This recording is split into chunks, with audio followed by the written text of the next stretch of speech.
जी दोस्तों, पंजाब साहित्य अकादमी ਵੱਲੋਂ ਤੁਹਾਡਾ ਸਾਰਿਆਂ ਦਾ ਬਹੁਤ-ਬਹੁਤ ਸਵਾਗਤ। ਸੰਕਟ ਕਾਲ ਤੇ ਅਸੀਂ ਦੀ 29ਵੀਂ ਲੜੀ ਦੇ ਵਿੱਚ ਅੱਜ ਆਪਾਂ ਪ੍ਰਵੇਸ਼ ਕਰਨ ਜਾ ਰਹੇ ਹਾਂ। हिंदी दे हिंदुस्तानी दे एक शायर ने जफर गोरखपुरी जी, उन्होंने एक शेर है कि देखे करीब से भी तो अच्छा दिखाई दे, एक आदमी तो शहर में ऐसा दिखाई दे, अब भीख मांगने के तरीके बदल गए, लाजिम नहीं कि हाथ में कासा दिखाई दे, नेजे पे रख के और सर बुलंद कर दुनिया को एक चिराग तो जलता दिखाई दे, दुनिया को एक चिराग तो जलता दिखाई दे। दोस्तों, समा संकट काल दा ते संकट काल जदों हुंदा उदों हवावां बहुत तेज हुंदियां ने ते चिरागां दे बुझण दे खतरे बहुत ज़्यादा हुंदे ने, पर फिर भी ਆਪਾਂ ਸਾਰੇ ਰਲ ਕੇ ਕੁਝ ਚਿਰਾਗਾਂ ਨੂੰ ਜਗਾਉਣ ਦੀ ਤੇ ਕੁਝ ਚਿਰਾਗਾਂ ਨੂੰ ਬਚਾਉਣ ਦੀ ਕੋਸ਼ਿਸ਼ ਕਰ ਰਹੇ ਹਾਂ ਤਾਂ ਕਿ ਰੌਸ਼ਨੀਆਂ ਬਣੀਆਂ ਰਹਿਣ ਇਸ ਸਮਾਜ ਦੇ ਵਿੱਚ। ਪੰਜਾਬ ਸਾਹਿਤ ਅਕਾਦਮੀ ਡਾਕਟਰ ਸਰਬਜੀਤ ਕੌਰ ਸੋਲ ਤੇ ਡਾਕਟਰ ਸਤੀਸ਼ ਕੁਮਾਰ ਵਰਮਾ ਹੋਰਾਂ ਦੀ ਅਗਵਾਈ ਦੇ ਵਿੱਚ ਪਿਛਲੇ 4 ਸਾਲਾਂ ਤੋਂ ਬਹੁਤ ਖੂਬਸੂਰਤ ਕੰਮ ਕਰ ਰਹੀ ਹੈ ਤੇ ਇਹ ਸੰਕਟ ਕਾਲ ਤੇ ਅਸੀਂ ਲੜੀ ਹੈ ਜਿਹੜੀ ਇਹ ਅੱਜ ਦੇ ਹਨੇਰੀਆਂ ਦੇ ਦੌਰ ਦੇ ਵਿੱਚ, ਸੰਕਟਾਂ ਦੇ ਦੌਰ ਦੇ ਵਿੱਚ ਸੰਵਾਦ ਨੂੰ ਚੱਲਦਾ ਰੱਖਣ ਲਈ, ਡਾਇਲਾਗ ਨੂੰ ਚੱਲਦਾ ਰੱਖਣ ਲਈ ਇੱਕ ਸਾਡਾ ਯਤਨ ਹੈ ਤੇ ਇਸ ਯਤਨ ਦੇ ਵਿੱਚ ਅਸੀਂ ਕਿੰਨਾ ਕਾਮਯਾਬ ਹੋ ਰਹੇ ਹਾਂ ਇਹ ਤੁਹਾਨੂੰ ਸਾਡੇ ਨਾਲ ਵੱਧ ਪਤਾ ਹੈ। ਕੋਸ਼ਿਸ਼ ਕੀਤੀ ਹੈ ਕਿ ਦੇਸ਼ ਵਿਦੇਸ਼ ਨਾਲ ਗਲੋਬਲ ਪੱਧਰ ਤੇ ਜੁੜਿਆ ਜਾਵੇ। ਅੱਜ ਦੀ ਇਸ 29ਵੀਂ ਲੜੀ ਦੇ ਵਿੱਚ ਸਾਡੇ ਨਾਲ ਨੇ ਸਾਡੇ ਅੱਜ ਦੇ ਦੌਰ ਦੇ ਪ੍ਰਸਿੱਧ ਚਿੰਤਕ ਡਾਕਟਰ ਸੁਰਜੀਤ ਸਿੰਘ, ਮੁਖੀ Punjabi department Punjabi university Patiala. Doctor Surjit ਜੀ, ਤੁਹਾਡਾ ਇੱਕ ਵਾਰੀ ਬਹੁਤ-ਬਹੁਤ ਸਵਾਗਤ ਕਰਦੇ ਹਾਂ ਜੀ ਅਸੀਂ। ਡਾਕਟਰ ਸਾਹਿਬ ਸ਼ੁਕਰੀਆ ਕੁਲਦੀਪ ਜੀ, ਜੀ ਤੁਹਾਡਾ ਧੰਨਵਾਦ ਜੀ। ਡਾਕਟਰ ਸੁਰਜੀਤ ਸਿੰਘ ਹੋਰੀ ਇਕੱਲੇ ਪੰਜਾਬੀ ਡਿਪਾਰਟਮੈਂਟ ਦੇ ਮੁਖੀ ਨਹੀਂ, ਆਪਣੇ ਆਪ ਦੇ ਵਿੱਚ ਅੱਜ ਦੇ ਦੌਰ ਦੇ ਜੋ ਚਿੰਤਨ ਰਹਿਤ ਦੌਰ ਹੈ, ਇਸ ਚਿੰਤਨ ਰਹਿਤ ਦੇ ਦੌਰ ਦੇ ਵਿੱਚ ਚਿੰਤਨ ਦੀ ਜੋਤ ਜਗਾਉਣ ਵਾਲੇ ਸ਼ਖਸ ਨੇ। ਇੱਕ ਪਾਸੇ ਪੰਜਾਬੀ ਡਿਪਾਰਟਮੈਂਟ ਦੇ ਵਿੱਚ ਬਹੁਤ ਸਾਰੀਆਂ ਸਰਗਰਮੀਆਂ ਇਹਨਾਂ ਨੇ ਸ਼ੁਰੂ ਕੀਤੀਆਂ ਨੇ, ਪੰਜਾਬੀ ਡਿਪਾਰਟਮੈਂਟ ਨੂੰ ਦੁਬਾਰਾ ਚਿੰਤਨ ਦੀਆਂ ਲੀਹਾਂ ਤੇ ਸਰਗਰਮ ਕਰਨ ਦੀ ਕੋਸ਼ਿਸ਼ ਕੀਤੀ ਹੈ, ਸਾਰੇ ਡਿਪਾਰਟਮੈਂਟ ਨੂੰ ਫਿਜ਼ੀਕਲੀ ਤੇ ਮੈਂਟਲੀ ਰੈਨੋਵੇਟ ਕਰਨ ਦੀ ਕੋਸ਼ਿਸ਼ ਕੀਤੀ ਹੈ। ਦੂਜੇ ਪਾਸੇ ਪੰਜਾਬੀ ਸਾਹਿਤ ਅਕਾਦਮੀ ਲੁਧਿਆਣਾ ਦੇ ਜਨਰਲ ਸਕੱਤਰ ਨੇ, ਉੱਥੋਂ ਨਿਕਲਣ ਵਾਲੇ ਆਲੋਚਨਾ ਮੈਗਜ਼ੀਨ ਦੇ ਸੰਪਾਦਕ ਨੇ ਤੇ ਇਹਨਾਂ ਦਾ ਕੰਮ ਹੀ ਸੰਕਟ ਤੇ ਹੈ। ਇਹਨਾਂ ਦਾ PhD ਦਾ ਕੰਮ ਪੰਜਾਬੀ ਵਿੱਚ ਸੰਕਟ ਨਾਲ ਸੰਬੰਧਿਤ ਨਾਵਲ ਦੇ ਉੱਤੇ ਹੈ ਤੇ ਇਹਨਾਂ ਦੀਆਂ ਕਾਫੀ ਸਾਰੀਆਂ ਕਿਤਾਬਾਂ, ਕੁਝ ਮੌਲਿਕ ਤੇ ਕੁਝ ਸੰਪਾਦਿਤ ਕਿਤਾਬਾਂ ਨੇ, ਜਿਹਦੇ ਵਿੱਚ ਪੰਜਾਬੀ ਸਾਹਿਤ ਸਮਕਾਲੀ ਦ੍ਰਿਸ਼, ਸ੍ਰੀ ਗੁਰੂ ਗ੍ਰੰਥ ਸਾਹਿਬ ਵਿਭਿੰਨ ਪੱਖ ਤੇ ਪਾਸਾਰ, ਲੋਕਧਾਰਾ ਦੀ ਭੂਮਿਕਾ, ਪੰਜਾਬੀ ਡਾਇਸਪੋਰਾ, ਪੰਜਾਬੀ ਨਾਵਲ ਦ੍ਰਿਸ਼ ਤੇ ਦ੍ਰਿਸ਼ਟੀ, ਮੁੱਢਲਾ ਪੰਜਾਬੀ ਗਿਆਨ, ਅਧਿਐਨ ਪਾਸਾਰ, ਗਲਪ ਸਿਧਾਂਤ, ਲੋਕਧਾਰਾ ਸ਼ਾਸਤਰੀ ਸੁਖਦੇਵ ਮਾਦਪੁਰੀ ਜੀ। ਸੋ ਇਹ ਇੰਨੇ ਸਾਰੀਆਂ ਕਿਤਾਬਾਂ ਦੇ ਲੇਖਕ ਤੇ ਚਿੰਤਕ ਡਾਕਟਰ ਸੁਰਜੀਤ ਹੋਰੀ ਅੱਜ ਸਾਡੇ ਨਾਲ ਨੇ ਤੇ ਅਸੀਂ ਸੰਕਟਾਂ ਬਾਰੇ ਗੱਲ ਕਰਾਂਗੇ ਕਿ ਅੱਜ ਦੇ ਦੌਰ ਦੇ ਵਿੱਚ ਸਾਨੂੰ ਕਿਹੋ ਜਿਹੇ ਸੰਕਟ ਨੇ ਤੇ ਇਹਨਾਂ ਸੰਕਟਾਂ ਦੇ ਵਿੱਚੋਂ ਕਿਹੜੇ-ਕਿਹੜੇ ਰਾਹ ਨੇ ਜਿਹੜੇ ਨਿਕਲ ਰਹੇ ਨੇ। ਸੋ ਇੱਕ ਚਿੰਤਨਸ਼ੀਲ ਵਿਅਕਤੀ ਪਾਸੋਂ ਅਸੀਂ ਚਿੰਤਨ ਤੇ ਸੰਕਟਾਂ ਦੀ ਗੱਲ ਕਰਾਂਗੇ ਅੱਜ। ਇਹਦੇ ਨਾਲ ਹੀ ਸਿਰਜਣਾ ਦੇ ਪਲਾਂ ਦੇ ਵਿੱਚ ਜੋ ਸਾਡੇ ਨਾਲ ਅੱਜ ਸ਼ਾਇਰ ਦੇ ਰੂਪ ਦੇ ਵਿੱਚ ਸ਼ਾਮਲ ਹੋਏ ਨੇ ਉਹਨੇ ਦੀਪਕ ਦਲੇਮਾ ਜੀ। ਪਲੀਜ਼ ਆਪਣੇ ਮਾਈਕ ਬੰਦ ਕਰ ਲਓ, ਜਿਹਦੇ ਮਾਈਕ ਖੁੱਲੇ ਨੇ ਜੀਵਨ ਦੇਖਿਓ। ਦੀਪਕ ਦਲੇਮਾ ਜੀ ਪੰਜਾਬੀ ਦੇ ਨਵੇਂ ਗਜ਼ਲਕਾਰਾਂ ਦੇ ਵਿੱਚੋਂ ਇੱਕ ਨੇ। ਇਹਨਾਂ ਦੀਆਂ 2 ਕਿਤਾਬਾਂ ਪੰਜਾਬੀ ਗਜ਼ਲ ਦੀਆਂ ਆਈਆਂ ਨੇ, ਜਿਹਦੇ ਵਿੱਚ ਨਦੀ ਕਲਾਵੇ ਰੇਤ ਤੇ ਦੂਜੀ ਕਿਤਾਬ ਹੈ ਮਲਾਹਾਂ ਤੋਂ ਬਗੈਰ। ਇਸ ਤੋਂ ਇਲਾਵਾ ਇਹਨਾਂ ਨੇ ਗਜ਼ਲ ਦੀ ਖੋਜ ਕੀਤੀ ਹੈ। ਪੰਜਾਬੀ ਦੇ ਵੱਡੇ ਗਜ਼ਲ ਗੋ ਜਗਤਾਰ ਹੋਰਾਂ ਦੀ ਕਾਵ ਸੰਵੇਦਨਾ ਤੇ ਇਹਨਾਂ ਦਾ ਕੰਮ ਹੈ। 2 ਕਿਤਾਬਾਂ ਆਲੋਚਨਾ ਦੀਆਂ ਆਈਆਂ ਨੇ ਤੇ ਸਮਕਾਲੀ ਪੰਜਾਬੀ ਕਵਿਤਾ ਤੇ ਇਹਨਾਂ ਦਾ ਰਿਸਰਚ ਦਾ ਕੰਮ ਹੈ। ਇਹਨਾਂ ਦਾ ਵੀ ਬਹੁਤ-ਬਹੁਤ ਸਵਾਗਤ। ਦੀਪਕ ਦਲੇਮਾ ਜੀ, ਤੁਹਾਡਾ ਵੀ ਬਹੁਤ-ਬਹੁਤ ਸਵਾਗਤ। ਥੈਂਕ ਯੂ ਜੀ, ਥੈਂਕ ਯੂ ਜੀ। ਇਸ ਤੋਂ ਪਹਿਲਾਂ ਕਿ ਆਪਾਂ ਅੱਜ ਦਾ ਚਿੰਤਨ ਦਾ ਦੌਰ ਸ਼ੁਰੂ ਕਰੀਏ ਤੇ ਗਜ਼ਲਾਂ ਦਾ ਦੌਰ ਸ਼ੁਰੂ ਕਰੀਏ, ਮੈਂ ਡਾਕਟਰ ਸਰਬਜੀਤ ਕੌਰ ਸੋਲ ਹੋਰਾਂ ਨੂੰ ਬੇਨਤੀ ਕਰੂੰਗਾ ਕਿ ਉਹ ਸਾਡੇ ਆਏ ਹੋਏ ਮਹਿਮਾਨਾਂ ਦਾ ਸਵਾਗਤ ਕਰਨਗੇ। ਡਾਕਟਰ ਸਰਬਜੀਤ ਕੌਰ ਸੋਲ ਜੀ। बहुत शुक्रिया डॉक्टर कुलदीप दीप जी। जी मैम। मेरी वीडियो नहीं दिस रही किते ਤੁਹਾਡੇ ਵੱਲੋਂ ਬੰਦ ਆ ਕੁਝ? ਤੁਹਾਡਾ ਹੀ ਬੰਦ ਹੈ ਜੀ। ਆਪਣਾ ਤੁਸੀਂ ਆਪਣਾ ਮੋਬਾਈਲ ਤੇ ਦੇਖੋ, ਜੇ ਸਟਾਪ ਵੀਡੀਓ ਸਟਾਪ ਕੀਤੀ ਹੋਈ ਹੈ ਤੁਸੀਂ ਕਿਤੇ। ਜੀ ਜੀ ਆ ਜੀ ਜੀ ਥੈਂਕ ਯੂ। ਸਾਡੇ ਅੱਜ ਦੇ ਇਸ ਪੰਜਾਬ ਸਾਹਿਤ ਅਕੈਡਮੀ ਦੇ ਮੰਚ ਤੇ ਜਿਹੜੀ ਸੰਕਟ ਕਾਲ ਅਤੇ ਸਾਹਿਤ ਦੀ ਲੜੀ ਦੀ ਸ਼ੁਰੂਆਤ ਕੀਤੀ ਗਈ ਹੈ, ਜਿਹਦੇ 'ਚ ਅਸੀਂ ਬਹੁਤ ਵੱਖਰੀ ਤਰ੍ਹਾਂ ਦੀ ਗੱਲਬਾਤ ਕੀਤੀ ਹੈ। ਉਹ ਸਾਹਿਤ ਨਾਲ ਸੰਬੰਧਿਤ ਵੀ ਹੈ, ਸਮਾਜ ਨਾਲ ਸੰਬੰਧਿਤ ਵੀ ਹੈ, ਵਿਦਿਆਰਥੀਆਂ ਦੀਆਂ ਚਿੰਤਾਵਾਂ ਨੇ, ਆਮ ਲੋਕਾਂ ਦੀਆਂ ਸਿਹਤ ਬਾਰੇ ਸਮੱਸਿਆਵਾਂ ਨੇ। ਸੋ ਅੱਜ ਅਸੀਂ ਸੰਕਟ ਕਾਲ ਦੀ ਗੱਲ ਕਰਾਂਗੇ। ਉਹ ਸਾਡੇ ਨਾਲ ਜੁੜੇ ਹੋਏ ਨੇ ਬਹੁਤ ਹੀ ਉੱਘੇ ਵਿਦਵਾਨ, ਲੇਖਕ, ਚਿੰਤਕ ਔਰ ਵਿਦਿਆਰਥੀਆਂ ਨੂੰ ਬੜਾ ਮਤਲਬ ਕਿ ਜਿਨ੍ਹਾਂ ਤੋਂ ਬਹੁਤ ਕੁਝ ਸਿੱਖਣ ਨੂੰ ਮਿਲਦਾ ਹੈ ਤੇ ਸਾਨੂੰ ਵੀ ਸਿੱਖਣ ਨੂੰ ਮਿਲਦਾ ਹੈ। ਪੰਜਾਬੀ ਵਿਭਾਗ, ਪੰਜਾਬੀ ਯੂਨੀਵਰਸਿਟੀ ਪਟਿਆਲਾ ਦੇ ਮੁਖੀ ਡਾਕਟਰ ਸੁਰਜੀਤ ਜੀ, ਤੁਹਾਡਾ ਬਹੁਤ ਬਹੁਤ ਸਵਾਗਤ ਹੈ। ਦੀਪਕ ਧਲੇਵਾ ਬਹੁਤ ਸੋਹਣੀ ਕਵਿਤਾ ਲਿਖਦੇ ਨੇ, ਬਹੁਤ ਵਧੀਆ ਇਨਸਾਨ ਨੇ ਔਰ ਸਾਡੇ ਇਲਾਕੇ ਦੇ ਨੇ। ਤੁਹਾਡਾ ਬਹੁਤ ਬਹੁਤ ਸਵਾਗਤ ਹੈ। ਤੇ ਬਲਵਿੰਦਰ ਚਹਿਲ, ਇਹਨਾਂ ਦਾ ਵੀ ਬਹੁਤ ਬਹੁਤ ਸਵਾਗਤ ਹੈ ਔਰ ਬਹੁਤ ਸੋਹਣੀਆਂ ਇਹਨਾਂ ਦੀਆਂ ਜਿਹੜੀਆਂ ਪੱਤਰਕਾਰੀ ਵੀ ਕਰਦੇ ਨੇ ਤੇ ਨਾਲ ਕਵਿਤਾ ਦਾ ਵੀ। ਸੋ ਅੱਜ ਦੀ ਇਸ ਜਿਹੜੀ ਅਸੀਂ ਮਹਿਫਿਲ ਜੋੜ ਰਹੇ ਹਾਂ, ਅਸੀਂ ਜਿਹੜੀ ਗੱਲਬਾਤ ਕਰਾਂਗੇ, ਉਹਦੇ ਨਾਲ ਜੁੜੇ ਹੋਏ ਸਾਡੇ ਬਹੁਤ ਸਾਰੇ ਦੇਸ਼ ਵਿਦੇਸ਼ ਤੋਂ ਦਰਸ਼ਕ, ਸਾਡੇ ਚਿੰਤਕ ਤੇ ਬਹੁਤ ਸਾਰੇ ਹਰ ਰੋਜ਼ ਜਿਹੜੇ ਸਾਡੇ ਨਾਲ ਅਮਰੀਕਾ, ਕੈਨੇਡਾ, ਇੰਗਲੈਂਡ ਤੋਂ ਸਾਡੇ ਜੁੜਦੇ ਨੇ ਔਰ ਉਹ ਨਾਲ ਦੇ ਨਾਲ ਸਾਨੂੰ ਕਮੈਂਟਸ ਵੀ ਦਿੰਦੇ ਨੇ, ਸਾਡੀ ਗੱਲਬਾਤ ਨੂੰ ਸੁਣਦੇ, ਸਮਝਦੇ ਤੇ ਉਹਦੇ ਬਾਰੇ ਸਵਾਲ ਵੀ ਪੁੱਛਦੇ ਨੇ। ਸੋ ਅੱਜ ਜ਼ਿਆਦਾ ਕੁਝ ਨਹੀਂ ਕਹਿੰਦੀ ਮੈਂ, ਕੋਸ਼ਿਸ਼ ਕਰਾਂਗੇ ਅਸੀਂ ਕਿ ਜ਼ਿਆਦਾ ਤੋਂ ਜ਼ਿਆਦਾ ਡਾਕਟਰ ਸੁਰਜੀਤ ਨੂੰ ਸੁਣ ਸਕੀਏ ਤੇ ਉਹਨਾਂ ਦੀ ਜਿਹੜੀ ਹੈ ਇਸ ਸਮੇਂ ਦੇ ਵਿੱਚ ਅਗਵਾਈ ਉਹ ਬਹੁਤ ਮੁੱਲਵਾਨ ਹੋਏਗੀ। ਸੋ ਇਹਨਾਂ ਸ਼ਬਦਾਂ ਦੇ ਨਾਲ ਮੈਂ ਇਹ ਬਹੁਤ ਨਿਰੰਤਰ ਕੰਮ ਕਰਦੇ ਨੇ, ਲਗਾਤਾਰਤਾ ਦੇ ਵਿੱਚ ਕੰਮ ਕਰਦੇ ਨੇ। ਸੋ ਮੈਂ ਹਮੇਸ਼ਾ ਇਹਨਾਂ ਦੇ ਕੰਮ ਤੋਂ ਬਹੁਤ ਮੁਤਾਸਰ ਹੁੰਦੀ ਹਾਂ। ਸੋ ਇੱਕ ਵਾਰੀ ਫੇਰ ਮੇਰੇ ਵੱਲੋਂ ਡਾਕਟਰ ਸੁਰਜੀਤ, ਦੀਪਕ ਧਲੇਵਾ ਜੀ ਤੇ ਬਲਵਿੰਦਰ ਚਹਿਲ ਜੀ ਦਾ ਬਹੁਤ ਬਹੁਤ ਸਵਾਗਤ ਹੈ। ਔਰ ਸਭ ਤੋਂ ਵੱਧ ਡਾਕਟਰ ਕੁਲਦੀਪ ਦੀਪ ਜੀ ਦਾ ਕਿ ਉਹ ਇਸ ਪ੍ਰੋਗਰਾਮ ਨੂੰ ਬੜੀ ਸ਼ਿੱਦਤ ਤੇ ਨਿਰੰਤਰਤਾ ਦੇ ਨਾਲ ਜਾਰੀ ਰੱਖ ਰਹੇ ਨੇ। ਸੋ ਇੱਕ ਵਾਰੀ ਫੇਰ ਤੁਹਾਨੂੰ ਜੀ ਆਇਆਂ ਜੀ। ਸ਼ੁਕਰੀਆ ਜੀ, ਥੈਂਕ ਯੂ ਮੈਡਮ। ਆਪਾਂ ਸੁਣਦੇ ਹਾਂ ਪਹਿਲਾਂ ਦੀਪਕ ਨੂੰ। 5 ਤੋਂ ਲੈ ਕੇ 6 ਮਿੰਟ ਦੇ ਵਿਚਕਾਰ ਇਹ ਆਪਣੀਆਂ ਰਚਨਾਵਾਂ ਸਾਡੇ ਨਾਲ ਸਾਂਝੀਆਂ ਕਰਨਗੇ। ਬਹੁਤ ਸੋਹਣੇ ਸੋਹਣੇ ਸ਼ੇਅਰ ਲਿਖਦੇ ਨੇ, ਖਾਸ ਤੌਰ ਤੇ ਇਤਿਹਾਸ ਤੇ ਮਿਥਿਹਾਸ ਦੇ ਹਵਾਲਿਆਂ ਦੇ ਵਿੱਚੋਂ, ਹਵਾਲਿਆਂ ਦੇ ਨਾਲ ਤੇ ਉਹਨਾਂ ਦੇ ਵਿੱਚੋਂ ਮੈਟਾਫਰ ਲੈ ਕੇ ਆਪਣੀ ਗਜ਼ਲ ਦੀ ਸਿਰਜਣਾ ਕਰਦੇ ਨੇ। ਇਹਨਾਂ ਦਾ ਇੱਕ ਸ਼ੇਅਰ ਹੈ ਕਿ ਬਚਪਨਾ ਮੇਰਾ, ਮੇਰੀ ਮਾਸੂਮੀਅਤ ਕਿੱਧਰ ਗਈ, ਪੇਸ਼ ਨੇ ਮਜਬੂਰੀਆਂ ਤੇ ਭਟਕਣਾ ਪੱਲੇ ਪਈ, ਪੂਰਨਾ ਤੂੰ ਪਰਤ ਜੇ ਆਇਆ ਤਾਂ ਮਿਲਣਾ ਸਕੂਨ, ਤੇਰੇ ਬਿਨ ਇਹ ਸੁੰਦਰਾਂ ਮਹਿਲਾਂ ਚੋਂ ਖੰਡਰ ਗਈ, ਤੇਰੇ ਬਿਨ ਇਹ ਸੁੰਦਰਾਂ ਮਹਿਲਾਂ ਚੋਂ ਖੰਡਰ ਗਈ। ਆਓ ਮਿਲਦੇ ਹਾਂ ਦੀਪਕ ਹੋਰਾਂ ਨੂੰ ਉਹਨਾਂ ਦੀ ਰਚਨਾਵਾਂ ਦੇ ਨਾਲ। ਦੀਪਕ ਧਲੇਵਾ ਜੀ, ਤੁਹਾਡਾ ਇੱਕ ਵਾਰੀ ਫੇਰ ਸਵਾਗਤ ਹੈ। ਸ਼ੁਕਰੀਆ ਡਾਕਟਰ ਕੁਲਦੀਪ ਦੀਪ ਜੀ। ਇਸ ਦੌਰ ਦੇ ਵਿੱਚ, ਸੰਕਟ ਦੇ ਦੌਰ ਦੇ ਵਿੱਚ ਪੰਜਾਬ ਸਾਹਿਤ ਅਕਾਦਮੀ ਦਾ ਇਹ ਕਾਰਜ ਸ਼ਲਾਘਾਯੋਗ ਹੈ ਤੇ ਇਸ ਪ੍ਰੋਗਰਾਮ ਦੇ ਵਿੱਚ ਉਹਨਾਂ ਨੇ ਮੈਨੂੰ ਥਾਂ ਦਿੱਤੀ, ਤੁਹਾਡਾ ਸ਼ੁਕਰੀਆ। ਮੈਂ ਆਪਣੀ ਗੱਲ 5 ਮਿੰਟਾਂ ਦੇ ਵਿੱਚ ਹੀ ਰੱਖਾਂਗੇ। ਪੇਸ਼ ਨੇ ਕੁਝ ਗਜ਼ਲਾਂ ਦੇ ਸ਼ੇਅਰ। ਪਹਿਲੀ ਗਜ਼ਲ। ਵਟ ਗਈ ਚਿਹਰੇ ਦੀ ਲਾਲੀ ਜ਼ਰਦੀਆਂ ਵਿੱਚ ਇਸ ਕਦਰ, ਵਟ ਗਈ ਚਿਹਰੇ ਦੀ ਲਾਲੀ ਜ਼ਰਦੀਆਂ ਵਿੱਚ ਇਸ ਕਦਰ, ਨਗਰ ਦੇ ਲੋਕਾਂ ਦਾ ਹਾਲੇ ਤੀਕ ਨਹੀਂ ਟੁੱਟਿਆ ਸਬਰ,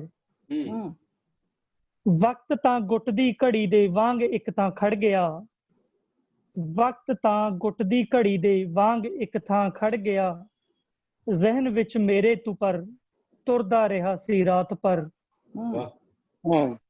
ਉਸ ਦਿਆਂ ਅੰਗਾਂ ਦੀ ਨੀਲਕ ਰੁਕ ਗਈ ਹੈ ਇੱਕ ਜਗ੍ਹਾ, ਉਸ ਦਿਆਂ ਅੰਗਾਂ ਦੀ ਨੀਲਕ ਰੁਕ ਗਈ ਹੈ ਇੱਕ ਜਗ੍ਹਾ, ਜ਼ਹਿਰ ਵੀ ਪਾਣੀ ਤਰ੍ਹਾਂ ਉਸ ਪੀ ਲਿਆ ਹੈ ਇਸ ਕਦਰ। ਆਖਰੀ ਸ਼ੇਅਰ ਹੈ ਕਿ ਬਾਲ ਕੇ ਦੀਵੇ ਮਨਾਓ ਜਸ਼ਨ ਇਸ ਮਾਤਮ ਦਾ ਵੀ, ਬਾਲ ਕੇ ਦੀਵੇ ਮਨਾਓ ਜਸ਼ਨ ਇਸ ਮਾਤਮ ਦਾ ਵੀ, ਦੌਰ ਦਾ ਹਾਕਮ ਹੈ ਕਿੰਨਾ ਖੁਦ ਪਰਸਤ ਬੇਹੁਨਰ, ਦੌਰ ਦਾ ਹਾਕਮ ਹੈ ਕਿੰਨਾ ਖੁਦ ਪਰਸਤ ਬੇਹੁਨਰ। ਜੀ ਬਹੁਤ ਵਧੀਆ। ਦੂਸਰੀ ਗਜ਼ਲ ਤੁਹਾਡੇ ਪੇਸ਼ ਹੈ ਜੀ। ਇਰਸ਼ਾਦ। ਨਾ ਕਿਤੇ ਪਰਦਾ ਕੋਈ ਤੇ ਨਾ ਕਿਤੇ ਦਿਸਦੀ ਦੀਵਾਰ, ਨਾ ਕਿਤੇ ਪਰਦਾ ਕੋਈ ਤੇ ਨਾ ਕਿਤੇ ਦਿਸਦੀ ਦੀਵਾਰ, ਜਿਸਮ ਤਪਦੀ ਰੇਤ ਪਰ ਨੈਣਾ ਦੇ ਅੰਦਰ ਆਬਸ਼ਾਰ, ਡੁੱਲ ਗਈ ਰੇਤਾ ਦੇ ਅੰਦਰ ਰਤ ਛਾਂਗੇ ਬਿਰਖ ਦੀ, ਡੁੱਲ ਗਈ ਰੇਤਾ ਦੇ ਅੰਦਰ ਰਤ ਛਾਂਗੇ ਬਿਰਖ ਦੀ, ਕਿਹੜਾ ਮੌਸਮ ਬੀਜ ਦੇ ਫੁੱਟਣ ਲਈ ਇਸ ਤੋਂ ਸਾਗਰ, ਪਰਤ ਕੇ ਤਾਂ ਆ ਗਿਆ ਸਾਗਰ ਥਲਾਂ ਚੋਂ ਸ਼ਾਮ ਤੱਕ, ਪਰਤ ਕੇ ਤਾਂ ਆ ਗਿਆ ਸਾਗਰ ਥਲਾਂ ਚੋਂ ਸ਼ਾਮ ਤੱਕ, ਰਾਤ ਭਰ ਨੈਣਾ ਚ ਉਸਦੇ ਰੇਤ ਰਟਕੀ ਬੇਸ਼ੁਮਾਰ, ਵਾਹ ਵੇਲੀਆਂ ਕੌਮਾਂ ਦਾ ਦੱਸ ਇਤਿਹਾਸ ਰਹਿਣਾ ਕਦ ਕੁਤੀਕ, ਵੇਲੀਆਂ ਕੌਮਾਂ ਦਾ ਦੱਸ ਇਤਿਹਾਸ ਰਹਿਣਾ ਕਦ ਕੁਤੀਕ, ਕਰ ਲਿਆ ਮਨਫੀ ਖੁਦੀ ਚੋਂ ਕਿਰਤ ਦਾ 6ਵਾਂ ਕਕਾਰ, ਵਾਹ ਪਰਤ ਕੇ ਆਵਾਂਗਾ ਕਹਿ ਕੇ ਹੋ ਗਿਆ ਉਹ ਸੁਰਖਰੂ, ਪਰਤ ਕੇ ਆਵਾਂਗਾ ਕਹਿ ਕੇ ਹੋ ਗਿਆ ਉਹ ਸੁਰਖਰੂ, ਰਹਿ ਗਿਆ ਸੀਨੇ ਚ ਮੇਰੇ ਦਰਦ ਬਣ ਕੇ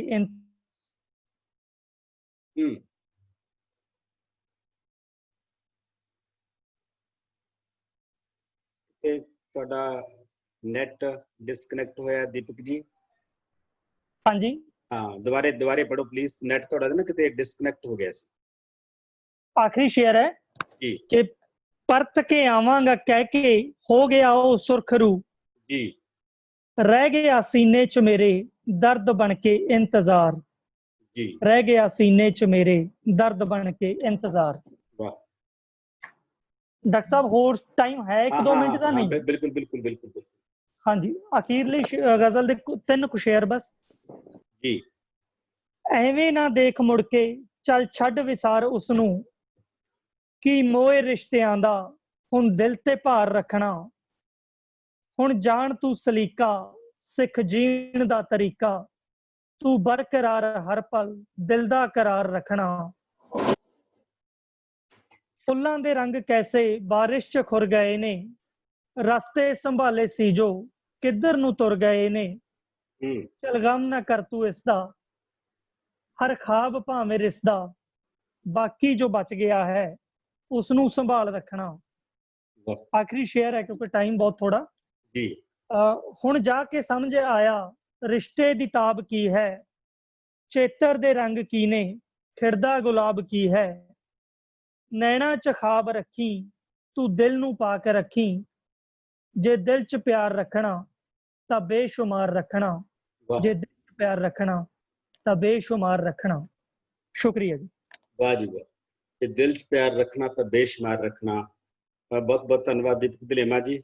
ਤੁਹਾਡੇ ਸ਼ੇਅਰ ਬਹੁਤ ਖੂਬਸੂਰਤ ਹੁੰਦੇ ਨੇ, ਬਹੁਤ ਗੰਭੀਰ ਹੁੰਦੇ ਨੇ, ਬਹੁਤ ਚਿੰਤਨੀ ਹੁੰਦੇ ਨੇ, ਤੇ ਇਸ ਸੁਰ ਨੂੰ ਇਸ ਪਿੱਚ ਨੂੰ ਬਣਾ ਕੇ ਰੱਖਣਾ ਤੁਹਾਡੇ ਤੋਂ ਸਾਨੂੰ ਬਹੁਤ ਸਾਰੀਆਂ ਉਮੀਦਾਂ ਨੇ। ਬਹੁਤ ਬਹੁਤ ਧੰਨਵਾਦ। ਸ਼ੁਕਰੀਆ ਜੀ। ਜੀ ਡਾਕਟਰ ਸੁਰਜੀਤ ਜੀ, ਆਪਾਂ ਹੁਣ ਗੱਲਬਾਤ ਦਾ ਸਿਲਸਿਲਾ ਸ਼ੁਰੂ ਕਰਦੇ ਹਾਂ। ਤੁਸੀਂ ਪੰਜਾਬੀ ਦੇ ਅਧਿਆਪਕ ਹੋ, ਪਰ ਨਾਲ ਬਹੁਤ ਸਾਰਾ ਕੰਮ ਖੋਜ ਦਾ ਤੇ ਚਿੰਤਨ ਦਾ ਕਰ ਰਹੇ ਹੋ। ਆਪਾਂ ਸੰਕਟਾਂ ਦੀ ਗੱਲ ਕਰਨੀ ਹੈ ਤੇ ਸੰਕਟਾਂ ਤੋਂ ਨਿਕਲਣ ਵਾਲੇ ਰਾਹਾਂ ਦੀ ਵੀ ਗੱਲ ਕਰਨੀ ਹੈ। ਸੋ ਪਹਿਲਾ ਸੰਕਟ ਜਿਹੜਾ ਸਿੱਧੇ ਤੌਰ ਤੇ ਸਾਡੇ ਤੇ ਤੁਹਾਡੇ ਨਾਲ ਜੁੜਿਆ ਹੈ, ਉਹ ਖੋਜ ਤੇ ਚਿੰਤਨ ਦੀ ਮੌਲਿਕਤਾ ਦਾ ਸੰਕਟ ਹੈ। ਤੁਸੀਂ ਮੇਰੇ ਨਾਲੋਂ ਵੱਧ ਇਸ ਗੱਲ ਨੂੰ ਸਮਝਦੇ ਹੋ ਕਿ ਬਹੁਤ ਕੁਝ ਦੁਹਰਾਇਆ ਜਾ ਰਿਹਾ ਹੈ ਤੇ ਬਹੁਤ ਕੁਝ ਕੱਟ ਕਾਪੀ ਪੇਸਟ ਹੋ ਰਿਹਾ ਹੈ, ਬਹੁਤ ਕੁਝ ਪ੍ਰੋਕਸੀ ਹੋ ਰਿਹਾ ਹੈ। ਸੋ ਤੁਸੀਂ ਇਹਦੇ ਬਾਰੇ ਕੀ ਕਹਿਣਾ ਚਾਹੋਗੇ ਤੇ ਇਹਦੇ ਵਿੱਚੋਂ ਬਾਹਰ ਨਿਕਲਣ ਦੇ ਰਸਤੇ ਕਿਹੜੇ ਨੇ ਤੁਹਾਡੇ ਹਿਸਾਬ ਨਾਲ? ਡਾਕਟਰ ਸਾਹਿਬ। ਕੁਲਦੀਪ ਜੀ, ਤੁਸੀਂ ਨਾ ਮੇਰੀ ਦੁੱਖ ਦੀ ਰਗ ਦੇ ਉੱਪਰ ਹੱਥ ਧਰਤਾ ਜੀ। ਕਿਉਂਕਿ ਮੈਂ ਲਗਾਤਾਰ ਹੀ ਮਤਲਬ ਇਸ ਗੱਲ ਦੇ ਨਾਲ ਜੂਝਦਾ ਰਿਹਾ ਜਦੋਂ ਦਾ ਮੈਂ ਰਿਸਰਚ ਦੇ ਨਾਲ ਜੁੜਿਆ ਜੀ। ਤਾਂ ਜਦੋਂ ਅਸੀਂ ਦੇਖਦੇ ਹਾਂ ਜਿਹੜਾ ਅੱਜ ਕੱਲ੍ਹ ਖੋਜ ਦਾ ਦ੍ਰਿਸ਼ ਹੈ, ਤੁਸੀਂ ਹੈਰਾਨ ਮੰਨੋਗੇ ਕਿ ਬਹੁਤ ਸਾਰੇ ਵਿਦਿਆਰਥੀ ਪੰਜਾਬੀ ਵਿਭਾਗ ਦੇ ਵਿੱਚ PhD ਕਰ ਰਹੇ ਨੇ ਤੇ ਉਹਨਾਂ ਦੀ ਗਿਣਤੀ ਜਿਹੜੀ ਆ ਉਹ 500 ਦੇ ਨੇੜੇ ਤੇੜੇ ਹੈ ਜੀ। 500 ਦੇ ਕਰੀਬ ਵਿਦਿਆਰਥੀ PhD ਕਰ ਰਹੇ ਨੇ ਤੇ ਲਗਭਗ ਇੰਨੇ ਜਾਂ ਇਸ ਤੋਂ ਹੋ ਸਕਦਾ ਘੱਟ ਹੀ ਹੋਣ ਵਿਦਿਆਰਥੀ ਰੈਗੂਲਰ ਤੌਰ ਤੇ MA ਕਰ ਰਹੇ MA ਲੋਕ ਜ਼ਿਆਦਾ ਕਰ ਰਹੇ, ਘੱਟ ਕਰ ਰਹੇ ਨੇ। PhD ਪੰਜਾਬੀ ਯੂਨੀਵਰਸਿਟੀ ਦੇ ਵਿੱਚ ਜ਼ਿਆਦਾ ਕਰ ਜੀ। ਇਹ ਆਪਣੇ ਆਪ ਦੇ ਵਿੱਚ ਹੀ ਜਿਹੜਾ ਸੰਤੁਲਨ ਹੈ, ਇਹ ਕੋਈ ਬਿਹਤਰ ਸੰਤੁਲਨ ਨਹੀਂ ਹੈਗਾ। ਇਹ ਗਿਣਤੀ ਦਾ ਅਨੁਪਾਤ ਆਪਣੇ ਆਪ ਦੇ ਵਿੱਚ ਬਿਹਤਰ ਨਹੀਂ ਹੈਗਾ। ਕਿ ਅਕਸਰ ਇਹ ਆ ਕਿ ਬਹੁਤ ਥੋੜੇ ਲੋਕ ਖੋਜ ਦੇ ਵੱਲ ਜਾਂਦੇ ਨੇ ਜਾਂ ਖੋਜ ਦਾ ਖੇਤਰ ਮੁਕਾਬਲਤਨ ਸੀਮਤ ਕਹੀਏ ਕਿ ਰੁਚੀ ਵਾਲਾ ਖੇਤਰ ਵੀ ਹੁੰਦਾ ਕਿ ਤੁਸੀਂ ਕੋਈ ਨਵੀਂ ਮੌਲਿਕ ਚੀਜ਼ ਕਰਨਾ ਚਾਹੁੰਦੇ ਹੋ। ਤੇ ਹੁਣ ਕਿਉਂਕਿ PhD ਇੱਕ ਡਿਗਰੀ ਬਣ ਗਈ ਹੈ ਤੇ ਕਿਉਂਕਿ ਇਹ ਇੱਕ ਯੋਗਤਾ, ਵਿਦਿਅਕ ਯੋਗਤਾ ਬਣ ਚੁੱਕੀ ਹੈ ਅਧਿਆਪਨ ਦੇ ਖੇਤਰ ਦੇ ਵਿੱਚ ਜਾਣ ਲਈ। ਜੇ ਤੁਸੀਂ ਨੈਟ ਨਹੀਂ ਪਾਸ ਕਰ ਸਕਦੇ ਤੇ ਤੁਸੀਂ PhD ਕੀਤੀ ਹੋਈ ਹੈ ਤਾਂ ਤੁਸੀਂ ਉਸ ਵਾਸਤੇ ਯੋਗ ਹੋ ਜਾਂਦੇ ਹੋ।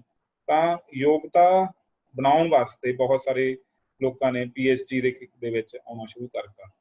ਤੇ ਹੈਰਾਨੀ ਦੀ ਗੱਲ ਹੈ ਕਿ ਜਦੋਂ 500 ਲੋਕ PhD ਕਰ ਰਹੇ ਆ ਤਾਂ ਮਤਲਬ ਕਰਵਾਉਣ ਵਾਲੇ ਵੀ ਬਹੁਤ ਜ਼ਿਆਦਾ ਹੋਣਗੇ, ਕਿਉਂਕਿ ਹਰ ਅਧਿਆਪਕ ਸੀਮਤ ਗਿਣਤੀ ਦੇ ਵਿਦਿਆਰਥੀਆਂ ਨੂੰ ਹੀ PhD ਕਰਵਾ ਸਕਦਾ। ਇੱਕ ਪ੍ਰੋਫੈਸਰ 8 ਵਿਦਿਆਰਥੀਆਂ ਨੂੰ PhD ਕਰਵਾ ਸਕਦਾ ਹੈ ਤੇ ਇੱਕ ਐਸੋਸੀਏਟ ਪ੍ਰੋਫੈਸਰ 6 ਨੂੰ ਕਰਵਾ ਸਕਦਾ ਹੈ ਤੇ ਅਸਿਸਟੈਂਟ ਪ੍ਰੋਫੈਸਰ 4 ਨੂੰ ਕਰਵਾ ਸਕਦਾ। ਤਾਂ ਆਪਾਂ ਸਮਝ ਸਕਦੇ ਹਾਂ ਕਿ 60-70 ਦੇ ਨੇੜੇ ਤੇੜੇ ਜਿਹੜੇ ਅਧਿਆਪਕ ਨੇ ਉਹ ਖੋਜ ਦੇ ਵਿੱਚ ਖੋਜ ਦੀ ਨਿਗਰਾਨੀ ਦਾ ਕੰਮ ਕਰਦੇ ਨੇ। ਤਾਂ ਇਸ ਸੂਰਤ ਦੇ ਵਿੱਚ ਨਾ ਤਾਂ ਵਿਦਿਆਰਥੀਆਂ ਦੇ ਕੋਲ ਉਸ ਤਰ੍ਹਾਂ ਦੀ ਖੋਜ ਦੀ ਰੁਚੀ ਹੁੰਦੀ ਹੈ ਤੇ ਨਾ ਜਿਹੜੇ ਅਧਿਆਪਕ ਨਿਗਰਾਨੀ ਕਰ ਰਹੇ ਨੇ ਉਹਨਾਂ ਦਾ ਆਪਣਾ ਖੋਜ ਦੇ ਵਿੱਚ ਬਹੁਤਾ ਕੋਈ ਐਕਸਪੋਜ਼ਰ ਹੁੰਦਾ ਹੈ।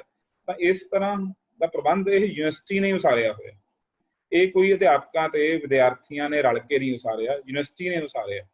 ਮੈਂ ਤੁਹਾਨੂੰ ਦੱਸਦਾ ਕਿ ਜਦੋਂ ਅਸੀਂ ਇਮਤਿਹਾਨ ਲੈਂਦੇ ਹਾਂ, ਜਿਹੜਾ ਅਸੀਂ ਕਹਿੰਦੇ ਹਾਂ ਕਿ ਐਂਟਰੈਂਸ ਟੈਸਟ ਹੁੰਦਾ PhD ਵਾਸਤੇ, ਉਹ ਇੰਨਾ ਸਧਾਰਨ ਹੈ ਕਿ ਉਸ ਦੇ ਵਿੱਚੋਂ ਥੋੜੇ ਬਹੁਤ ਗਿਆਨ ਵਾਲਾ ਬੰਦਾ ਵੀ ਪਾਸ ਹੋ ਜਾਂਦਾ ਤੇ ਉਸ 'ਚ ਕੋਈ ਖੋਜ ਦੇ ਐਪਟੀਚਿਊਡ ਨੂੰ ਟੈਸਟ ਕਰਨ ਦਾ ਕੋਈ ਢਾਂਚਾ ਉਹਦੇ ਵਿੱਚ ਹੈ ਨਹੀਂਗਾ ਕਿ ਆਬਜੈਕਟਿਵ ਟਾਈਪ ਪੇਪਰ ਹੋਣਾ ਤੇ ਵਿਦਿਆਰਥੀ ਬਹੁਤ ਸਾਰੇ ਨੰਬਰ ਲੈ ਕੇ ਪਾਸ ਹੋ ਜਾਂਦੇ ਨੇ।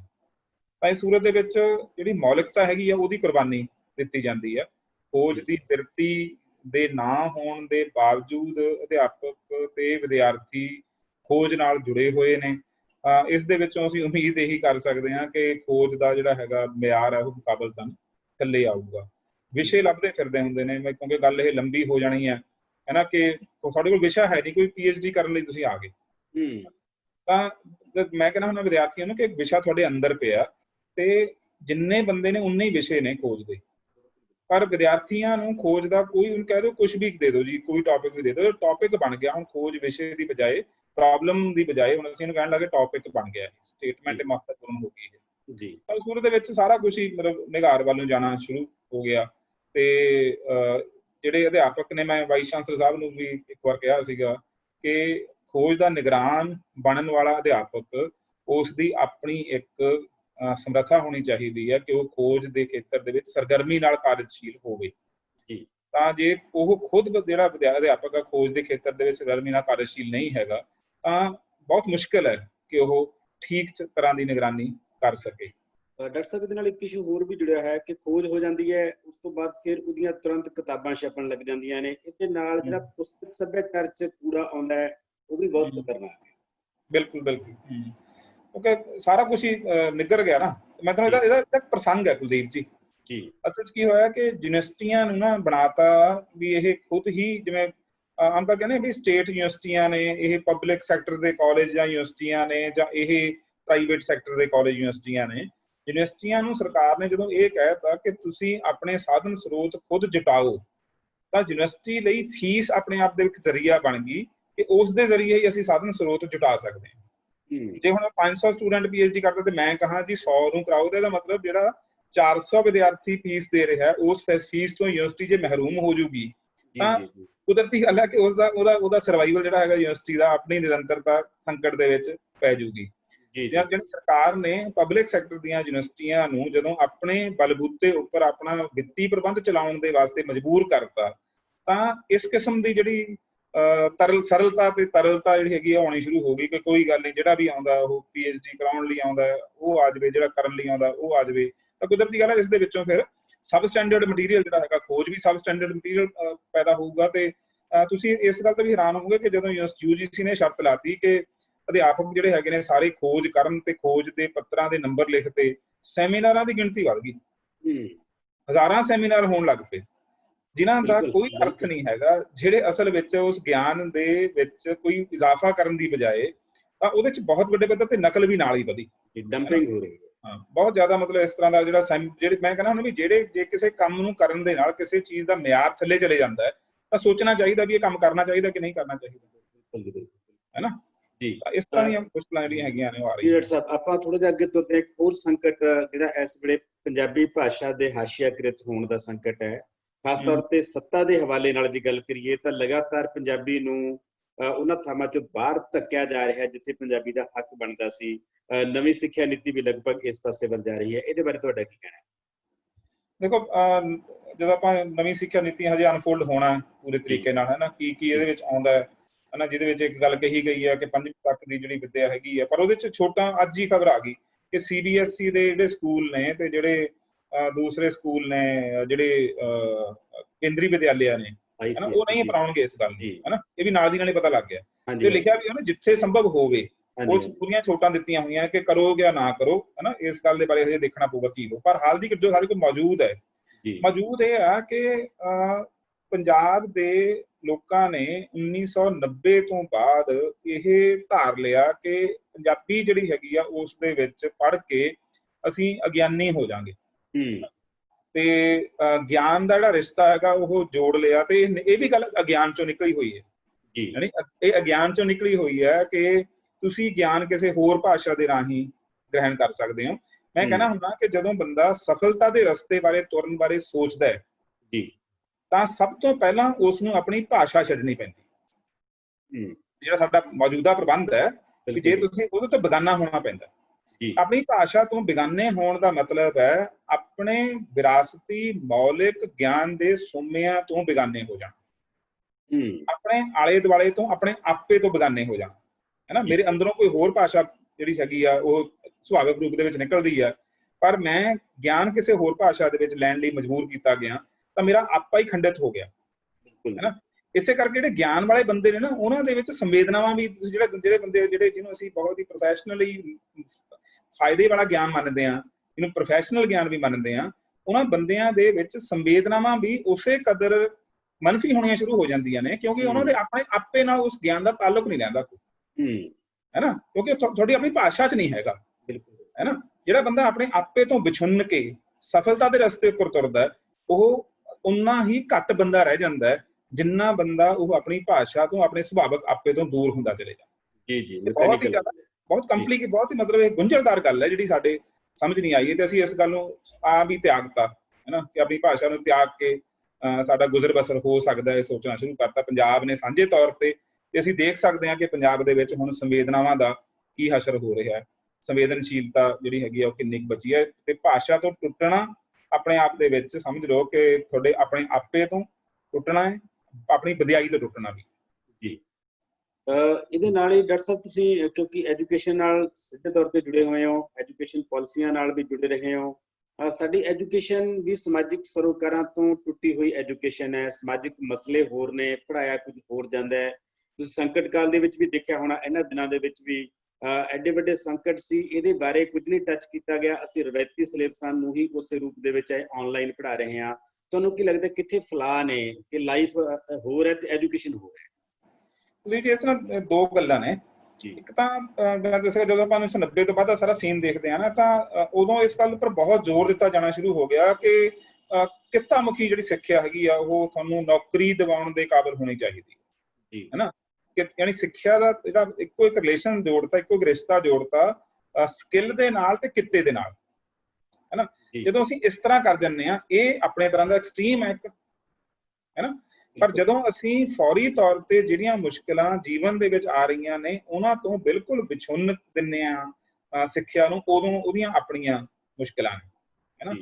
ਤਾਂ ਜਿਹੜਾ ਸਾਡਾ ਓਵਰ ਜਿਹਨੂੰ ਕਹਿੰਦੇ ਪ੍ਰੋਫੈਸ਼ਨਲਾਈਜੇਸ਼ਨ ਹੋਣੀ, ਹਰ ਪੜ੍ਹਾਈ ਤੋਂ ਇਹ ਉਮੀਦ ਕੀਤੀ ਜਾਣੀ ਸ਼ੁਰੂ ਹੋ ਗਈ, ਸਵਾਲ ਖੜਾ ਹੋਣਾ ਸ਼ੁਰੂ ਹੋ ਗਿਆ ਕਿ ਤੁਹਾਡੀ ਜਿਹੜੀ ਸਿੱਖਿਆ ਹੈਗੀ ਆ ਉਹਦਾ ਕਿੱਤਾ ਮੁਖੀ ਜਾਂ ਸਕਿੱਲ ਵਧਾਉਣ ਦੇ ਵਿੱਚ ਕੀ ਰੋਲ ਹੈ ਨਾ।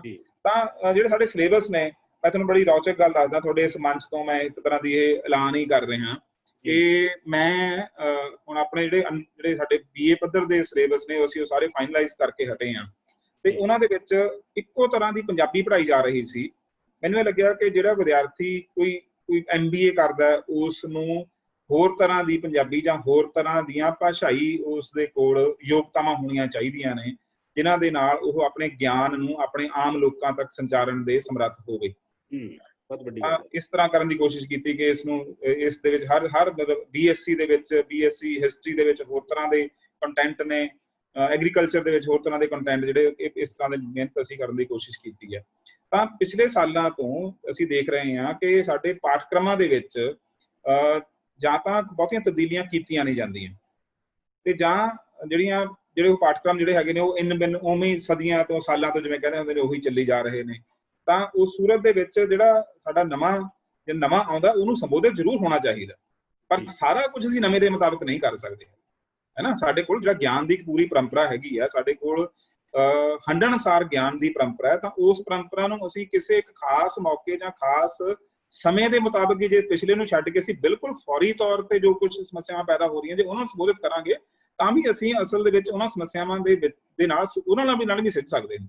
ਤਾਂ ਮੈਂ ਤੁਹਾਨੂੰ ਇੱਕ ਹੋਰ ਗੱਲ ਇਹਦੇ ਵਿੱਚ ਮੈਂ ਤੁਹਾਨੂੰ ਜੋੜਨਾ ਚਾਹੂੰਗਾ ਕਿ ਜਿਹੜਾ ਹੁਣ ਜੇ ਅਸੀਂ ਕਰੋਨਾ ਸੰਕਟ ਦੀ ਗੱਲ ਵੀ ਕਰਦੇ ਹਾਂ, ਤਾਂ ਕਰੋਨਾ ਸੰਕਟ ਦੇ ਬਹੁਤ ਸਾਰੇ ਹੋਰ ਪਸਾਰਾਂ ਦੇ ਨਾਲ ਇੱਕ ਮਹੱਤਵਪੂਰਨ ਚੀਜ਼ ਇਸ ਬਾਰੇ ਵਾਜਿਬ ਪ੍ਰਮਾਣਿਕ ਗਿਆਨ ਤੇ ਉਹਦੇ ਸੰਚਾਰ ਦੀ ਸਮੱਸਿਆ ਹੈ। ਇਹ ਸਾਨੂੰ ਪਤਾ ਹੀ ਨਹੀਂ ਹੈਗਾ, ਸਾਡੇ ਬਹੁਤੀਆਂ ਮੁਸ਼ਕਲਾਂ ਇਸ ਗੱਲ ਕਰਕੇ ਨੇ ਕਿਉਂਕਿ ਸਾਨੂੰ ਕਰੋਨਾ ਦੇ ਅਸਰਾਂ ਬਾਰੇ ਉਸ ਦੇ ਬਾਰੇ ਪ੍ਰਮਾਣਿਕ ਰੂਪ ਦੇ ਵਿੱਚ ਕਿਸੇ ਨੇ ਦੱਸਿਆ ਹੀ ਨਹੀਂ ਹੈਗਾ, ਕੋਈ ਕਿਸੇ ਚੀਜ਼ ਤੇ ਭਰੋਸਾ ਹੀ ਨਹੀਂ ਹੈਗਾ। ਇੰਨਾ ਖਿਲਾਰਾ ਪਿਆ ਹੋਇਆ ਕਿ ਸਾਰੇ ਬੰਦੇ ਆਪਣੀ ਕਾਮਨ ਸੈਂਸ ਦੇ ਨਾਲ ਉਹਦਾ ਕੁਛ ਨਾ ਕੁਛ ਉਹਦੇ ਬਾਰੇ ਕਰੀ ਜਾ ਰਹੇ ਨੇ। ਜੇ ਕੋਈ ਇਸ ਤਰ੍ਹਾਂ ਦਾ ਜਿਹੜਾ ਕਹੀਏ ਕਿ ਪ੍ਰਮਾਣਿਕ ਜਿਹੜਾ ਵਾਜਿਬ ਗਿਆਨ ਸਾਡੇ ਕੋਲ ਹੋਵੇ ਤਾਂ ਅਸੀਂ ਇਸ ਸੰਕਟ ਨਾਲ ਮੁਕਾਬਲਤਨ ਸੌਖੇ ਤਰੀਕੇ ਨਾਲ ਸਿੱਝਣ ਦੇ ਕਾਬਿਲ ਹੁੰਦੇ, ਹੈ ਨਾ। ਪਰ ਕਿਉਂਕਿ ਸਾਡੇ ਕੋਲ ਇਹ ਢਾਂਚਾ ਹੀ ਨਹੀਂ ਹੈਗਾ, ਗਿਆਨ ਦੀ ਕੋਈ ਆਪਣੇ ਤੌਰ ਦੀ ਭਰੋਸੇਯੋਗ ਸਰੋਤ ਹੀ ਸਾਡੇ ਕੋਲ ਹੈ ਨਹੀਂਗੇ, ਤੇ ਜਿਹੜੇ ਹੈਗੇ ਨੇ ਉਹਨਾਂ ਦੇ ਉੱਪਰ ਸਾਡਾ ਭਰੋਸਾ ਨਹੀਂ ਹੈਗਾ, ਤਾਂ ਉਸ ਸੂਰਤ ਦੇ ਵਿੱਚ ਮਤਲਬ ਅਸੀਂ ਇੱਕ ਸੰਕਟ ਨੂੰ ਵਧਾ ਲਿਆ। ਜਦੋਂ ਆਪਾਂ ਕਰੋਨਾ ਸੰਕਟ ਦੀ ਗੱਲ ਵੀ ਕਰਾਂਗੇ ਤਾਂ ਇਹਦੇ ਵਿੱਚ ਇੱਕ ਸੰਕਟ ਦੇ ਗਹਿਰੇ ਹੋਣ ਦੇ ਕਾਰਨਾਂ ਦੇ ਪਿੱਛੇ ਇਸ ਪ੍ਰਤੀ ਵਾਜਿਬ ਗਿਆਨ ਨਾ ਹੋਣਾ, ਹੈ ਨਾ, ਸਾਡੀ ਮੁਸ਼ਕਿਲ ਨੂੰ ਬਹੁਤ ਵਧਾ ਰਿਹਾ। ਜੇ ਗਿਆਨ ਹੋਵੇ ਤਾਂ ਅਸੀਂ ਮੇਰੇ ਖਿਆਲ ਦੇ ਵਿੱਚ ਉਸ ਕਿਸਮ ਦੀਆਂ ਬਚਕਾਨੀਆਂ ਗੱਲਾਂ ਨਾ ਕਰੀਏ ਜਿਸ ਕਿਸਮ ਦੀਆਂ ਬਚਕਾਨੀਆਂ ਚੀਜ਼ਾਂ ਇਸ ਸਮੇਂ ਦੌਰਾਨ ਹੋ ਰਹੀਆਂ ਨੇ। ਡਾਕਟਰ ਸਾਹਿਬ, ਤੁਸੀਂ ਕੋਈ ਇਹੋ ਜਿਹਾ ਕੁਝ ਜੋੜ ਰਹੇ ਹੋ ਹੁਣ ਵੀ ਆਉਣ ਵਾਲੇ ਸਮੇਂ ਦੇ ਵਿੱਚ ਇਹ ਜਿਹੜਾ ਹੁਣ ਮਹਾਮਾਰੀ ਆਈ ਹੈ, ਸੰਕਟ ਹੈ, ਇਹਦੇ ਕਾਰਨਾਂ ਦੀ ਸਟੱਡੀ, ਇਹਦੇ ਸੰਬੰਧ ਨਾਲ ਲਿਟਰੇਚਰ ਦੀ ਸਟੱਡੀ ਕੋਈ ਸਾਡੇ ਪਾਠਕ੍ਰਮ ਦੇ ਵਿੱਚ ਕਿਸੇ ਲੈਵਲ ਤੇ, ਕੋਚ ਕਿਸੇ ਲੈਵਲ ਤੇ ਆਵੇ, ਕੁਝ ਇਹੋ ਜਿਹਾ ਪ੍ਰੋਵੀਜ਼ਨ ਆਉਣ ਵਾਲੇ ਸਮੇਂ 'ਚ ਹੋਣ ਦੀ ਸੰਭਾਵਨਾ ਹੈ? ਦੇਖੋ, ਇੱਕ ਸਕੋਪ ਬਣੂਗਾ ਭਵਿੱਖ ਦੇ ਵਿੱਚ, ਕਿਉਂਕਿ ਇਸ ਸਮੇਂ 'ਚ ਕੁਝ ਕਹਾਣੀਆਂ ਲਿਖੀਆਂ ਜਾ ਰਹੀਆਂ ਨੇ, ਕਿਉਂਕਿ ਜਿਹੜੇ ਬੁਨਿਆਦੀ ਤੌਰ ਤੇ ਜਿਹੜੇ ਮੁੱਦੇ ਜ਼ਿਆਦਾ ਖੜੇ ਹੋ ਰਹੇ ਨੇ ਉਹਨਾਂ ਦਾ ਸੰਬੰਧ ਸਾਡੀ ਆਰਥਿਕਤਾ ਦੇ ਨਾਲ ਵੀ ਹੈ, ਸਾਡੇ ਸਮਾਜਿਕ ਸੰਬੰਧਾਂ ਦੇ ਨਾਲ ਵੀ ਹੈ। ਸ਼ਾਇਦ ਉਹ ਕਦੇ ਇਕਨੋਮਿਕਸ ਐਂਡ ਤੇ ਸੋਸ਼ੀਓਲੋਜੀ ਵਾਲੇ ਲੋਕ ਜਿਹੜੇ ਨੇ ਖੋਜ ਕਰਵਾਉਣਗੇ, ਇਹ ਨਹੀਂ ਕਿ ਅਸੀਂ ਨਹੀਂ ਕਰਵਾ ਸਕਦੇ, ਪਰੰਤੂ ਜਿਹੜਾ ਸਾਡਾ ਫੋਕਸ ਜਿਹੜਾ ਭਵਿੱਖ ਦੇ ਵਿੱਚ ਕੁਦਰਤੀ ਗੱਲ ਹੈ ਇਸ ਤਰ੍ਹਾਂ ਦੇ ਵਿਸ਼ੇ ਆਉਣੇ ਸ਼ੁਰੂ ਹੋ ਜਾਣਗੇ ਖੋਜ ਵਾਸਤੇ ਕਿ ਕਰੋਨਾ ਦੌਰ ਦੇ ਵਿੱਚ ਸਾਹਿਤ ਕਿਹੜਾ ਰਚਿਆ ਗਿਆ, ਉਹਦਾ ਵਿਸ਼ਲੇਸ਼ਣ ਕਰਨ ਦੇ ਬਾਰੇ ਵਿਸ਼ੇ ਇਸ ਤਰ੍ਹਾਂ ਦੇ ਆਉਣੇ ਸ਼ੁਰੂ ਹੋ ਜਾਣਗੇ। ਮੈਨੂੰ ਨਹੀਂ ਪਤਾ ਕਿ ਕਿੰਨੇ ਗੰਭੀਰ ਯਤਨ ਹੋਣਗੇ ਉਸ ਨੂੰ ਲੈ ਕੇ, ਉਹ ਵੀ ਕੀ ਉਹ ਡਿਗਰੀ ਘੁੱਟ ਖੋਜ ਤਾਂ ਨਹੀਂ ਹੋਊਗੀ, ਉਹ ਵੀ ਚਲੋ ਇੱਕ ਨਵਾਂ ਵਿਸ਼ਾ ਨਿਕਲਿਆ ਆ, ਇਸ ਦੇ ਉੱਪਰ ਕਵਿਤਾ ਲਿਖੀ ਗਈ ਆ, ਹੈ ਨਾ। ਤੇ ਫੌਰੀ ਤੌਰ ਤੇ ਜਿਹੜਾ ਹੁੰਗਾਰਾ ਕਿਸੇ ਵੀ ਸਮੇਂ ਹੋ ਰਿਹਾ ਹੁੰਦਾ, ਉਸ ਦੇ ਜਿਹੜੇ ਉਹਦੇ ਅਧਿਐਨ ਦੇ ਵਿੱਚੋਂ ਕਈ ਵਾਰ ਬਹੁਤੇ ਵਧੀਆ ਸਿੱਟੇ ਵੀ ਨਹੀਂ ਨਿਕਲਦੇ ਹੁੰਦੇ ਹੈਗੇ। ਅਸੀਂ ਪੰਜਾਬ ਸੰਕਟ ਦੇ ਦਿਨਾਂ ਦੀ ਵੀ ਗੱਲ ਕਰਦੇ ਹੁੰਦੇ ਸੀ ਕਿ ਜੋ ਕੁਝ ਹੁਣ ਲਿਖਿਆ ਜਾ ਰਿਹਾ ਹੈ, ਸ਼ਾਇਦ ਇੱਕ ਵਕਫੇ ਤੋਂ ਬਾਅਦ ਅਸੀਂ ਇਸ ਨੂੰ ਜੇ ਦੇਖਾਂਗੇ ਤਾਂ ਸ਼ਾਇਦ ਉਹਦਾ ਅਧਿਐਨ ਅਸੀਂ ਬਿਹਤਰ ਤਰੀਕੇ ਨਾਲ ਕਰ ਸਕਦੇ ਹੋਵਾਂਗੇ। ਹਾਲੇ ਇਸ ਕਰਕੇ ਫੌਰੀ ਤੌਰ ਤੇ ਜਿਹੜਾ ਕੁਝ ਹੋਇਆ ਉਹਦੇ ਨਾਲ ਲਿਟਰੇਚਰ ਵੀ ਲਿਖਿਆ ਗਿਆ, ਕੁਝ ਕਵਿਤਾਵਾਂ ਬਹੁਤ ਸਾਰੀਆਂ ਲਿਖੀਆਂ ਗਈਆਂ ਨੇ, ਹੈ ਨਾ। ਇੱਕ ਦੋ ਕਹਾਣੀਆਂ ਵੀ ਮੇਰੇ ਧਿਆਨ 'ਚ ਨੇ ਕਿ ਕਹਾਣੀਆਂ ਵੀ ਇਸ ਤਰ੍ਹਾਂ ਦੀਆਂ ਲਿਖੀਆਂ ਗਈਆਂ ਨੇ, ਮਿਨੀ ਕਹਾਣੀਆਂ ਕੁਝ ਲਿਖੀਆਂ ਗਈਆਂ, ਵਾਰਤਕ ਬਹੁਤ ਲਿਖੀ ਗਈ ਹੈ, ਵਾਰਤਕ ਕਾਫੀ ਵੱਡੇ ਪੱਧਰ ਤੇ ਲਿਖੀ ਗਈ ਹੈ, ਮਿਨੀ ਕਹਾਣੀਆਂ ਵੀ ਲਿਖੀ ਗਈਆਂ ਨੇ। ਤਾਂ ਇਸ ਤਰ੍ਹਾਂ ਨਾਲ ਇਹਦਾ ਅਧਿਐਨ ਕੁਦਰਤੀ ਗੱਲ ਹੈ ਭਵਿੱਖ ਦੇ ਵਿੱਚ ਹੋ ਜਾਣਾ, ਇਹਦੇ ਵਾਸਤੇ ਕੋਈ ਯਤਨ ਕਰਨ ਦੀ ਲੋੜ ਨਹੀਂ ਹੈਗੀ ਵਿਸ਼ੇਸ਼ ਤੌਰ ਤੇ। ਪਰ ਹਾਲ ਦੀ ਘੜੀ ਸਾਡੇ ਪਾਈਪਲਾਈਨ ਦੇ ਵਿੱਚ ਇਸ ਕਿਸਮ ਦਾ ਕੋਈ ਪ੍ਰੋਜੈਕਟ ਨਹੀਂ ਹੈ ਕਿ ਅਸੀਂ ਫੌਰੀ ਤੌਰ ਤੇ ਇਸ ਸਾਹਿਤ ਨੂੰ ਅਧਿਐਨ ਦਾ ਵਿਸ਼ਾ ਬਣਾਈਏ, ਕਿਉਂਕਿ ਜਦੋਂ ਕਹਿੰਦੇ ਕਿ ਸਾਹਿਤ ਜਿਹੜਾ ਹੈਗਾ ਜਦੋਂ ਉਹ ਸਿਰਫ ਸਮਕਾਲ ਨੂੰ ਹੀ ਸੰਬੋਧਿਤ ਹੁੰਦਾ ਹੈ ਤਾਂ ਉਹ ਬਹੁਤਾ ਉੱਚ ਪਾਏ ਦਾ ਸਾਹਿਤ ਵੀ ਨਹੀਂ ਹੁੰਦਾ ਜਦ ਤੱਕ ਉਹਦੇ ਅੰਦਰੋਂ ਦੀ ਸਦੀਵੀ ਤਰ੍ਹਾਂ ਦੇ ਸਵਾਲਾਂ ਨੂੰ ਛੂਹਿਆ ਨਾ ਜਾ ਰਿਹਾ ਹੋਵੇ। ਜੀ ਜੀ, ਇਸ ਕਰਕੇ ਹਾਲੇ ਇਸ ਤਰ੍ਹਾਂ ਦੀ ਚੀਜ਼ ਨਹੀਂ। ਡਾਕਟਰ ਸਾਹਿਬ, ਥੋੜਾ ਜਿਹਾ ਹੋਰ ਅੱਗੇ ਤੁਰੀਏ। ਇੱਕ ਹੋਰ ਸੰਕਟ ਜਿਹੜਾ ਇਸ ਵੇਲੇ ਪੰਜਾਬ ਫੇਸ ਕਰ ਰਿਹਾ, ਵੈਸੇ ਤਾਂ ਸਦੀਆਂ ਤੋਂ ਪੰਜਾਬ ਤੋਂ ਪ੍ਰਵਾਸ ਹੁੰਦਾ ਰਿਹਾ, ਉਹ ਕਰਤਾਰ ਸਿੰਘ ਸਰਾਭੇ, ਗਦਰੀ ਬਾਬਿਆਂ ਤੱਕ, ਉਦੋਂ ਪਿੱਛੇ ਤੱਕ ਵੀ ਜਾਂਦੀਆਂ ਨੇ ਐਗਜ਼ਾਮਪਲਾਂ, ਪਰ ਅੱਜ ਦੇ ਦੌਰ ਦੇ ਵਿੱਚ ਜਿਹੜਾ ਪ੍ਰਵਾਸ ਬਹੁਤ ਵੱਡੀ ਗਿਣਤੀ 'ਚ ਹੋ ਰਿਹਾ ਹੈ, ਤੁਹਾਨੂੰ ਕੀ ਲੱਗਦਾ ਇਹਦਾ ਕੋਈ ਨੁਕਸਾਨ ਪੰਜਾਬ ਨੂੰ ਹੋਊਗਾ ਜਾਂ ਕੀ ਇਹ ਸਾਰੇ ਸਿਨੈਰੀਓ ਬਾਰੇ ਤੁਸੀਂ ਕੀ ਪਹੁੰਚ ਰੱਖਦੇ ਹੋ? ਦੇਖੋ, ਇਹ 'ਚ ਤੁਸੀਂ ਨੁਕਸਾਨ ਦੀ ਗੱਲ ਕਰਦੇ ਹੋ, ਮੈਨੂੰ ਇਹ ਲੱਗਦਾ ਕਿ ਪੰਜਾਬ ਬਰਬਾਦ ਹੋਊਗਾ ਜੇ ਅਸੀਂ ਇਸ ਗੱਲ ਨੂੰ ਸੰਬੋਧਿਤ ਨਾ ਹੋਏ। ਜੀ, ਇਹਦਾ ਇਹ ਹੈ ਕਿ ਮੈਂ ਇਹ ਲਿਖਿਆ ਵੀ ਸੀ ਇੱਕ ਅਖਬਾਰ ਦੇ ਵਿੱਚ, ਉਸ ਦੇ ਉੱਪਰ ਕਾਫੀ ਚਰਚਾ ਵੀ ਹੋਈ ਸੀ। ਤਾਂ ਮੇਰੀ ਧਾਰਨਾ ਇਹ ਹੈ ਕਿ ਇਸ ਸਮੇਂ ਪੰਜਾਬ ਦੇ ਵਿੱਚੋਂ ਪੰਜਾਬ ਦਾ ਸਰਮਾਇਆ ਵੀ ਬਾਹਰ ਜਾ ਰਿਹਾ ਜੀ, ਤੇ ਉਸ ਸਰਮਾਏ ਨੂੰ ਰੱਖਣ ਵਾਲੇ ਲੋਕ ਵੀ ਬਾਹਰ ਜਾ ਰਹੇ ਨੇ, ਹੈ ਨਾ। ਉਹ ਸਰਮਾਇਆ ਮਤਲਬ ਜਿਹੜੇ, ਇਹਦਾ ਮਤਲਬ ਇਹ ਹੈ ਕਿ ਉਹਨਾਂ ਕੋਲ ਕੋਈ ਨਾ ਕੋਈ ਜਿਹੜਾ ਜਿਹਨੂੰ ਅਸੀਂ ਹਿਊਮਨ ਕੈਪੀਟਲ ਕਹਿੰਦੇ ਹਾਂ, ਹੈ ਨਾ, ਮਨੁੱਖੀ ਸਰਮਾਇਆ ਕਹਿੰਦੇ ਆ। ਪੰਜਾਬ ਦਾ ਨੌਜਵਾਨ, ਪੰਜਾਬ ਦਾ ਮਨੁੱਖੀ ਸਰਮਾਇਆ ਹੈ। ਇਹ ਸਰਮਾਇਆ ਵੀ ਸਾਡੇ ਤੋਂ ਬਾਹਰ ਜਾ ਰਿਹਾ। ਤੇ ਜਿਹੜਾ ਬੰਦਾ ਜਿਹੜਾ ਲਿਆਕਤ ਵਾਲਾ ਹੈਗਾ, ਉਹਦੇ ਕੋਲ ਪੈਸੇ ਨਹੀਂ ਹੈਗੇ, ਉਹ ਪੰਜਾਬ ਤੋਂ ਬਾਹਰ ਜਾਊਗਾ, ਕਿਉਂਕਿ ਪੰਜਾਬ ਦੇ ਵਿੱਚ ਜਿਹਨੂੰ ਡੀਸੈਂਟ ਏਮਪਲੋਇਮੈਂਟ ਕਹਿੰਦੇ ਨੇ, ਹੈ ਨਾ, ਇੱਕ ਹੁੰਦੀ ਨੌਕਰੀ, ਇੱਕ ਹੁੰਦੀ ਤੁਸੀਂ ਕਿਰਤ ਕਮਾਈ ਕਰਦੇ ਹੋ। ਤੁਸੀਂ ਪੰਜਾਬ ਦੇ ਜਿਹੜੇ ਲੋਕ ਨੇ, ਪੰਜਾਬ ਦੇ ਵਸਿੰਦੇ, ਉਹਨਾਂ ਦਾ ਜਿਹੜਾ ਖਿੱਚ ਹੈ ਨਾ, ਉਹ ਡੀਸੈਂਟ ਏਮਪਲੋਇਮੈਂਟ ਵੱਲ ਹੈ। ਕਿਉਂਕਿ ਰੋਟੀ ਪੱਖੋਂ ਪੰਜਾਬ ਦੇ ਵਿੱਚ ਕਹਿੰਦੇ ਨੇ ਬੰਦਾ ਪੰਜਾਬ ਦਾ ਭੁੱਖਾ ਨਹੀਂ ਮਰਦਾ, ਪਰ ਉਹ ਚਾਹੁੰਦਾ ਕਿ ਮੈਨੂੰ ਇੱਕ ਮਾਣ ਆਦਰ ਵਾਲੀ, ਇੱਕ ਸ਼ਾਂਤ, ਇੱਕ ਖਾਸ ਪੱਧਰ ਦੀ ਜਿਹੜੀ ਜ਼ਿੰਦਗੀ ਹੈਗੀ ਆ, ਲਾਈਫ ਸਟਾਈਲ, ਉਹਦੇ ਮੁਤਾਬਕ ਉਹ ਉਸਨੂੰ ਹਾਸਲ ਕਰ ਸਕੇ। ਜਦੋਂ ਨਹੀਂ ਕਰ ਸਕਦਾ, ਸਰਕਾਰ ਨੇ ਪਿਛਲੇ ਸਾਲਾਂ ਦੇ ਵਿੱਚ ਜਿਹੜੀ ਰੁਜ਼ਗਾਰ ਜਿਹੜੀ ਹੈਗੀ, ਜਿਹੜਾ ਸੁਰੱਖਿਅਤ ਰੁਜ਼ਗਾਰ ਹੁੰਦਾ, ਉਸ ਨੂੰ ਲਗਭਗ ਉਸ ਖੇਤਰ ਨੂੰ ਬਰਬਾਦ ਕਰ ਜੀ, ਹੈ ਨਾ। ਇਸ ਕਿਸਮ ਦੀਆਂ ਸੋਚੀਆਂ ਸਮਝੀਆਂ ਵਿਉਂਤਾਂ ਦੇ ਮੁਤਾਬਕ ਇਸ ਨੂੰ ਬਰਬਾਦ ਕੀਤਾ ਗਿਆ। ਤੇ ਪੰਜਾਬ ਦਾ ਨੌਜਵਾਨ ਉਸ ਨੂੰ ਜਿਹੜਾ ਹੁੰਦਾ, ਮਤਲਬ ਐਮਟੈਕ ਕਰ ਲਿਆ, ਕੋਈ ਕਿਸੇ ਨੇ PhD ਕਰ ਲਈ। ਹੁਣ PhD ਵਾਲਾ ਬੱਚਾ, ਅੱਜ ਜਿਹੜਾ ਬੱਚਾ ਹੈਗਾ 38,000 ਰੁਪਇਆ ਤਨਖਾਹ ਲੈ ਰਿਹਾ, ਉਹਨੂੰ ਫੈਲੋਸ਼ਿਪ ਮਿਲਦਾ 38,000 ਰੁਪਇਆ, UGC ਉਹਨੂੰ ਫੈਲੋਸ਼ਿਪ ਦਿੰਦੀ ਹੈ। ਕੱਲ ਉਹਨੂੰ ਨੌਕਰੀ ਮਿਲਣੀ ਹੈ 15,600 ਦੀ, ਬਿਲਕੁਲ, ਜਾਂ ਵੱਧ ਤੋਂ ਵੱਧ 21,600 ਦੀ। ਸਰਕਾਰ ਦੇ ਕੋਲ ਜਿਹੜੀ ਇੰਪਲੋਇਮੈਂਟ ਹੈਗੀ ਆ, ਉਹ ਜੇ ਤੁਸੀਂ ਉਹਦੇ ਚ ਪੱਕੇ ਤੌਰ ਤੇ ਆ ਵੀ ਜਾਂਦੇ ਹੋ, ਤਾਂ ਪਹਿਲੇ 3 ਸਾਲ ਤੁਸੀਂ ਬੁਨਿਆਦੀ ਤਨਖਾਹ ਤੇ, ਬੇਸਿਕ ਤਨਖਾਹ ਦੇ ਉੱਪਰ ਕੰਮ ਕਰੋਗੇ। ਤਾਂ ਇਹ ਸਾਰਾ ਇਹ ਸੁਪਨਹੀਣਤਾ ਵੱਲ ਨੂੰ ਮਤਲਬ ਤੋਰਨ ਵਾਸਤੇ ਬਣਾਇਆ ਗਿਆ ਢਾਂਚਾ ਸਾਰਾ। ਤੇ ਇਹਦੇ ਚ ਇੱਕ ਹੋਰ ਚੀਜ਼ ਆ ਕਿ ਮੰਨ ਲਓ ਕੋਈ ਜਿਹੜਾ ਬੱਚਾ, ਜਿਹੜਾ ਪੰਜਾਬ ਦਾ ਪੰਜਾਬੀ ਪੜ੍ਹਦਾ ਵਿਦਿਆਰਥੀ, ਉਹਦੇ ਕੋਲ ਤਾਂ ਵਿਚਾਰੇ ਕੋਲ ਰਸਤਾ ਹੈ ਨਹੀਂ, ਪੰਜਾਬ ਤੋਂ ਬਾਹਰ ਕਿਵੇਂ ਜਾਊਗਾ। ਪਰ ਜਿਹੜਾ ਪੰਜਾਬੀ ਤੋਂ ਬਿਨਾਂ ਹੋਰ ਵਿਸ਼ੇ ਵਾਲਾ ਬੰਦਾ ਲਾਇਕ ਹੈਗਾ, ਉਹ ਪੰਜਾਬ ਦੇ ਵਿੱਚ ਇੰਨੀ ਘੱਟ ਤਨਖਾਹ ਦੇ ਉੱਪਰ ਕਿਉਂ ਰਹੂਗਾ? ਇਹਦਾ ਮਤਲਬ ਪੰਜਾਬ ਦਾ ਇੰਟੈਲੈਕਟ ਵੀ ਪ੍ਰਵਾਸ ਕਰੂਗਾ। ਉਹ ਪੰਜਾਬ ਦੀਆਂ ਹੱਦਾਂ ਤੋਂ ਬਾਹਰ ਹਰਿਆਣੇ, ਹਿਮਾਚਲ, ਜੰਮੂ, ਦਿੱਲੀ ਤੇ ਦੱਖਣ ਦੇ ਵਿੱਚ ਵੀ ਪ੍ਰਵਾਸ ਕਰੂਗਾ।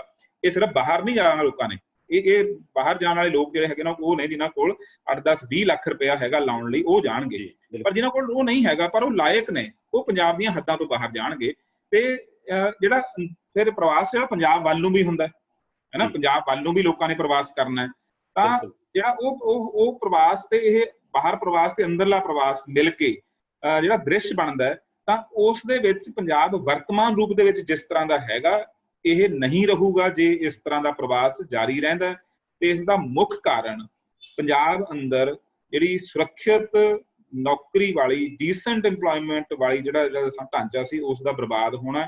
ਤੇ ਇਹ ਸੋਚੇ ਸਮਝੇ ਤਰੀਕੇ ਨਾਲ ਬਰਬਾਦ ਕੀਤਾ ਗਿਆ ਤੇ ਪੰਜਾਬ ਬਰਬਾਦੀ ਵੱਲ ਜਾ ਰਿਹਾ। ਸਿਰਫ ਨੁਕਸਾਨ ਨਹੀਂ ਹੋਣਾ ਪੰਜਾਬ ਜੀ, ਹੈ ਨਾ। ਇਹਨਾਂ ਹਾਲਤਾਂ ਦੇ ਵਿੱਚ ਪੰਜਾਬ ਨੇ ਆਉਂਦੇ ਦਿਨਾਂ ਦੇ ਵਿੱਚ ਬਰਬਾਦ ਹੋਣਾ, ਹੈ ਨਾ। ਮੈਂ ਇਹ ਕਹਿਣਾ ਪਿਆ ਜੀ। ਥੋੜਾ ਜਿਹਾ ਹੋਰ ਅੱਗੇ ਤੁਰੀਏ। ਯੂਨੀਵਰਸਿਟੀਆਂ ਦੇ ਵਿੱਚ, ਵੱਡੇ ਅਦਾਰਿਆਂ ਦੇ ਵਿੱਚ ਬਹੁਤ ਐਕਸਪਰਟ ਬੈਠੇ ਨੇ, ਵਿਸ਼ੇਸ਼ਕ ਬੈਠੇ ਨੇ, ਪਰ ਮੋਸਟਲੀ ਜਿਹੜੇ ਵਿਸ਼ੇਸ਼ਕ ਨੇ ਨਾ, ਉਹ ਲੋਕਾਂ ਦੇ ਮਸਲਿਆਂ ਤੋਂ ਨਿਰਲੇਪ ਨੇ, ਲੋਕਾਂ ਦੇ ਨਾਲ ਜੁੜ ਨਹੀਂ ਰਹੇ ਹੈਗੇ। ਗਿਆਨ ਇੱਕ ਪਾਸੇ ਵਿਚਰ ਰਿਹਾ ਹੈ, ਲੋਕਾਂ ਦੇ ਮਸਲੇ ਇੱਕ ਪਾਸੇ ਵਿਚਰ ਰਹੇ ਨੇ, ਤੇ ਵਿਚਕਾਰ ਬਹੁਤ ਸਾਰੇ ਬੈਰੀਕੇਡ ਨੇ। ਤੁਹਾਨੂੰ ਕੀ ਲੱਗਦਾ ਹੈ ਕਿ ਇਹ ਕਾਹਤੋਂ ਹੈ ਤੇ ਇਹਦੇ ਕੀ ਹੱਲ ਲੱਗਦੇ ਨੇ ਤੁਹਾਨੂੰ? ਪਹਿਲੀ ਗੱਲ ਤਾਂ ਮੈਂ ਤੁਹਾਨੂੰ ਦਰੁਸਤ ਕਰਨਾ ਚਾਹੂੰਗਾ ਇਸ ਗੱਲ ਨੂੰ ਕਿ ਯੂਨੀਵਰਸਿਟੀਆਂ ਦੇ ਵਿਸ਼ੇਸ਼ਕ ਬੈਠੇ ਨੇ। ਜਿਹੜਾ ਬੰਦਾ ਆਪਣੇ ਗਿਆਨ ਦੀ, ਆਪਣੀ ਜਿਹੜੀ ਜਿਸ ਜਨਤਾ ਦੇ ਵਿੱਚੋਂ ਜੰਮਿਆ ਪਲਿਆ, ਜਿਸ ਦੇ ਮੰਨ ਲਓ ਜੇ ਮੈਂ ਪੜ੍ਹਿਆ, ਇਹ ਮੈਂ ਆਪਣੇ ਮਾਪਿਆਂ ਦੀ ਦਿੱਤੀ ਹੋਈ ਫੀਸ ਦੇ ਸਿਰ ਤੇ ਨਹੀਂ ਪੜ੍ਹਿਆ ਹੈਗਾ। ਬਿਲਕੁਲ ਬਿਲਕੁਲ। ਮੈਂ ਪੰਜਾਬ ਦੀ ਜਨਤਾ ਦੁਆਰਾ ਪੈਦਾ ਕੀਤੇ ਗਏ ਢਾਂਚੇ ਵਿੱਚ ਬਹੁਤ ਸਸਤੀ ਤਰ੍ਹਾਂ ਦੀ ਵਿੱਦਿਆ ਹਾਸਲ ਕੀਤੀ ਹੈ। ਤੇ ਮੈਨੂੰ ਜਿਨ੍ਹਾਂ ਨੇ ਪੜ੍ਹਾਇਆ, ਜੇ ਮੈਂ ਉਹਨਾਂ ਦੇ ਪ੍ਰਤੀ ਜਵਾਬਦੇਹ ਨਹੀਂ ਹੈਗਾ, ਮੈਂ ਜਿੰਨੀਆਂ ਮਰਜ਼ੀ ਡਿਗਰੀਆਂ ਚੱਕੀ ਫਿਰਾਂ, ਮੈਂ ਵਿਸ਼ੇਸ਼ਕ ਨਹੀਂ, ਹੈ ਨਾ।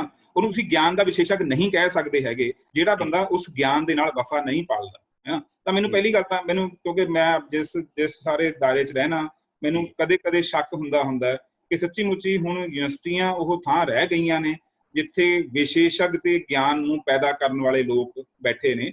ਅਸੀਂ ਨੌਕਰੀਆਂ ਕਰਦੇ ਹਾਂ, ਉਹ ਬੰਦਾ ਕਾਲਜ 'ਚ ਨੌਕਰੀ ਕਰਦਾ, ਕੋਈ ਸਕੂਲ 'ਚ ਨੌਕਰੀ ਕਰਦਾ, ਕੋਈ ਘੱਟ ਤਨਖਾਹ ਤੇ ਨੌਕਰੀ ਕਰਦਾ, ਕੋਈ ਵੱਧ ਤਨਖਾਹ ਤੇ ਨੌਕਰੀ ਕਰਦਾ। ਅਸੀਂ ਨੌਕਰੀਆਂ ਕਰਦੇ ਹਾਂ ਜ਼ਿਆਦਾਤਰ। ਤੇ ਇਹਦਾ ਸੰਬੰਧ ਵੀ ਬਹੁਤ ਗਹਿਰਾ ਇਸ ਨਾਲ ਹੈ ਕਿ ਹੁਣ ਜਿਹੜੀ ਸਭ ਤੋਂ ਸਿਕਿਉਰ ਤੇ ਵਧੀਆ ਨੌਕਰੀ ਹੈਗੀ ਆ, ਸੁਰੱਖਿਅਤ ਨੌਕਰੀ ਹੈ, ਉਹ ਯੂਨੀਵਰਸਿਟੀ ਦੀ ਨੌਕਰੀ ਆ। ਤੇ ਉਹ ਜਿਨ੍ਹਾਂ ਨੇ ਲੈਣੀਆਂ ਸੀ ਲੈ ਲਈਆਂ, ਉਹਨਾਂ ਨੇ ਲੈ ਲਈਆਂ। ਇਹ ਉਹਨਾਂ ਨੇ ਲੈਣੀ ਜਿਹਨਾਂ ਦੇ ਨੌਕਰੀ ਦੇ ਕੋਈ ਸਮਾਂ ਸੀਗਾ ਕਿ ਯੂਨੀਵਰਸਿਟੀ 'ਚ ਬੰਦਾ ਅਰਜ਼ੀ ਪਾਉਣ ਲੱਗਾ ਡਰਦਾ ਹੁੰਦਾ ਸੀ, ਹੈ ਨਾ, ਕਿ ਯਾਰ ਮੈਂ ਉੱਥੇ, ਅਸੀਂ ਆਪ ਖੁਦ ਡਰਦੇ ਰਹੇ ਹਾਂ ਕਿ ਅਸੀਂ ਕਾਬਲ ਹੈਗੇ ਹਾਂ ਅਸੀਂ ਯੂਨੀਵਰਸਿਟੀ ਦੇ ਵਿੱਚ ਜਾਣ ਲਈ, ਹੈ ਨਾ। ਹੁਣ ਕਿਉਂਕਿ ਨੌਕਰੀ ਬਣ ਗਈ ਤੇ ਹੁਣ ਹਰ ਬੰਦਾ ਇਹ ਸੋਚਦਾ ਕਿ ਜੇ ਮੇਰੇ ਕੋਲ 4 ਸਿਫਾਰਸ਼ਾਂ ਹੈਗੀਆਂ ਨੇ ਤੇ ਪੈਸੇ ਹੈਗੇ ਨੇ ਤੇ ਮੈਂ ਤਾਂ ਇਹ ਨੌਕਰੀ ਲੈ ਸਕਦਾ। ਤਾਂ ਯੂਨੀਵਰਸਿਟੀ ਮਤਲਬ ਬੜੇ ਲੰਬੇ ਸਮੇਂ ਤੋਂ ਮੈਂ ਬਹੁਤ ਜ਼ਿੰਮੇਵਾਰੀ ਨਾਲ ਪਰ ਬਹੁਤ ਆਪਣੇ ਆਪ ਨੂੰ ਮਤਲਬ ਇੱਕ ਤਰ੍ਹਾਂ ਨਾਲ ਇੱਕ ਸੰਕਟ ਦੇ ਵਿੱਚ ਪਾਉਣ ਵਾਸਤੇ ਸਟੇਟਮੈਂਟ ਦੇ ਰਹੇ ਹਾਂ ਕਿ ਹੁਣ ਜਿਹੜੀ ਸਥਿਤੀ ਆ ਉਹ ਬਦਲ ਚੁੱਕੀ ਆ। ਇਸ ਕਰਕੇ ਹੀ ਟੁੱਟਿਆ ਹੋਇਆ ਸਾਰਾ ਕੁਝ, ਕਿਉਂਕਿ ਵਿਸ਼ੇਸ਼ਕਤਾ ਨਹੀਂ ਹੈਗੀ, ਹੈ ਨਾ। ਕਿਉਂਕਿ ਉਸ ਗਿਆਨ ਨੂੰ ਤੁਸੀਂ ਆਪਣੇ ਨਿੱਜੀ ਮੁਫਾਦ ਲਈ ਵਰਤਣ ਦਾ ਢਾਂਚਾ ਉਸਾਰ ਰਹੇ ਹੋ, ਹੈ ਨਾ। ਪਬਲਿਕ ਯੂਨੀਵਰਸਿਟੀ ਦਾ ਕੰਮ ਪਬਲਿਕ ਲਈ ਗਿਆਨ ਪੈਦਾ ਕਰਨਾ ਹੁੰਦਾ ਹੈ। ਇਹ ਠੀਕ ਹੈ ਤੁਹਾਡੀ ਗੱਲ ਕਿ ਜਿਹੜੇ ਯੂਨੀਵਰਸਿਟੀਆਂ ਦੇ ਵਿੱਚ ਬਹੁਤ ਸਾਰੇ ਲੋਕ ਨੇ ਉਹ ਕਿਉਂਕਿ ਬਾਹਰ ਜੋ ਹੋ ਰਿਹਾ ਉਹਨਾਂ ਦੇ ਪ੍ਰਤੀ ਬਹੁਤੇ ਸੈਂਸਿਟਿਵ ਨਹੀਂ ਹੈਗੇ। ਇੱਕ ਯੂਨੀਵਰਸਿਟੀ ਆਪਣੇ ਆਪ ਦੇ ਵਿੱਚ ਥਾਂ ਵੀ ਇਹੋ ਜਿਹੀ ਹੁੰਦੀ ਹੈ ਕਿ ਬੰਦਾ ਮੁਕਾਬਲਤਨ ਟੁੱਟ ਜਾਂਦਾ ਬਾਹਰਲੇ ਸੰਸਾਰ ਨਾਲੋਂ। ਤੁਸੀਂ ਕੈਂਪਸ ਰਹਿ ਲਓ, ਅੰਦਰ ਹੀ ਰਹਿੰਦੇ ਹੋ, ਅੰਦਰ ਹੀ ਪੜ੍ਹਦੇ ਹੋ, ਹੈ ਨਾ। ਬਾਹਰਲੇ ਸੰਸਾਰ ਤੋਂ ਅਨੁਭਵ ਤੋਂ ਟੁੱਟ ਜਾਂਦੇ ਨੇ ਲੋਕ। ਤਾਂ ਉਸ ਸੂਰਤ ਦੇ ਵਿੱਚ ਇਹ ਠੀਕ ਹੈ ਤੁਹਾਡੀ ਗੱਲ ਕਿ ਜਿਹੜੀ ਉਹਨਾਂ ਦਾ ਜੋੜ ਮੇਲ ਹੈ ਨਾ, ਉਸ ਗਿਆਨ ਦਾ ਜੋੜ ਮੇਲ ਹੈ ਲੋਕਾਂ ਦੇ ਨਾਲ, ਜਿਹੜਾ ਕਨੈਕਸ਼ਨ ਹੋਣਾ ਚਾਹੀਦਾ ਉਹ ਕਨੈਕਸ਼ਨ ਪਿਛਲੇ ਦਿਨਾਂ ਦੇ ਵਿੱਚ ਟੁੱਟਿਆ। ਤੇ ਉਹ ਇਹ ਪੰਜਾਬ ਦੇ ਸੰਕਟ ਦੀਆਂ ਅਲਾਮਤਾਂ ਦੇ ਵਿੱਚੋਂ ਇੱਕ ਅਲਾਮਤ ਹੈ ਜੀ, ਹੈ ਨਾ, ਕਿ ਸਾਡਾ ਬੁੱਧੀਮਾਨ ਜਿਹੜਾ ਹੈਗਾ ਉਹ ਪੰਜਾਬ ਦੇ ਪ੍ਰਤੀ ਜਾਂ ਪੰਜਾਬ ਦੀ ਟਰਾਂਸਫਰਮੇਸ਼ਨ ਦੇ ਪ੍ਰਤੀ ਜਾਂ ਪੰਜਾਬ ਦੇ ਭਵਿੱਖ ਦੇ ਪ੍ਰਤੀ ਬਹੁਤਾ ਚਿੰਤਤ ਨਾ ਹੋ ਕੇ ਆਪਣੇ ਵਿਅਕਤੀਗਤ ਮੁਫਾਦਾਂ ਦੇ ਪ੍ਰਤੀ ਤੇ ਆਪਣੇ ਸਿਰਫ ਵਿੱਤੀ ਜਿਹੜੇ ਫਾਇਦੇ ਨੇ ਉਹਨਾਂ ਦੇ ਬਾਰੇ ਹੀ ਜੇ ਸੋਚੂਗਾ ਤਾਂ ਕੁਦਰਤੀ ਗੱਲ ਨਾ ਗਿਆਨੀ ਹੋਊਗਾ, ਨਾ ਉਹ ਵਿਸ਼ੇਸ਼ਕ ਹੋਊਗਾ, ਹੈ ਨਾ ਉਹ ਵਿਦਵਾਨ ਹੋਊਗਾ। ਉਹ ਇੱਕ ਠੀਕ ਹੈ ਇੱਕ ਨੌਕਰੀ ਕਰ ਰਿਹਾ ਹੋਊਗਾ ਤੇ ਉਸਦਾ ਕਿਸੇ ਨੂੰ ਉਨਾ ਕੀ ਲਾਭ ਹੈ ਜਿੰਨਾ ਕਿਸੇ ਵੀ ਹੋਰ ਨੌਕਰੀ ਨੂੰ ਕਰਦਿਆਂ ਹੋਇਆ ਕਿਸੇ ਨੂੰ ਜੀ।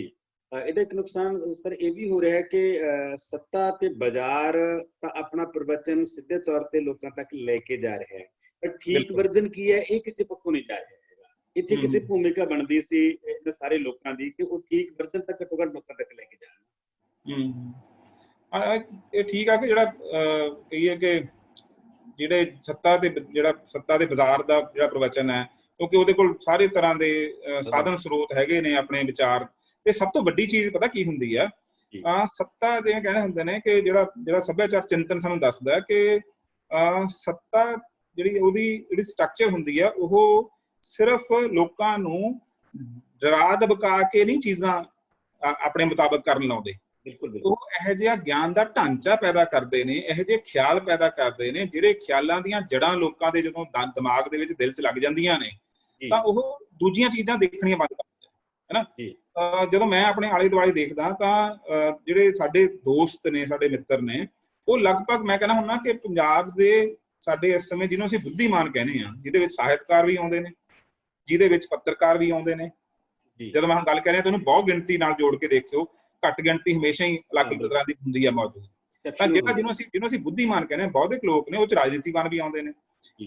ਇਹ ਸਾਰੇ ਜਿਹੜੇ ਲੋਕ ਨੇ ਇਹ ਜਿਹੇ ਜਿਹੀ ਪੰਜਾਬ ਦਾ ਆਮ ਇੰਟੈਲੈਕਟ ਦਾ ਪੱਧਰ ਹੈ ਸਧਾਰਨ ਬੰਦੇ ਦਾ, ਇਹਨਾਂ ਦਾ ਤੇ ਉਸ ਸਧਾਰਨ ਬੰਦੇ ਦੇ ਇੰਟੈਲੈਕਟ ਦੇ ਪੱਧਰ ਦੇ ਵਿੱਚ ਮੈਨੂੰ ਕੋਈ ਬਹੁਤਾ ਅੰਤਰ ਨਜ਼ਰ ਨਹੀਂ ਆਉਂਦਾ, ਹੈ ਨਾ। ਮੈਂ ਕਹਿਣਾ ਹੁੰਦਾ ਕਿ ਇਹ ਜਿਹੜੀ ਸਾਰੀ ਜਨਤਾ ਹੈਗੀ, ਜਿਹੜਾ ਬੁੱਧੀਮਾਨ ਵਰਗ ਹੈ ਪੰਜਾਬ ਦਾ, ਇਹ ਪੰਜਾਬ ਦੇ ਲੋਕਾਂ ਨੂੰ ਜਿਹੜਾ ਅਗਵਾਈ ਦੇਣ ਦੀ ਜਿਹੜੀ ਸਮਰੱਥਾ ਸੀਗੀ ਉਹ ਗਵਾ ਚੁੱਕੇ ਹੈ ਨਾ। ਤਾਂ ਜਦੋਂ ਅਗਵਾਈ ਦੇਣ ਵਾਸਤੇ ਜਿਹਨੂੰ ਅਸੀਂ ਪ੍ਰਤੀਰੋਧੀ ਗਿਆਨ ਚਾਹੀਦਾ ਹੁੰਦਾ ਹੈ ਨਾ, ਉਹ ਪੈਦਾ ਕਰਨਾ ਹੁੰਦਾ। ਜਦੋਂ ਅਸੀਂ ਇੱਕ ਤਰ੍ਹਾਂ ਨਾਲ ਇੱਕ ਸਮੂਹ ਦੇ ਤੌਰ ਤੇ, ਇੱਕ ਧਿਰ ਦੇ ਤੌਰ ਤੇ ਜਦੋਂ ਅਸੀਂ ਉਹ ਸਮਰੱਥਾ ਗਵਾ ਬੈਠੇ ਹਾਂ ਤਾਂ ਜ਼ਾਹਿਰ ਹੈ ਕਿ ਉੱਥੇ ਫਿਰ ਸੱਤਾ ਦਾ ਗਿਆਨ ਤੇ ਜਿਹੜਾ ਰਾਜ ਦਾ ਤੇ ਬਾਜ਼ਾਰ ਦਾ ਗਿਆਨ ਹੈ ਉਹੀ ਵੱਡੀ ਚੀਜ਼ ਬਣ ਜਾਊਗਾ, ਹੈ ਨਾ। ਤੇ ਉਹਦਾ ਟਾਕਰਾ ਦੇਣ ਵਾਸਤੇ ਜਿੰਨੀ ਬੌਧਿਕ ਤਿਆਰੀ ਪੰਜਾਬ ਦੇ ਲੋਕਾਂ ਦੇ ਵਿੱਚ, ਪੰਜਾਬ ਦੇ ਬੁੱਧੀਮਾਨਾਂ ਦੇ ਵਿੱਚ ਹੋਣੀ ਚਾਹੀਦੀ ਸੀ, ਉਹ ਨਹੀਂ ਤਾਂ ਉਸ ਤਰ੍ਹਾਂ ਦੀ ਬੌਧਿਕ ਤਿਆਰੀ ਜਿਹੜੀ ਹੈਗੀ ਆ ਉਹ ਸਾਡੇ ਕੋਲ ਹੈ ਨਹੀਂ ਗੀ, ਹੈ ਨਾ। ਇਸ ਕਰਕੇ ਉਹ ਹਾਵੀ ਹੈ ਜਿਹੜਾ ਦੂਜਾ ਗਿਆਨ। ਡਾਕਟਰ ਸਾਹਿਬ ਥੋੜਾ ਜਿਹਾ ਹੋਰ ਆਪਾਂ ਅੱਗੇ ਸੱਤਾ ਦੀ ਗੱਲ ਚੱਲੀ ਹੈ ਤਾਂ ਇੱਕ ਹੋਰ ਬੜੀ ਕਨਫਿਊਜ਼ਨ ਹੁੰਦੀ ਹੈ ਮੇਰੇ ਮਨ ਦੇ ਵਿੱਚ ਅਕਸਰ ਕਿ ਇੱਕ ਤਾਂ ਵਰਜ਼ਨ ਇਹ ਹੈ ਕਿ ਜਿਹੜਾ ਬੰਦਾ ਸਿਆਸਤ 'ਚ ਆ ਜਾਂਦਾ ਹੈ ਤਾਂ ਉਹ ਕਰਪਟ ਹੋ ਜਾਂਦਾ ਹੈ। ਇੱਕ ਇਹ ਹੈ ਕਿ ਉਹ ਬੰਦੇ ਸਿਆਸਤ 'ਚ ਆਉਂਦੇ ਨਹੀਂ ਹੈਗੇ ਜਿਨ੍ਹਾਂ ਤੋਂ ਕੁਝ ਉਮੀਦਾਂ ਨੇ, ਸਿਆਸਤ ਨੂੰ ਅਸੀਂ ਕੁਝ ਲੋਕਾਂ ਵਾਸਤੇ ਸਪੇਅਰ ਕਰਤਾ ਕਿ ਤੁਸੀਂ ਹੀ ਕਰਨੀ ਹੈ, ਉਹਦੇ ਨਾਲ ਜਿਹੜੀ ਤਬਦੀਲੀ ਕੋਈ ਆਉਣੀ ਸੀ ਉਹਦੀਆਂ ਸੰਭਾਵਨਾਵਾਂ ਦਿਨੋਂ ਦਿਨ ਹੋਰ ਮੱਧਮ ਹੁੰਦੀਆਂ ਜਾ ਰਹੀਆਂ ਨੇ। ਤੁਹਾਨੂੰ ਕੀ ਲੱਗਦਾ ਇਹਦੇ ਬਾਰੇ? ਦੇਖੋ ਇੱਕ ਪੱਧਰ ਤੱਕ ਗੱਲ ਠੀਕ ਹੈ ਇਹ ਲੋਕ ਸਿਆਸਤ ਵਿੱਚ ਨਹੀਂ ਆਉਂਦੇ, ਹੈ ਨਾ। ਪਰ ਜਿਹਨੂੰ ਅਸੀਂ ਸਿਆਸਤ ਕਹਿੰਦੇ ਆ ਨਾ, ਉਸ ਦੀ ਤੁਹਾਡੀ ਸ਼ਮੂਲੀਅਤ ਤੋਂ ਬਿਨਾਂ ਉਸ ਦੀ ਪਹਿਲਾਂ ਇੱਕ ਮੌਜੂਦ ਬਾਹਰਮੁਖੀ ਸਟਰਕਚਰ ਮੌਜੂਦ ਹੈ ਨਾ। ਤੁਸੀਂ ਮਤਲਬ ਸਿਆਸਤ ਦੇ ਵਿੱਚ ਐਂਟਰ ਕਰਨਾ ਤਾਂ ਇਹ ਅਸਲ 'ਚ ਜਿਹੜੀ ਬਦਲਵੀਂ ਸਿਆਸਤ ਹੁੰਦੀ ਹੈ ਨਾ, ਇਹ ਸਾਲਾਂ ਦੀ ਮੁਸ਼ੱਕਤ ਤੋਂ ਬਾਅਦ ਹੋ ਸਕਦੀ ਹੈ ਹੈ ਨਾ। ਕਦੇ ਕਦੇ ਕੋਈ ਇਹੋ ਜਿਹੇ ਮੌਕੇ ਬਣਦੇ ਹੁੰਦੇ ਨੇ, ਜਿਵੇਂ ਪਿੱਛੇ ਜਿਹੇ ਇਹੋ ਜਿਹਾ ਮੌਕਾ ਬਣਿਆ ਸੀ ਕਿ ਪੰਜਾਬ ਦੇ ਲੋਕ ਜਿਹੜੇ ਵਰਤਮਾਨ, ਜਿਹਨੂੰ ਅਸੀਂ ਇਹਨੂੰ ਕਹਿੰਦੇ ਹਾਂ ਵਰਤਮਾਨ ਪੋਲੀਟੀਕਲ ਜਿਹੜੀਆਂ ਪਾਰਟੀਆਂ ਨੇ, ਜਿਹੜੀਆਂ ਲੰਬੇ ਸਮੇਂ ਤੋਂ ਅਦਲਾ ਬਦਲੀ ਕਰਕੇ ਰੋਟੇਸ਼ਨ ਦੇ ਵਿੱਚ ਪੰਜਾਬ ਦੇ ਉੱਪਰ ਰੂਲ ਕਰਦੀਆਂ ਨੇ, ਹੈ ਨਾ, ਇਹਨਾਂ ਤੋਂ ਵੱਖਰਾ ਕੋਈ ਰਾਹ ਲੱਭਣ ਵਾਸਤੇ ਪੰਜਾਬ ਦੇ ਲੋਕਾਂ ਨੇ ਸੋਚਿਆ ਸੀ। ਉਦੋਂ ਇੱਕ ਉਭਾਰ ਜਿਹਾ ਇਸ ਤਰ੍ਹਾਂ ਦਾ ਆਇਆ ਸੀ। ਉਦੋਂ ਇਸ ਤਰ੍ਹਾਂ ਦੇ ਲੋਕ ਸ਼ਾਮਿਲ ਵੀ ਹੋਏ, ਹੈ ਨਾ, ਜਿਹੜੇ ਟ੍ਰੈਡੀਸ਼ਨਲ ਪੋਲੀਟੀਸ਼ੀਅਨ ਨਹੀਂ ਸੀਗੇ, ਜਿਵੇਂ ਪ੍ਰੋਫੈਸਰ ਸਾਧੂ ਸਿੰਘ ਵਰਗੇ ਲੋਕ ਸ਼ਾਮਿਲ ਹੋਏ, ਹੈ ਨਾ, ਡਾਕਟਰ ਸ਼ਾਮਿਲ ਹੋਏ, ਪ੍ਰੋਫੈਸਰ ਸ਼ਾਮਿਲ ਹੋਏ, ਬਹੁਤ ਸਾਰੇ ਵਕੀਲ ਸ਼ਾਮਿਲ ਹੋਏ, ਤੇ ਬਹੁਤ ਸਾਰੇ ਜਿਹੜੇ ਸੱਚੀ ਮੁੱਚੀ ਠੀਕ ਦਿਸ਼ਾ ਵੱਲ ਸੋਚਣ ਵਾਲੇ ਲੋਕ ਸੀ ਉਸ ਲਹਿਰ ਦੇ ਵਿੱਚ ਸ਼ਾਮਿਲ ਹੋਏ। ਪਰ ਹੁਣ ਜਦੋਂ ਅਸੀਂ ਅਵਸਥਾ ਦੇਖਦੇ ਹਾਂ ਹੁਣ ਦੀ, ਉਹ ਵੀ ਸਾਰਾ ਕੁਝ ਜਿਹੜਾ ਸੀਗਾ, ਕਿਉਂਕਿ ਪੋਲੀਟੀਕਲ ਪਾਰਟੀਆਂ ਦੀਆਂ ਆਪਣਾ ਜਿਹੜਾ ਸਾਡਾ ਵਰਤਮਾਨ ਵਿਵਸਥਾ ਦਾ ਹੈਗਾ, ਰਾਜਨੀਤਿਕ ਵਿਵਸਥਾ ਹੈਗੀ ਆ, ਉਹ ਸਾਰਾ ਕੁਝ ਉਸੇ ਦਿਸ਼ਾ ਵੱਲ ਚਲੇ ਗਏ, ਹੈ ਨਾ। ਉਹਦੇ ਵਿੱਚ ਹੀ ਲੋਕ ਉੱਥੇ ਜਾ ਕੇ ਖੱਪ ਗਏ, ਹੈ ਨਾ। ਉਸਨੇ ਜਿਹੜੀ ਸੰਭਾਵਨਾ ਪੈਦਾ ਹੋਈ ਸੀ, ਮੈਂ ਕਹਿੰਦਾ ਹੁੰਦਾ ਕਿ ਅਸਲ 'ਚ ਪੰਜਾਬ ਦੇ ਲੋਕਾਂ ਦੀ ਤੜਪ ਤੇ ਚੋਣ ਸੀਗੀ ਕਿ ਉਹ ਕੋਈ ਰਸਤਾ ਲੱਭਦੇ ਪਏ ਸੀ, ਤੇ ਵੱਖਰਾ ਰਸਤਾ ਦੇਣ ਵਾਸਤੇ ਜਿਸ ਕਿਸਮ ਦਾ ਪੋਲੀਟੀਕਲ ਢਾਂਚਾ ਚਾਹੀਦਾ ਸੀਗਾ, ਉਹ ਉਹਨਾਂ ਨੇ ਆਪਣੇ ਵੱਲੋਂ ਜੋ ਵੀ ਇਹਨਾਂ ਨੇ ਤਜਰਬਾ ਕੀਤਾ, ਐਕਸਪੈਰੀਮੈਂਟ ਕਰ ਲਿਆ। ਪਰ ਅਖੀਰ ਨੂੰ ਉਹ ਐਕਸਪੈਰੀਮੈਂਟ ਇਸ ਕਰਕੇ ਫੇਲ ਹੋ ਗਿਆ ਕਿਉਂਕਿ ਸਦੀਆਂ ਤੋਂ, ਜਾਂ ਨਾ ਕਹੀਏ ਤਾਂ ਮਤਲਬ ਦਹਾਕਿਆਂ ਤੋਂ ਬਣੀ ਹੋਈ ਜਿਹੜੀ ਰਾਜਨੀਤਿਕ ਬਣਤਰ ਹੈ, ਉਹ ਸਾਰੇ ਕੁਝ ਨੂੰ ਮੁੜ ਆਪਣੇ 'ਚ ਸਮੋ ਲੈਂਦੀ। ਇਹ ਖਤਰਾ ਰਹਿੰਦਾ ਹਮੇਸ਼ਾ ਹੀ, ਕਿਉਂਕਿ ਪੋਲੀਟਿਕਸ ਜਿਹੜੀ ਹੈਗੀ ਆ, ਉਹ ਸਮਝ ਲਓ ਕਿ ਇੱਕ ਫੁੱਲ ਟਾਈਮ ਕੰਮ ਹੈ ਫਿਰ, ਹੈ ਨਾ, ਕਿ ਤੁਸੀਂ ਫੁੱਲ ਟਾਈਮ ਤੁਸੀਂ ਸਾਰਾ ਕੁਝ ਉਧਰ ਲਾਓਗੇ। ਤੇ ਵਰਤਮਾਨ ਹਾਲਤ ਦੇ ਵਿੱਚ ਜਿਹੜੇ ਬੰਦੇ ਕੋਲ ਜੇ 4 ਪੈਸੇ ਆਪਣੇ ਕੋਲ ਕਿਸੇ ਹੋਰ ਸਰੋਤ ਸਾਧਨ ਨਹੀਂ ਆਪਣੀ ਤੋਰੀ ਫੁਲਕਾ ਚਲਾਉਣ ਲਈ ਹੈਗੇ ਨੇ, ਉਹੋ ਜਿਹੇ ਬੰਦਾ ਚਲੇ ਜਾਂਦਾ ਉਧਰ, ਹੈ ਨਾ, ਤਾਂ ਸ਼ਾਇਦ ਉਹ ਸਰਵਾਈਵ ਕਰ ਸਕਦਾ ਹੋਵੇ। ਪਰ ਜਿਹੜੇ ਬੰਦੇ ਦਾ ਦਾਰੋਮਦਾਰੀ ਉਹ ਤੇ ਹੋਵੇ, ਹੈ ਨਾ, ਕੁਦਰਤੀ ਗੱਲ ਹੈ ਕਿ ਉਹ ਰਿਸਕ ਨਹੀਂ ਲਊਗਾ ਇਸ ਤਰ੍ਹਾਂ ਦਾ ਕਿ ਉਹ ਇਸ ਤਰ੍ਹਾਂ ਦਾ ਕੋਈ ਆਪਣੀ ਜ਼ਿੰਦਗੀ ਨਾਲ ਐਕਸਪੈਰੀਮੈਂਟ ਕਰੇ। ਜਾਣੇ ਚਾਹੀਦੇ ਨੇ ਲੋਕ, ਬਿਨਾਂ ਸ਼ੱਕ ਜਾਣੇ ਚਾਹੀਦੇ ਨੇ, ਪਰ ਮੈਨੂੰ ਲੱਗਦਾ ਹੁੰਦਾ ਕਿ ਕੀ ਸਾਡੇ ਪੰਜਾਬ ਦੇ ਲੋਕ ਇਸ ਕਿਸਮ ਦੇ, ਜੇ ਕੋਈ ਆਪਣੇ ਆਪ ਨੂੰ ਦਾਅ ਤੇ ਲਾ ਕੇ ਲੋਕ ਮੈਦਾਨ 'ਚ ਆ ਜਾਂਦੇ ਨੇ, ਹਨਾ, ਕੀ ਉਹਨਾਂ ਨੂੰ ਉਹ ਅਪਣਾਉਣਗੇ? ਕਿੰਨੀ ਕੁ ਦੇਰ ਲਈ ਅਪਣਾਉਣਗੇ? ਹਨਾ, ਇਸ ਕਿਸਮ ਦੇ ਰਿਸਕ ਹੁੰਦੇ ਨੇ, ਆਉਣੇ ਚਾਹੀਦੇ ਨੇ। ਮਤਲਬ ਇਹ ਵੈਸੇ ਕਹਿਣ ਨੂੰ ਚੰਗੀ ਲੱਗਦੀ ਹੈ ਗੱਲ, ਹੈ ਨਾ, ਕਿ ਲੋਕ ਜਿਹੜੇ ਰਾਜਨੀਤੀ 'ਚ ਆਉਣੇ ਚਾਹੀਦੇ ਨੇ ਉਹ ਆਉਂਦੇ ਨਹੀਂ ਹੈਗੇ, ਜਿਹੜੇ ਹੈਗੇ ਨੇ। ਅਸਲ 'ਚ ਇਹ ਕੋਈ ਕਿਸੇ ਚੋਣ ਦਾ ਮਸਲਾ ਨਹੀਂ ਹੈਗਾ, ਇਹ ਇੱਕ ਸਟਰਕਚਰਲ ਕੰਪਲਸ਼ਨ ਹੈ ਜੀ, ਹੈ ਨਾ, ਇੱਕ ਸੰਰਚਨਾਤਮਕ ਮਜਬੂਰੀ ਬਣਾਈ ਹੋਈ ਹੈ ਕਿ ਉਹ ਨਾ ਆਉਣ। ਉਹਨਾਂ ਦੇ ਦਰਵਾਜ਼ੇ ਬੰਦ ਕੀਤੇ ਹੋਏ ਨੇ, ਕਿਉਂਕਿ ਜੇ ਸਾਡੀਆਂ ਚੋਣਾਂ ਇੰਨੀਆਂ ਮਹਿੰਗੀਆਂ ਹੋਣਗੀਆਂ ਤਾਂ ਕੋਈ ਕਿਉਂ ਜਾਊਗਾ?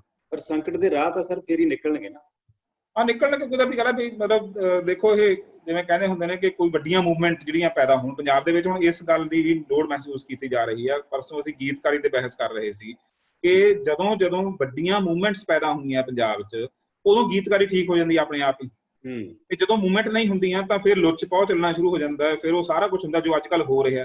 ਤੇ ਪੰਜਾਬ ਲਗਾਤਾਰ ਇੱਕ ਵੱਡੀ ਮੂਵਮੈਂਟ ਵੱਲ ਨੂੰ ਵੀ ਜਾਂਦਾ ਹੈ, ਸਾਨੂੰ ਨਜ਼ਰ ਆਉਂਦਾ ਪਿਆ। ਜਿਹੜੀਆਂ ਸਾਰੀ, ਜਿਵੇਂ ਤੁਹਾਨੂੰ ਮੇਰੀ ਗੱਲਬਾਤ ਦੇ ਵਿੱਚੋਂ ਇੱਕ ਖਾਸ ਤਰ੍ਹਾਂ ਦੀ ਨਿਰਾਸ਼ਾ ਜਾਂ ਫਰਸਟ੍ਰੇਸ਼ਨ ਦੀ ਝਲਕ ਮਿਲਦੀ ਹੋਊਗੀ।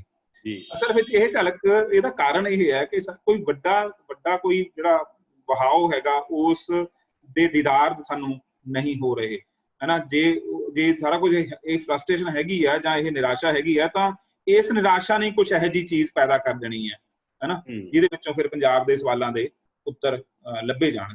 ਜੀ ਡਾਕਟਰ ਸਾਹਿਬ, ਇੱਕ ਪਾਸੇ ਆਨਲਾਈਨ ਸਟਰਗਲ ਜਿਹੜੀ ਅਸੀਂ ਅੱਜ ਕੱਲ ਫੇਸਬੁੱਕਾਂ ਤੇ ਸੋਸ਼ਲ ਮੀਡੀਆ ਤੇ ਦੇਖਦੇ ਹਾਂ, ਬਹੁਤ ਸਾਰੇ ਇਨਕਲਾਬ ਰੋਜ਼ ਆਉਂਦੇ ਨੇ ਪੋਸਟਾਂ ਪੈ ਕੇ, ਤੇ ਇੱਕ ਪਾਸੇ ਸੜਕਾਂ ਤੇ ਸੰਘਰਸ਼ ਹੈ ਜਿਹੜਾ ਉਹ ਜ਼ਰੂਰੀ ਹੈ। ਤੇ ਅੱਜ ਕੱਲ ਤੁਹਾਨੂੰ ਲੱਗਦਾ ਨਹੀਂ ਕਿ ਅਸੀਂ ਜ਼ਿਆਦਾ ਇਨਕਲਾਬ ਉੱਧਰ ਲਿਆ ਰਹੇ ਹਾਂ, ਤੇ ਬੇਸਿਕਲੀ ਸੰਘਰਸ਼ ਇਸ ਵੇਲੇ ਹੈ ਨਹੀਂ ਜਿਹੜਾ ਹੋਣਾ ਚਾਹੀਦਾ?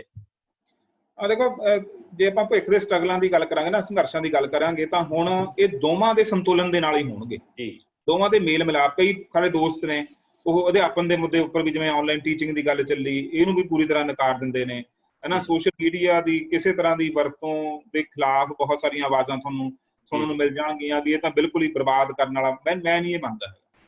ਮੈਂ ਕਹਿੰਦਾ ਕਿ ਇਹ ਇੱਕ ਤਰ੍ਹਾਂ ਦੇ ਆਪਸ ਦੇ ਵਿੱਚ ਇੱਕ ਦੂਜੇ ਦੇ ਨਾਲ ਜੁੜ ਕੇ ਹੀ ਚੀਜ਼ਾਂ ਅੱਗੇ ਵਧਣਗੀਆਂ।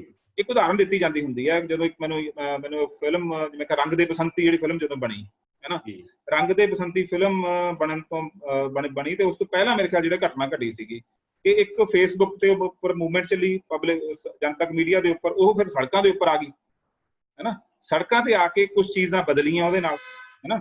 ਜੈਸਿਕਾ ਦਾ ਕੇਸ ਹੋਇਆ, ਉਹਦੇ ਨਾਲ ਮਤਲਬ ਚੀਜ਼ਾਂ ਜਿਹੜੀਆਂ ਇਸ ਤਰ੍ਹਾਂ ਨਾਲ ਜੁੜੀਆਂ, ਹੈ ਨਾ।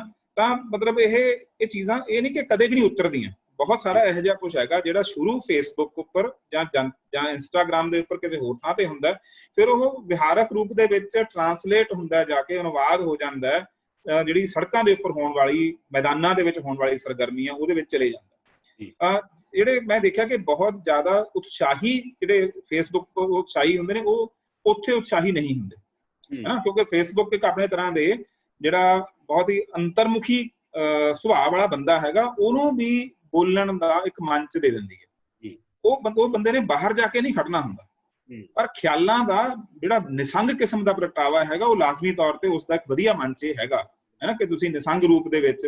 ਮੈਂ ਇਹ ਵੀ ਦੇਖਿਆ ਕਿ ਕਿਤੇ ਕਿਤੇ ਤੁਸੀਂ ਜਿਸ ਬੰਦੇ ਨਾਲ ਸਾਹਮਣੇ ਬੈਠ ਕੇ ਗੱਲ ਕਰੋ ਤਾਂ ਉਹਦੀ ਗੱਲ ਤੁਸੀਂ ਹਾਂਜੀ ਹਾਂਜੀ ਕਹਿ ਕੇ ਟਾਲ ਦਿੰਦੇ ਹੋ, ਹੈ ਨਾ। ਜੇ ਉਹ ਗਲਤ ਗੱਲ ਵੀ ਕਹਿ ਰਿਹਾ ਹੋਵੇ ਤਾਂ ਤੁਸੀਂ ਉਹਦਾ ਜਵਾਬ ਨਹੀਂ ਦਿੰਦੇ, ਸਾਹਮਣੇ ਬੈਠ ਕੇ ਇੱਕ ਆਪਣੇ ਤਰ੍ਹਾਂ ਦੀ ਆਤਮੀਅਤਾ ਵੀ ਹੁੰਦੀ ਹੈ। ਪਰ ਫੇਸਬੁੱਕ ਤੇ ਉੱਪਰ ਬੰਦਾ ਗੱਲ ਕਰਦਾ, ਤੁਸੀਂ ਨਾਲ ਦੀ ਨਾਲ ਤੋੜ ਕੇ ਉਹਦਾ ਜਵਾਬ ਦਿੰਦੇ ਹੋ ਤੇ ਉਸਦੇ ਗੱਲ ਪੈ ਜਾਂਦੇ ਹੋ।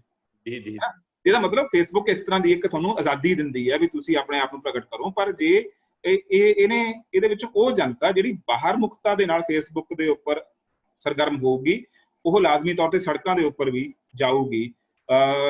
ਨਿਤਾਰੇ ਤਾਂ ਉੱਥੇ ਹੋਣੇ ਨੇ ਜਾ ਕੇ, ਨਿਤਾਰੇ ਤਾਂ ਸਾਨੂੰ ਵਾਸਤਵਿਕ ਸੰਘਰਸ਼ਾਂ ਦੇ ਵਿੱਚ ਹੋਣੇ ਨੇ। ਇਹ ਇੱਕ ਤਰ੍ਹਾਂ ਜਿਵੇਂ ਸੀ ਨਾ ਵੀ ਖਿਆਲ ਦਾ ਫੈਲਣਾ, ਹੁਣ ਇਹ ਖਿਆਲ ਦਾ ਫੈਲਣਾ ਬਹੁਤ ਆਸਾਨ ਹੋ ਗਿਆ, ਅੱਗੇ ਮੁਸ਼ਕਿਲ ਸੀ। ਇਹ ਟੂਲ ਬਹੁਤ ਵੱਡਾ ਹੈ।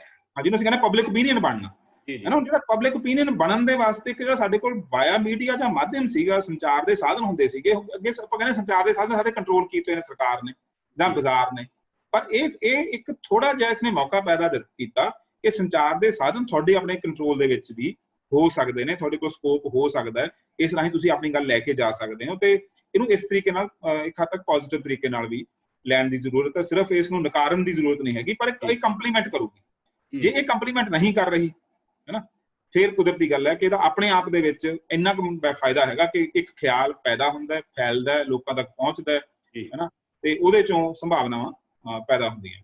ਡਾਕਟਰ ਸਾਹਿਬ, ਹੁਣ ਆਪਾਂ ਔਰਤ ਦੇ ਮਸਲੇ ਤੇ ਥੋੜੀ ਜਿਹੀ ਗੱਲ ਕਰਦੇ ਹਾਂ। ਪਿਛਲੇ ਸਮੇਂ ਦੇ ਵਿੱਚ ਅਸੀਂ ਮੀ ਟੂ ਦਾ ਬਹੁਤ ਚਰਚਾ ਸੁਣਿਆ, ਹਨਾ। ਉਸ ਤੋਂ ਬਾਅਦ ਫਿਰ 3 ਤਲਾਕ ਦੇ ਮਸਲੇ ਤੇ ਵੀ ਬਹੁਤ ਮੂਵਮੈਂਟ ਚੱਲੀ। ਤੁਸੀਂ ਯੂਨੀਵਰਸਿਟੀ ਦੇ ਵਿੱਚ ਵੀ ਦੇਖੀ ਉਹ ਕੁੜੀਆਂ ਦੀ ਮੂਵਮੈਂਟ।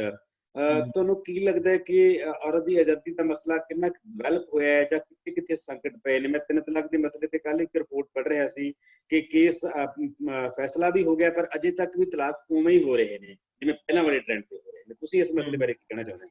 ਦੇਖੋ, ਜਿਹੜਾ ਕਾਨੂੰਨ ਹੈ ਨਾ, ਕਾਨੂੰਨ ਦਾ ਤੇ ਜਨਤਕ ਜੀਵਨ ਦਾ ਆਪਸ ਦੇ ਵਿੱਚ ਜਿਹੜਾ ਪਾੜਾ ਹੈਗਾ, ਹੈ ਨਾ, ਉਹ ਇਹ ਇਸ ਪੱਧਰ ਦਾ ਹੈ ਕਿ ਜਿਵੇਂ ਕੁੜੀਆਂ ਨੂੰ ਆਪਣੇ ਮਾਂ-ਬਾਪ ਦੀ ਜ਼ਮੀਨ ਦੇ ਵਿੱਚੋਂ ਹੱਕ ਹੈਗਾ ਹਿੱਸਾ ਲੈਣ।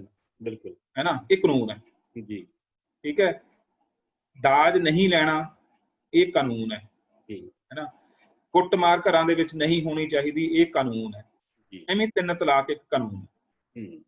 ਪਰ ਵਿਹਾਰਕ ਤੌਰ ਤੇ ਕੀ ਹੁੰਦਾ, ਸੱਭਿਆਚਾਰਕ ਤੌਰ ਤੇ ਜੋ ਅਸੀਂ ਜਿਹੜੇ ਕਿੰਨੇ ਕੁ ਲੋਕ ਨੇ ਜਿਨ੍ਹਾਂ ਨੇ ਆਪਣੀਆਂ ਭੈਣਾਂ ਨੂੰ ਉਹ ਅਧਿਕਾਰ ਦਿੱਤੇ ਹੋਣਗੇ ਜਾਂ ਆਪਣੀਆਂ ਧੀਆਂ ਨੂੰ ਅਧਿਕਾਰ ਦਿੱਤੇ ਹੋਣਗੇ, ਹੈ ਨਾ। ਤੇ ਜੇ ਕੋਈ ਕੁੜੀ ਮੰਗ ਲਵੇ ਤਾਂ ਇਹ ਹੁਣ ਵੀ ਸਟਿਗਮਾ ਹੈ, ਉਸਨੂੰ ਐ ਮੰਨਿਆ ਜਾਂਦਾ ਵੀ ਜਿਵੇਂ ਆਪਣੇ ਭਰਾਵਾਂ ਦੀ ਲੱਗਦੀ ਕੁਛ ਨਹੀਂ ਇਹ, ਜੇ ਇਹਨੇ ਜ਼ਮੀਨ ਦੇ ਵਿੱਚ ਰਿਸ਼ਤਾ ਟੁੱਟ ਜਾਂਦਾ, ਹੈ ਨਾ, ਰਿਸ਼ਤਾ ਟੁੱਟ ਜਾਂਦਾ। ਮੈਂ ਕਹਿੰਦਾ ਹੁਣ ਬੱਚਿਆਂ ਵਾਲੇ ਸਟੂਡੈਂਟਸ ਨੂੰ ਕਿ ਰੱਖੜੀ ਉਦੋਂ ਤੱਕ ਹੀ ਹੁੰਦੀ ਹੈ ਜਦ ਤੱਕ ਉਹ ਇਸ ਗੱਲ ਦੀ ਕਮਿਟਮੈਂਟ ਹੁੰਦੀ ਹੈ ਵੀ ਭਾਈ ਮੈਂ ਜ਼ਮੀਨ ਚੋਂ ਹਿੱਸਾ ਨਹੀਂ ਲਵਾਂਗੀ। ਅਸਲ 'ਚ ਰੱਖੜੀ ਜ਼ਮੀਨ ਦੇ ਵਿੱਚੋਂ ਹਿੱਸਾ ਨਾ ਲੈਣ ਦਾ ਪ੍ਰਤੀਬੰਧ ਹੁੰਦਾ, ਇੱਕ ਕੰਟਰੈਕਟ ਹੈ ਇਹ, ਹੈ ਨਾ। ਤੇ ਜਿਹੜੀ ਕਿ ਸਮਝ ਲਓ ਕਿ ਆਉਂਦੇ ਦਿਨਾਂ ਦਾ ਕੱਲ ਦਾ ਆਪਣਾ ਪਰਸੋਂ ਦਾ ਇਹ ਤਿਉਹਾਰ ਹੈ ਨਾ, ਉਸ ਤੋਂ ਪਹਿਲਾਂ ਮੈਂ ਗੱਲ ਕਹਿ ਰਿਹਾ ਹਾਂ ਕਿ ਰੱਖੜੀ ਜਿਹੜੀ ਹੈਗੀ ਅਸਲ 'ਚ ਜ਼ਮੀਨ ਚੋਂ ਹਿੱਸਾ ਨਾ ਲੈਣ ਦੀ ਕਮਿਟਮੈਂਟ ਹੈ। ਤੇ ਉਹਨੇ ਭਰਾ ਨੇ ਉਸ ਨੂੰ ਇੱਕ ਤਰ੍ਹਾਂ ਨਾਲ ਜਾਇਦਾਦ ਚੋਂ ਹਿੱਸਾ ਨਾ ਦੇ ਕੇ ਚੋਰ ਘੂਰ ਦੇ ਵਿੱਚ ਸਦਾ ਵਾਸਤੇ ਕੁਛ ਨਾ ਕੁਛ ਦਿੰਦੇ ਰਹਿਣਾ। ਹੁਣ ਉਸ ਸੂਰਤ ਦੇ ਵਿੱਚ ਆਪਾਂ ਉਮੀਦ ਕਰੀਏ ਕਿ 3 ਤਲਾਕ ਦਾ ਪਾਸ ਹੋਇਆ ਤੇ ਉਹ ਇੱਕਦਮ ਲਾਗੂ ਹੋ ਜਾਊਗਾ, ਹੈ ਨਾ। ਦਿੱਕਤ ਇਹ ਹੈ ਕਿ ਜਿੱਥੇ ਲੋਕਾਂ ਦੇ ਵਿੱਚ ਅਸਲੀ ਖਿਆਲ ਨੇ ਬੀਜਿਆ ਜਾਂ ਕਾਨੂੰਨ ਇੱਕ ਚੀਜ਼ ਹੈ, ਕਾਨੂੰਨ ਇੱਕ ਆਪਣੇ ਤਰ੍ਹਾਂ ਦਾ ਉਹਦਾ ਇੱਕ ਰੈਗੂਲੇਟਰੀ ਨਿਯੰਤਰਣਕਾਰੀ ਇੱਕ ਅਖਤਿਆਰ ਹੁੰਦਾ ਹੈ, ਉਹਦੇ ਕੋਲ ਇੱਕ ਪਾਵਰ ਹੁੰਦੀ ਹੈ ਕਾਨੂੰਨ ਦੇ ਵਿੱਚ।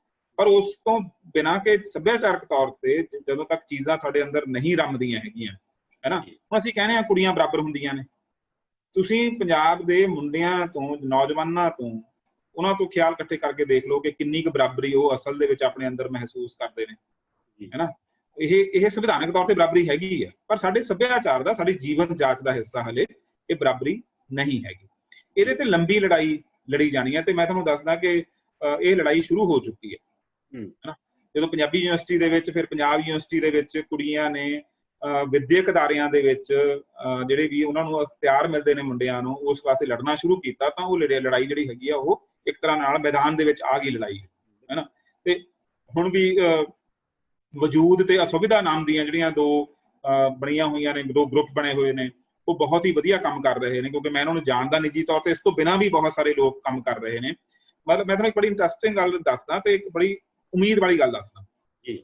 ਮੈਂ ਉਹਨਾਂ ਨੂੰ ਦੇਖਦਿਆਂ ਹੋਇਆਂ, ਉਹਨਾਂ ਨੂੰ ਪੜ੍ਹਦਿਆਂ ਹੋਇਆਂ, ਉਹਨਾਂ ਦੇ ਵਿਚਾਰ ਸੁਣਦਿਆਂ ਹੋਇਆਂ ਮੇਰੇ ਮਨ 'ਚ ਖਿਆਲ ਬਣ ਗਿਆ ਕਿ ਪੰਜਾਬ ਦਾ ਭਵਿੱਖ ਨਾ ਹੁਣ ਕੁੜੀਆਂ ਦੇ ਕੋਲ, ਬਿਲਕੁਲ ਇਹਨਾਂ ਨੇ ਬਣਾਉਣਾ, ਹੈ ਨਾ। ਇੰਨੀ ਜ਼ਿਆਦਾ ਗਹਿਰੀ ਸਮਝ ਆ ਉਹਨਾਂ ਕੋਲ, ਜਿਹੜੀ ਮੈਨੂੰ ਪੰਜਾਬ ਦੇ ਉਹਨਾਂ ਦੇ ਬਰਾਬਰ ਦੇ ਉਸ ਉਮਰ ਦੇ ਨੌਜਵਾਨਾਂ ਦੇ ਵਿੱਚ, ਮੁੰਡਿਆਂ ਦੇ ਵਿੱਚ ਕਿਤੇ ਨਜ਼ਰ ਨਹੀਂ ਆਉਂਦੀ ਹੈਗੀ, ਜਿੰਨੀ ਗਹਿਰੀ ਗੱਲ ਉਹ ਸਮਝ ਰਹੀਆਂ। ਠੀਕ ਹੈ ਗੱਲ ਜੀ। ਤਾਂ ਇਹ ਲੜਾਈ ਸ਼ੁਰੂ ਹੋ ਚੁੱਕੀ ਹੈ। ਇਸ ਨੇ ਅਸਲ 'ਚ ਕੋਈ ਨਾ ਕਹਿੰਦੇ ਹੁੰਦੇ ਨੇ ਕਿ ਗੁਰੂਆਂ ਪੀਰਾਂ ਨੇ ਬਦਲਤਾ, ਇਹ ਠੀਕ ਹੈ, ਗੁਰੂ ਪੀਰ ਨਵੇਂ ਖਿਆਲ ਪੈਦਾ ਕਰਦੇ ਨੇ, ਪਰ ਜਿਹੜਾ ਬਦਲਾਅ ਹੁੰਦਾ ਨਾ, ਉਸ ਦੇ ਵਾਸਤੇ ਇੱਕ ਹਕੀਕੀ ਸੰਘਰਸ਼ ਦੀ ਜ਼ਰੂਰਤ ਹੁੰਦੀ ਹੈ ਨਾ। ਉਹ ਸੰਘਰਸ਼ ਦਾ ਬਿਗਲ ਵੱਜ ਚੁੱਕਿਆ ਤੇ ਉਸ ਦੇ ਵਿੱਚ ਜਿਹੜੀਆਂ ਪੜ੍ਹੀਆਂ ਲਿਖੀਆਂ ਆਪਣੇ ਅਧਿਕਾਰਾਂ ਬਾਰੇ ਚੇਤੰਨ ਕੁੜੀਆਂ, ਉਹਨਾਂ ਨੇ ਅਸਰਟ ਕਰਨਾ ਤੇ ਉਹਨਾਂ ਨੇ ਆਪਣੀ ਗੱਲ ਨੂੰ ਕਹਿਣਾ ਤੇ ਉਸ ਦੇ ਉੱਪਰ ਜ਼ਿੱਦ ਫੜਨੀ ਤੱਕ ਉਹਨਾਂ ਨੇ ਸ਼ੁਰੂ ਕਰ ਲਈ ਹੈ, ਜਿਸ ਦੇ ਵਿੱਚ ਮੈਨੂੰ ਲੱਗਦਾ ਹੁੰਦਾ ਕਿ ਇਹ ਲੜਾਈ ਜਿਹੜੀ ਹੈਗੀ ਹੈ ਇਹ ਬਿਹਤਰ ਵੱਲ ਨੂੰ ਜਾਊਗੀ ਤੇ ਹੋ ਸਕਦਾ ਪੰਜਾਬ ਦੀ ਰਾਜਨੀਤੀ ਨੂੰ ਪ੍ਰਭਾਸ਼ਿਤ ਕਰਨ ਦਾ ਕੰਮ ਕੱਲ ਨੂੰ ਇਹ ਕੁੜੀਆਂ ਦੀ ਜਿਹੜੀ ਸਟਰਗਲ ਹੈ ਇਹ ਕਰੇ। ਇਵਨ ਪੰਜਾਬ ਦੀ ਰਾਜਨੀਤੀ ਜੇ ਆਪਾਂ ਕਹਿੰਦੇ ਨਵੇਂ ਬੰਦੇ ਆਉਣ, ਹੈ ਨਾ, ਪੰਜਾਬ ਦੀ ਰਾਜਨੀਤੀ ਦੇ ਸਾਰੇ ਢਾਂਚੇ ਨੂੰ ਪ੍ਰਭਾਵਿਤ ਕਰਨ ਦੇ ਵਿੱਚ ਇਹ ਜਿਹੜੀਆਂ ਸੰਘਰਸ਼ ਨੇ ਕੁੜੀਆਂ ਦੇ ਬਰਾਬਰੀ ਦੀ ਲੜਾਈ ਹੈ ਜਿਹੜੀ ਸ਼ੁਰੂ ਹੋ ਚੁੱਕੀ ਹੈ, ਇਸ ਨੇ ਕੰਮ ਕਰਨਾ ਤੇ ਇਹ ਕੰਮ ਦਿਨੋਂ ਦਿਨ ਫੈਲ ਰਿਹਾ, ਦਿਨੋਂ ਦਿਨ ਵੱਧ ਰਹੀ ਹੈ ਗੱਲ ਜੀ। ਡਾਕਟਰ ਸਾਹਿਬ, ਦੋ ਸਵਾਲ ਆਪਾਂ ਹੋਰ, ਉਸ ਤੋਂ ਬਾਅਦ ਇੱਕ ਦੋ ਸਵਾਲ ਆਪਾਂ ਸਾਡੇ ਦਰਸ਼ਕਾਂ ਵੱਲੋਂ ਲਵਾਂਗੇ। ਪਹਿਲਾ ਸਵਾਲ ਹੈ ਕਿ ਇਸ ਵੇਲੇ ਸਭ ਤੋਂ ਵੱਡਾ ਖਤਰਾ ਦਲੀਲ ਨੂੰ ਤੇ ਪ੍ਰਗਟਾਵੇ ਦੀ ਆਜ਼ਾਦੀ ਨੂੰ ਹੈ। ਆਜ਼ਾਦੀ ਵਧਣੀ ਚਾਹੀਦੀ ਸੀ ਦਿਨੋਂ ਦਿਨ, ਜਿਵੇਂ ਜਿਵੇਂ ਡੈਮੋਕ੍ਰੇਸੀ ਅਸੀਂ ਕਹਿੰਦੇ ਕਿ ਡਿਵੈਲਪ ਹੋ ਰਹੀਆਂ ਨੇ, ਪਰ ਇਹ ਲਗਾਤਾਰ ਘਟ ਰਹੀ ਹੈ। ਇਹ ਆਵਾਜ਼ ਦਾ ਗਲਾ ਕਿਵੇਂ ਘੁੱਟਿਆ ਜਾ ਰਿਹਾ ਹੈ? ਇਹਦੇ ਤਰ੍ਹਾਂ ਮੈਂ ਕਿਉਂਕਿ ਮੇਰਾ ਜਿਹੜਾ ਇਹ ਕਿ ਟੀਚਰ ਹੋਣ ਦੇ ਨਾਤੇ ਵੀ ਤੇ ਜਨਤਕ ਕਾਰਕੁਨ ਹੋਣ ਦੇ ਨਾਤੇ ਵੀ ਹਰ ਗੱਲ ਲਈ ਲੰਬੀ ਜਿਹੜੀ ਚੀਜ਼ ਹੈ ਉਹ ਤਿਆਰੀ, ਮਨ 'ਚ ਤਿਆਰੀ ਲੰਬੀ ਹੁੰਦੀ ਹੈ। ਮੈਂ ਇਹ ਕਹਿਣਾ ਹੁੰਦਾ ਕਿ ਪ੍ਰਗਟਾਵੇ ਦੀ ਆਜ਼ਾਦੀ ਜਿਹੜੀ ਹੈਗੀ ਆ ਉਹ ਇੱਕ ਤਾਂ ਸੱਤਾ ਵੱਲੋਂ ਉਹਦੇ ਤੇ ਅਟੈਕ ਹੈ। ਆਪਣੇ ਨਜ਼ਦੀਕ ਦੇਖੀਏ ਕਿ ਕੀ ਸਾਡੇ ਨੇੜੇ ਦੀਆਂ ਜਿਹੜੀਆਂ ਬਣਤਰਾਂ ਨੇ ਉਹਨਾਂ ਦੇ ਵਿੱਚ ਪ੍ਰਗਟਾਵੇ ਦੀ ਆਜ਼ਾਦੀ ਹੈਗੀ? ਮੈਂ ਇੱਕ ਸਵਾਲ ਕਰਦਾ ਹੁੰਦਾ ਕਿ ਕੀ ਅਸੀਂ ਪੰਜਾਬ ਦੇ ਵਿੱਚ ਜਿਹੜੀਆਂ ਪ੍ਰਗਟਾਵੇ ਦੇ ਖਿਲਾਫ ਜਿਹੜੀਆਂ ਤਾਕਤਾਂ ਨੇ ਉਹਨਾਂ ਦੇ ਨਾਲ ਲੜਨ ਦੀ ਸਮਰੱਥਾ ਅਸੀਂ ਰੱਖਦੇ ਹਾਂ, ਹੈ ਨਾ? ਕੀ ਅਸੀਂ ਜਾਤ ਪਾਤ ਖਤਮ ਕਰ ਲਿਆ? ਕੀ ਅਸੀਂ ਲਿੰਗਕ ਵਿਤਕਰਾ ਖਤਮ ਕਰ ਲਿਆ? ਕੀ ਸਾਡੇ ਘਰ ਦੇ ਵਿੱਚ ਸਾਡੇ ਨੇੜੇ ਕਿਸੇ ਨੂੰ ਇਹ ਕਹਿਣ ਦਾ ਅਧਿਕਾਰ ਹੈਗਾ ਤੁਹਾਡੀ ਭਾਵਨਾ ਨੂੰ ਠੇਸ ਪਹੁੰਚਾਉਣ ਦਾ, ਜੇ ਤੁਸੀਂ ਮੰਨ ਲਓ ਕਾਸਟਿਸਟ ਹੋ, ਹੈ ਨਾ? ਕੀ ਸਾਡੇ ਨੇੜੇ ਤੇੜੇ ਕੋਈ ਬੰਦਾ ਮਤਲਬ ਬਹੁਤ ਹੀ ਦਬੰਗ ਤਰੀਕੇ ਨਾਲ ਕਾਸਟਿਸਟ ਬੰਦੇ ਨੂੰ ਅਟੈਕ ਕਰ ਸਕਦਾ? ਕੀ ਆਪਣੇ ਘਰ ਦੇ ਵਿੱਚ ਕੁੜੀਆਂ ਮੁੰਡੇ ਬੱਚੇ ਜਿਹੜੇ ਨੇ ਉਹ ਆਪਣੇ ਮਾਪਿਆਂ ਦਾ ਰੂਪ ਦੀ ਆਲੋਚਨਾ ਕਰ ਸਕਦੇ ਨੇ? ਹੈ ਨਾ? ਇਹਦਾ ਮਤਲਬ ਕੀ ਆ ਕਿ ਸਾਡੇ ਉਹ ਦੂਰ ਦੀ ਸਟਰਕਚਰ ਹੈ, ਉਹ ਸਾਨੂੰ ਬਹੁਤ ਰੜਕ ਰਹੀ ਹੈ। ਉਸਨੇ ਠੀਕ ਹੈ ਇਹ ਗੱਲ ਕਿ ਉਹਨਾਂ ਨੇ ਰਾਜਨੀਤਿਕ ਤੌਰ ਤੇ, ਕਿਉਂਕਿ ਜਦੋਂ ਅਸੀਂ ਪ੍ਰਗਟਾਵੇ ਦੀ ਆਜ਼ਾਦੀ ਕਹਿ ਰਹੇ ਬੇਸਿਕਲੀ ਰਾਜਨੀਤਿਕ ਖਿਆਲਾਂ ਦੇ ਪ੍ਰਗਟਾਵੇ ਦੀ ਆਜ਼ਾਦੀ, ਹੈ ਨਾ? ਪਰ ਰਾਜਨੀਤਿਕ ਖਿਆਲਾਂ ਤੋਂ ਬਿਨਾਂ ਹੋਰ ਬਹੁਤ ਸਾਰੇ ਖਿਆਲ ਨੇ, ਹੋਰ ਬਹੁਤ ਸਾਰੇ ਇਖਤਿਆਰ ਨੇ, ਹੋਰ ਬਹੁਤ ਸਾਰੀਆਂ ਭਾਵਨਾਵਾਂ ਨੇ। ਮਤਲਬ ਕੋਈ ਕਿਸੇ ਨੂੰ ਮੁਹੱਬਤ ਕਰਦਾ ਹੈ ਨਾ, ਕੀ ਉਹ ਕਹਿ ਸਕਦਾ ਆਪਣੇ ਘਰੇ ਮੈਂ ਬਹੁਤ ਹੀ ਜੈਨੂਅਨ ਇੱਕ ਮੇਰੀ ਭਾਵਨਾ ਹੈਗੀ ਆ, ਮੈਂ ਇਹ ਪ੍ਰਗਟ ਕਰਨਾ ਚਾਹੁੰਦਾ, ਹੈ ਨਾ? ਕੀ ਕੋਈ ਬੱਚਾ, ਕੋਈ ਧੀ, ਕੋਈ ਪੁੱਤ ਆਸਾਨੀ ਨਾਲ ਆਪਣੇ ਮਾਂ ਬਾਪ ਨੂੰ ਕਹਿ ਸਕਦਾ? ਉਹਦਾ ਮਜ਼ਾਕ ਨਹੀਂ ਉੱਡਦਾ ਤੇ ਉਹਨੂੰ ਨਹੀਂ ਸਨੱਬ ਕੀਤਾ ਜਾਂਦਾ। ਮੈਨੂੰ ਲੱਗਦਾ ਕਿ ਇਹ ਇੱਕ ਕੰਬੀਨੇਸ਼ਨ ਹੈ ਵੀ ਅਸੀਂ ਸਾਡਾ ਆਪਣਾ ਆਪਾ ਵੀ ਰਿਫਲੈਕਟ ਹੁੰਦਾ ਹੈ ਨਾ, ਕਿ ਜਦੋਂ ਅਸੀਂ ਪ੍ਰਗਟਾਵੇ ਦੀ ਉੱਥੇ ਰਾਜਨੀਤਿਕ ਪ੍ਰਗਟਾਵੇ ਦੀ ਆਜ਼ਾਦੀ ਦਾ ਮੁੱਦਾ ਵੱਧ ਬਣ ਜਾਂਦਾ। ਮੈਂ ਕਹਿੰਦਾ ਕਿ ਹਰ ਕਿਸਮ ਦੇ ਭਾਵਨਾਤਮਕ ਪ੍ਰਗਟਾਵੇ ਦੀ ਆਜ਼ਾਦੀ ਵੀ ਲੜਾਈ ਦਾ ਮੁੱਦਾ ਨਾਲ ਹੋਣੀ ਚਾਹੀਦੀ ਹੈ। ਜੇ ਤੁਸੀਂ ਉਹ ਲੜਾਈ ਲੜਨੀ ਹੈ ਨਾ ਤਾਂ ਇਸ ਤੋਂ ਬਿਨਾਂ ਨਹੀਂ ਲੜੀ ਜਾ ਸਕਦੀ। ਡੈਮੋਕ੍ਰੇਸੀ ਸਾਡੇ ਹੇਠਲੇ ਸਟਰਕਚਰਾਂ ਦੇ ਵਿੱਚ ਵੀ ਉੱਥੇ ਹੋਗੀ ਤਾਂ ਅਸੀਂ ਲੜਾਈ ਲੜ ਲਾਂਗੇ, ਫਿਰ ਕੋਈ ਮੁੱਦਾ ਨਹੀਂ ਹੈਗਾ। ਜੇ ਅਸੀਂ ਆਪਣੇ ਨੇੜੇ ਲੜ ਲਾਂਗੇ ਫਿਰ ਅਸੀਂ ਦੂਰ ਵੀ ਲੜ ਲਾਂਗੇ, ਅਸੀਂ ਆਪਣੇ ਨੇੜੇ ਵੀ ਲੜਦੇ ਹੈਗੇ। ਡਾਕਟਰ ਸਾਹਿਬ, ਮੇਰੇ ਵੱਲੋਂ ਆਖਰੀ ਸਵਾਲ ਹੈਗਾ ਉਹ ਹੈ ਸਾਹਿਤ ਨਾਲ ਤੇ ਪਾਠਕਾਂ ਦਾ ਵਿਚਕਾਰ ਜੋ ਬਹੁਤ ਜ਼ਿਆਦਾ ਗੈਪ ਹੈ। ਲਿਖਿਆ ਹੋਰ ਕੁਝ ਜਾ ਰਿਹਾ ਹੈ, ਪਾਠਕ ਤੱਕ ਉਵੇਂ ਜਾਂਦਾ ਨਹੀਂ ਹੈਗਾ। ਭਾਸ਼ਾ ਦਾ ਕੋਈ ਫਰਕ ਹੈ ਜਾਂ ਸਾਡੀ ਪਹੁੰਚ ਫਰਕ ਹੈ ਜਾਂ ਅਸੀਂ ਮਸਲੇ ਨਹੀਂ ਉਵੇਂ ਚੱਕ ਰਹੇ ਹੈਗੇ? ਕਿਤਾਬਾਂ ਦੇ ਛਪਣ ਦੀ ਗਿਣਤੀ ਲਗਾਤਾਰ ਘਟ ਰਹੀ ਹੈ, ਇਹਦੇ ਬਾਰੇ ਤੁਸੀਂ ਕੀ ਕਹਿਣਾ ਚਾਹੁੰਦੇ ਹੋ? ਕੁਲਦੀਪ ਜੀ, ਇਹ ਨਾ ਥੋੜਾ ਜਿਹਾ ਇਸ ਫੈਕਟ ਨੂੰ ਠੀਕ ਕਰਨ ਦੀ ਜ਼ਰੂਰਤ ਹੈ। ਤੁਸੀਂ ਕਹਿੰਦੇ ਕਿਤਾਬਾਂ ਦੇ ਛਪਣ ਦੀ ਗਿਣਤੀ ਘੱਟ, ਕਿਤਾਬਾਂ ਦੇ ਦੀ ਅਸਲ 'ਚ ਜਿਹੜੇ ਪਬਲਿਸ਼ਰ ਛਾਪਦੇ ਨੇ ਕਿਤਾਬਾਂ, ਉਹਨਾਂ ਦੇ ਵਿੱਚ ਕੱਲੇ ਦੀ ਗਿਣਤੀ ਮੰਨ ਲਓ 500 ਤੇ ਤੋਂ ਲੈ ਕੇ 2000 ਤੱਕ ਪੰਜਾਬ ਦੇ ਵਿੱਚ ਕਿਤਾਬ ਛਪਦੀ ਹੈ। ਪਰ ਪਿਛਲੇ ਸਾਲਾਂ ਦੇ ਵਿੱਚ ਕਿਤਾਬਾਂ ਦੀ ਗਿਣਤੀ ਦੇ ਵਿੱਚ ਵੱਡੇ ਪੱਧਰ ਦੇ ਉੱਪਰ ਇਜ਼ਾਫਾ ਹੋਇਆ, ਛਪਣ ਗਿਣਤੀ ਦੇ ਵਿੱਚ ਵੱਡੇ ਪੱਧਰ ਤੇ ਇਜ਼ਾਫਾ ਹੋਇਆ। ਕਿਤਾਬਾਂ ਦੀ ਜਿਹੜੀ ਪਹੁੰਚ ਹੈਗੀ ਆ ਉਹ ਲੋਕਾਂ ਤੱਕ ਹੋਣੀ ਸ਼ੁਰੂ ਹੋਈ ਹੈ। ਲੋਕ ਮਤਲਬ ਜੇ ਮੈਂ ਹੁਣ ਕਹਾਂ ਅੱਜ ਦੀ ਡੇਟ 'ਚ ਕਹਾਂ ਕਿ ਮੈਂ ਜੇ ਅਬਜ਼ਰਵੇਸ਼ਨ ਦੇ ਪੱਧਰ ਦੇ ਉੱਪਰ ਵੀ ਦੇਖਦਾ ਤਾਂ ਮੈਨੂੰ ਲੱਗਦਾ ਕਿ ਪੰਜਾਬ ਦੇ ਵਿੱਚ ਕਿਤਾਬ ਪਹਿਲਾਂ ਦੀ ਤੁਲਨਾ ਦੇ ਵਿੱਚ ਕਾਫੀ ਹੱਦ ਤੱਕ ਵੱਧ ਪੜ੍ਹੀ ਜਾ ਰਹੀ, ਘੱਟ ਨਹੀਂ ਪੜ੍ਹੀ ਜਾ ਰਹੀ ਹੈ ਨਾ। ਅੱਗੇ ਸਾਡੇ ਕੋਲ 3-4 ਪਬਲਿਸ਼ਰ ਸੀਗੇ, ਉਹ 1000-2000 ਕਿਤਾਬ ਛਾਪਦੇ ਸੀਗੇ। ਹੁਣ ਸਾਡੇ ਕੋਲ 50 ਪਬਲਿਸ਼ਰ ਨੇ ਘੱਟੋ ਘੱਟ ਹੈ ਨਾ। ਪਿੰਡਾਂ ਦੇ ਵਿੱਚ ਥੋੜੇ ਭੀਖੀ ਦੇ ਵਿੱਚ 2 ਕਿ 3 ਪਬਲਿਸ਼ਰ ਤਾਂ ਉੱਥੇ ਹੀ ਨੇ, ਬਿਲਕੁਲ ਹੈ ਨਾ।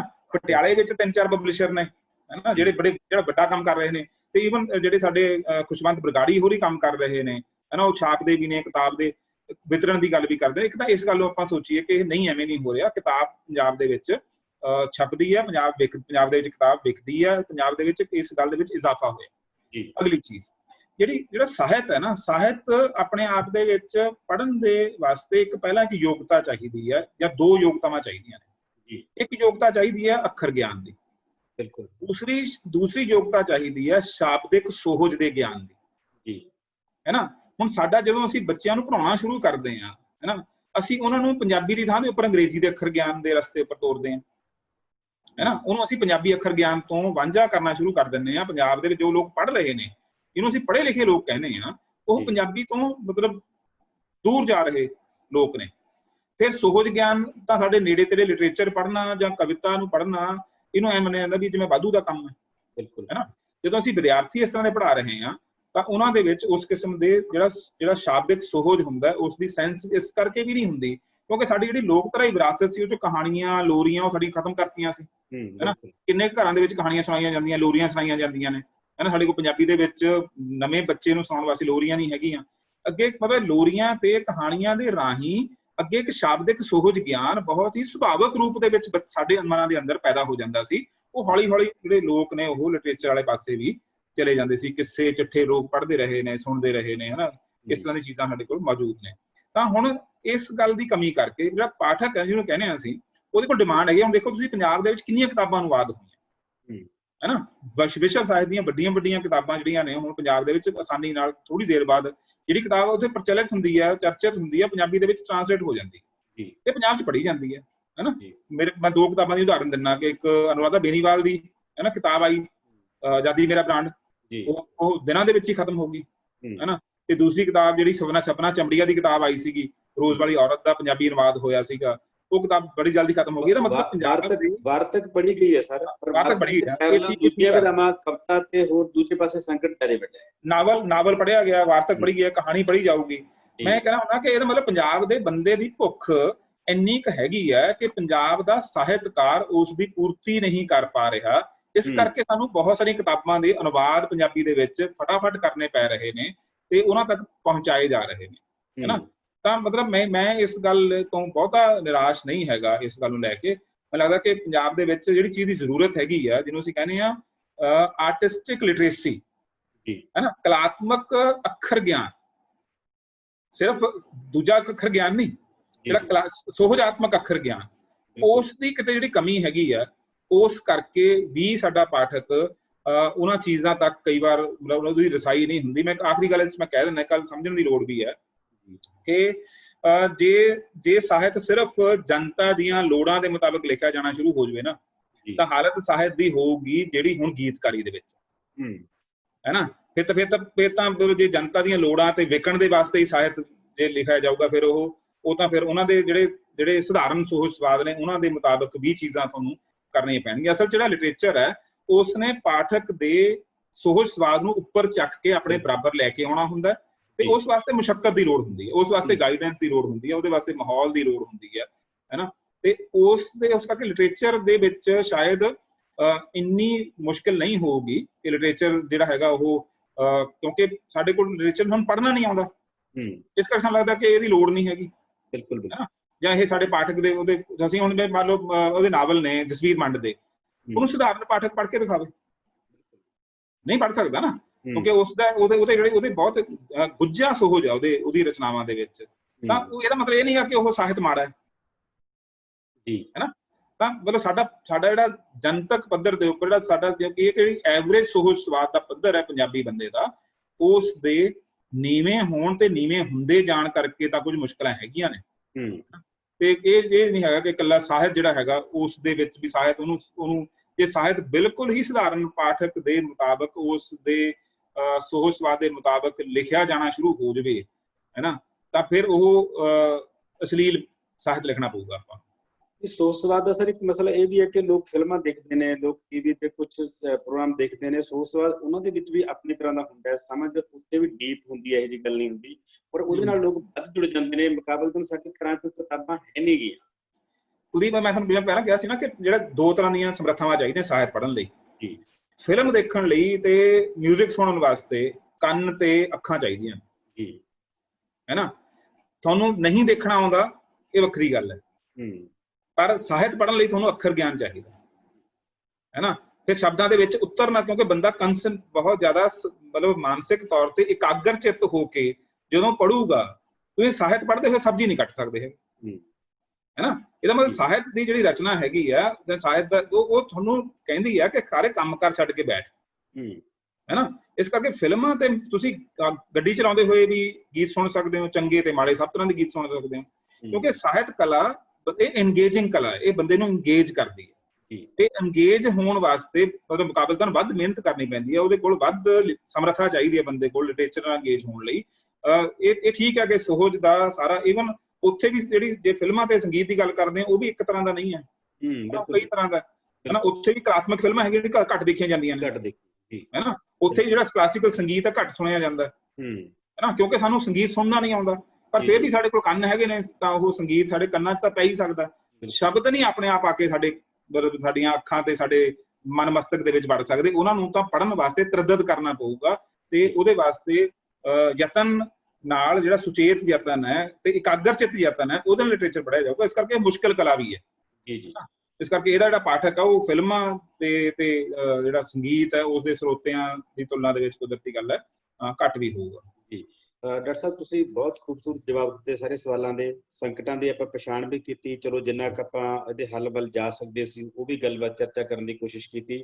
ਤੇ ਹੁਣ ਮੈਂ ਬੇਨਤੀ ਕਰੂੰਗਾ, ਸਾਡਾ ਕੋਈ ਦੋਸਤ ਜਿਹੜਾ ਦੇਖ ਰਿਹਾ ਪ੍ਰੋਗਰਾਮ ਨੂੰ, ਜੇ ਉਹ ਕੋਈ ਸਵਾਲ ਡਾਕਟਰ ਸਾਹਿਬ ਨੂੰ ਕਰਨਾ ਚਾਹੁੰਦਾ ਹੈ ਤਾਂ ਅਸੀਂ 10 ਮਿੰਟ ਦੇ ਵਿੱਚ ਉਹ ਸਵਾਲ ਲਵਾਂਗੇ। ਕੋਈ ਵੀ ਦੋਸਤ ਪਲੀਜ਼, ਖੁੱਲਾ ਮੰਚ ਹੈ ਤੁਹਾਡੇ ਲਈ, ਤੁਸੀਂ ਡਾਕਟਰ ਸੁਰਜੀਤ ਹੋਰਾਂ ਨੂੰ ਸਵਾਲ ਕਰ ਸਕਦੇ ਹੋ।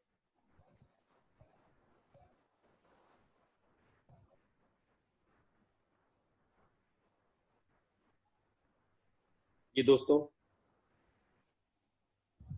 ਜ਼ਿਆਦਾ ਹੀ ਸ਼ਾਂਤੀ ਹੋ ਗਈ ਅੱਜ।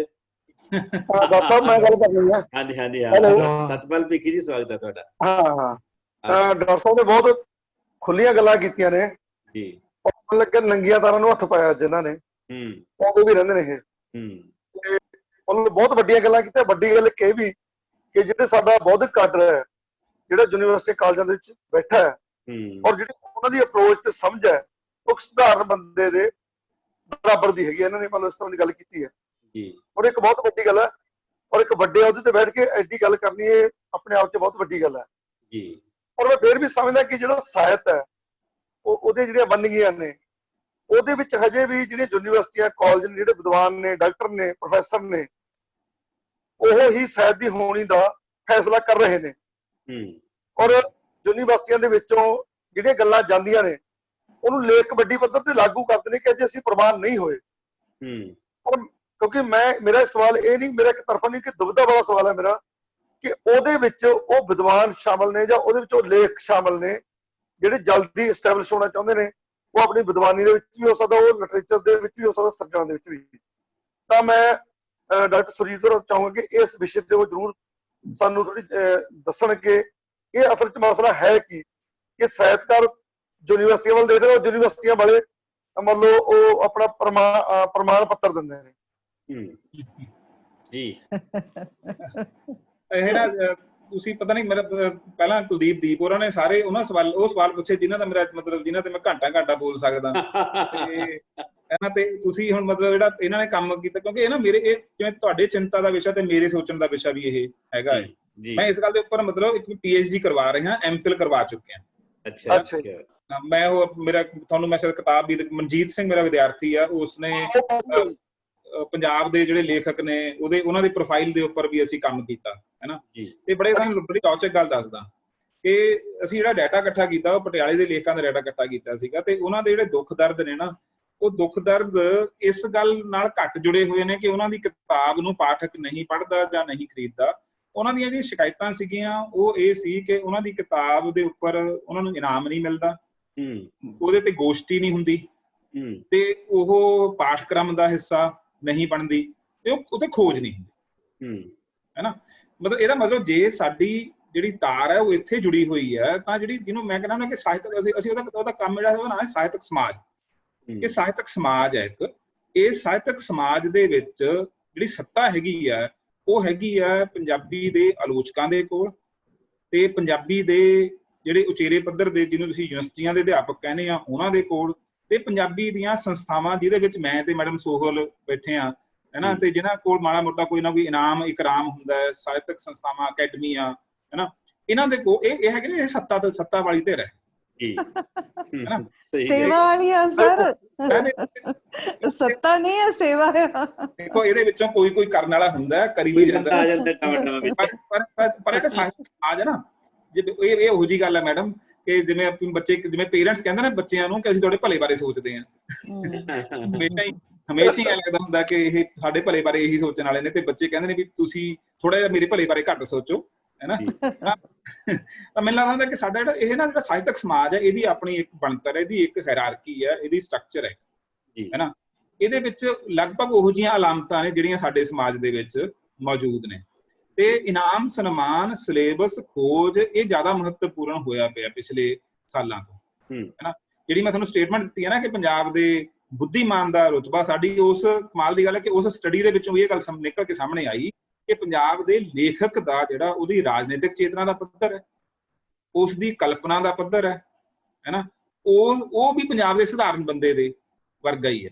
ਉਹਦੀਆਂ ਖਾਹਿਸ਼ਾਂ ਦਾ ਪੱਧਰ ਵੀ ਪੰਜਾਬ ਦੇ ਸਧਾਰਨ ਬੰਦੇ, ਈਵਨ ਇੱਥੋਂ ਤੱਕ ਵੀ ਹੋਇਆ ਕਿ ਉਹਦੇ 'ਚ ਇਹ ਆਇਆ ਕਿ ਪੰਜਾਬ ਦੇ ਬਹੁਤ ਸਾਰੇ ਇਹੋ ਜਿਹੇ ਲੇਖਕ ਨੇ ਜਿਨ੍ਹਾਂ ਦੇ ਆਪ ਪਿਆਰ ਵਿਆਹ ਕੀਤੇ, ਹੈ ਨਾ, ਅੰਤਰਜਾਤੀ ਵਿਆਹ ਕੀਤੇ, ਉਹ ਆਪਣੇ ਬੱਚਿਆਂ ਦਾ ਅੰਤਰਜਾਤੀ ਤੇ ਪਿਆਰ ਵਿਆਹ ਨਹੀਂ ਹੋਣ ਦੇਣਾ ਚਾਹੁੰਦੇ, ਹੈ ਨਾ।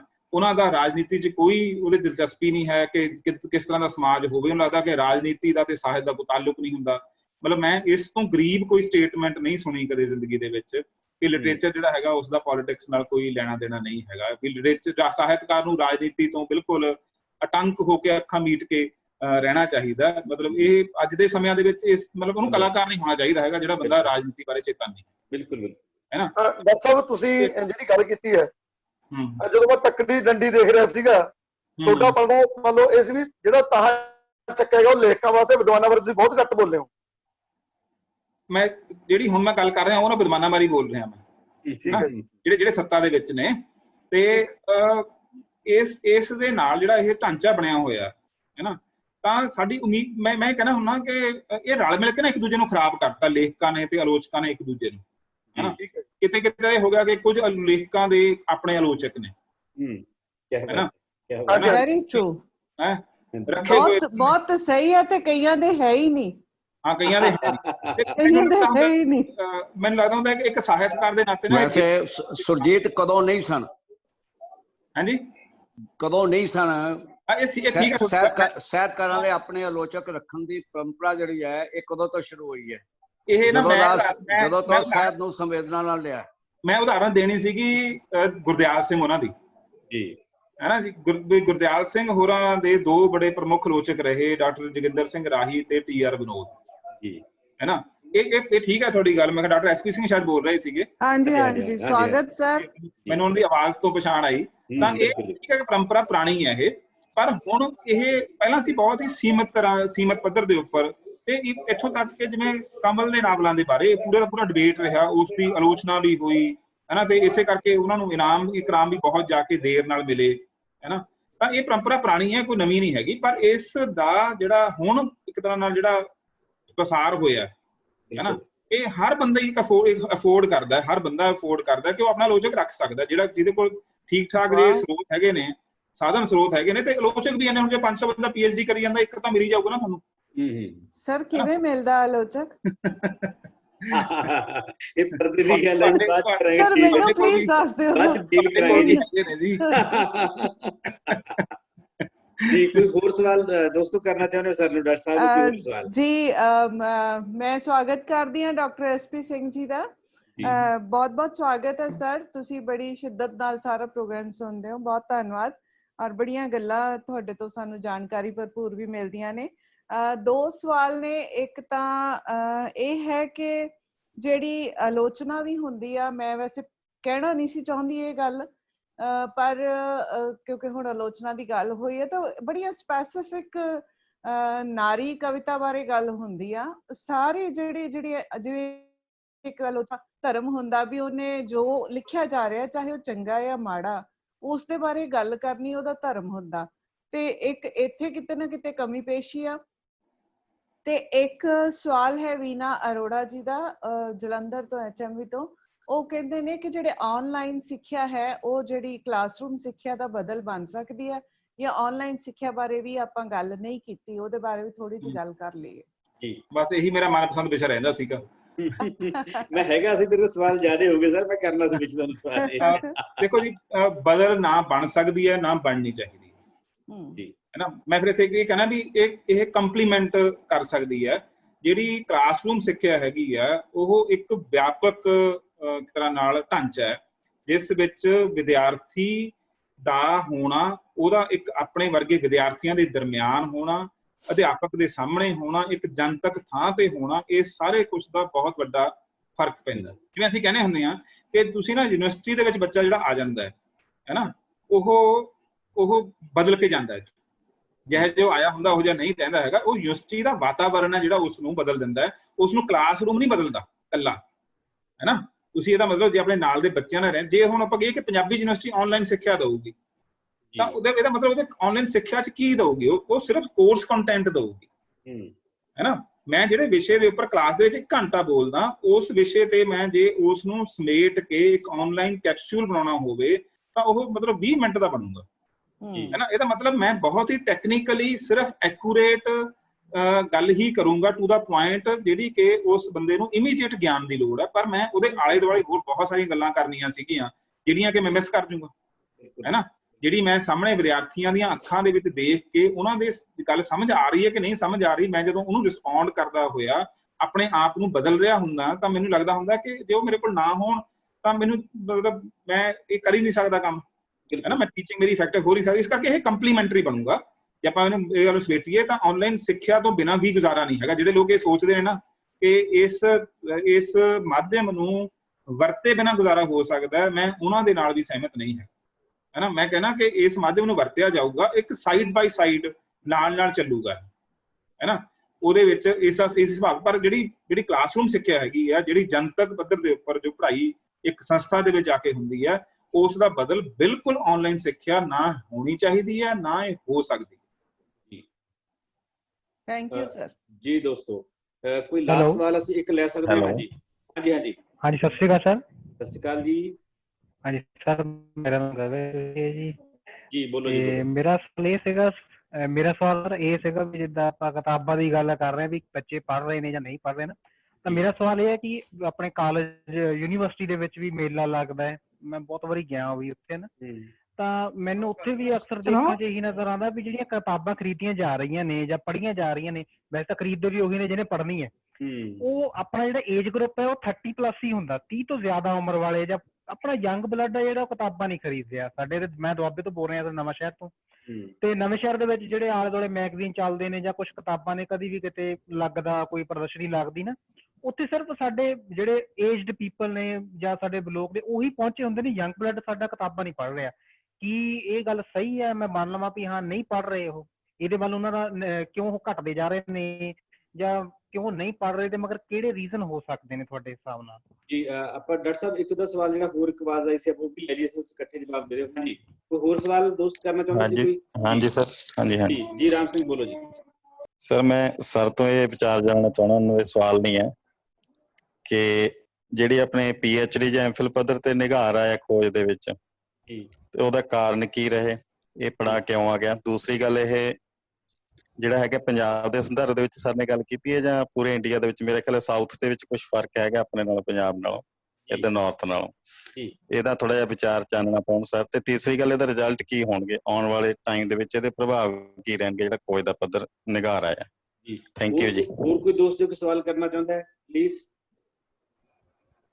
ਕਿਉਂਕਿ ਇਸ ਤੋਂ ਬਾਅਦ ਅਸੀਂ ਹੋਰ ਸਵਾਲ ਨਹੀਂ ਲੈ ਸਕਦੇ, ਸਾਡਾ ਵਕਤ ਨਹੀਂ ਹੈਗਾ ਸਾਡੇ ਕੋਲ। ਜੀ ਡਾਕਟਰ ਸਾਹਿਬ, ਡਾਕਟਰ ਸੁਰਜੀਤ ਜਿਹੜੀ ਇੱਕ ਆਪਣੇ ਮਿੱਤਰ ਨੇ ਜਿਹੜੇ ਦੁਆਬੇ ਤੋਂ ਬੋਲ ਰਹੇ ਸੀਗੇ ਹਨਾ, ਜੀ, ਉਹ ਮੇਰੇ ਖਿਆਲ ਜਿਹੜਾ ਉਹਨਾਂ ਦਾ ਐਕਸਪੀਰੀਅੰਸ ਹੈ ਨਾ, ਉਹ ਹੈਗਾ ਠੀਕ ਹੈ। ਦੁਆਬੇ ਦੇ ਵਿੱਚ ਜਿਹੜੀ ਉਹਨਾਂ ਦੇ ਆਲੇ ਦੁਆਲੇ ਦੇ ਵਿੱਚ ਚੀਜ਼ ਹੋਊਗੀ, ਉਹਦੇ ਚ ਹੋ ਸਕਦਾ ਕਿ 30 ਸਾਲ ਤੋਂ ਘੱਟ ਉਮਰ ਦੇ ਜਿਹੜੇ ਨੌਜਵਾਨ ਨੇ ਜਾਂ ਜਿਹੜੀ ਸਾਡੀ ਪਾਪੂਲੇਸ਼ਨ ਆ ਉਹ ਲਿਟਰੇਚਰ ਨਾ ਪੜ੍ਹਦੀ। ਉਹ ਮਾਲਵੇ ਦੇ ਇਸ ਤਰ੍ਹਾਂ ਨਹੀਂ ਹੈਗਾ। ਮਾਲਵੇ ਦੇ ਵਿੱਚ ਬੱਚੇ ਜਿਹੜੇ ਨੇ ਉਹ ਵੱਡੇ ਪੱਧਰ ਦੇ ਉੱਪਰ ਲਿਟਰੇਚਰ ਪੜ੍ਹਦੇ ਨੇ ਤੇ 30 ਸਾਲ ਤੋਂ ਘੱਟ ਉਮਰ ਦੇ ਸਗੋਂ ਤੇ ਵੱਧ ਪੜ੍ਹਦੇ ਨੇ। ਮੈਂ ਇਹ ਮਤਲਬ ਜ਼ਿੰਮੇਵਾਰੀ ਨਾਲ ਕਹਿ ਸਕਦਾ ਕਿ ਇਹ ਗੱਲ ਉਹ ਠੀਕ ਹੈ, ਸਾਇੰਸ ਸਭਾਵਾਂ ਚ ਨਹੀਂ ਨਜ਼ਰ ਆਉਣਗੇ, ਪਰ ਮੈਂ ਬਹੁਤ ਸਾਰੇ ਈਵਨ ਜਿਹੜੇ ਪਬਲਿਸ਼ਰ ਨੇ ਸਾਡੇ, ਉਹ 30 ਸਾਲ ਤੋਂ ਘੱਟ ਉਮਰ ਦੇ ਪਬਲਿਸ਼ਰ ਨੇ ਸਾਡੇ ਕੋਲ ਹਨਾ, ਜਿਸ ਸ਼ੈਲੀ ਵੀ ਹੈ, ਜਿਹਦੇ ਵਿੱਚ ਭੀਖੀ ਵਾਲੇ ਮੁੰਡੇ ਨੇ, ਉਹ ਸੁਖਵਿੰਦਰ ਭੀਖੀ ਆ ਜਾਂ ਉਹ ਸਾਰੇ ਨੌਜਵਾਨ ਨੇ ਤੇ ਨੌਜਵਾਨਾਂ ਦੇ ਵਿੱਚ ਹੀ ਕੰਮ ਕਰਦੇ ਨੇ। ਇਸ ਕਰਕੇ ਇਹ ਗੱਲ ਦਾ ਫਰਕ ਹੈਗਾ, ਮਾਲਵੇ ਦੇ ਵਿੱਚ ਤੇ ਦੁਆਬੇ ਚ ਫਰਕ ਹੈਗਾ।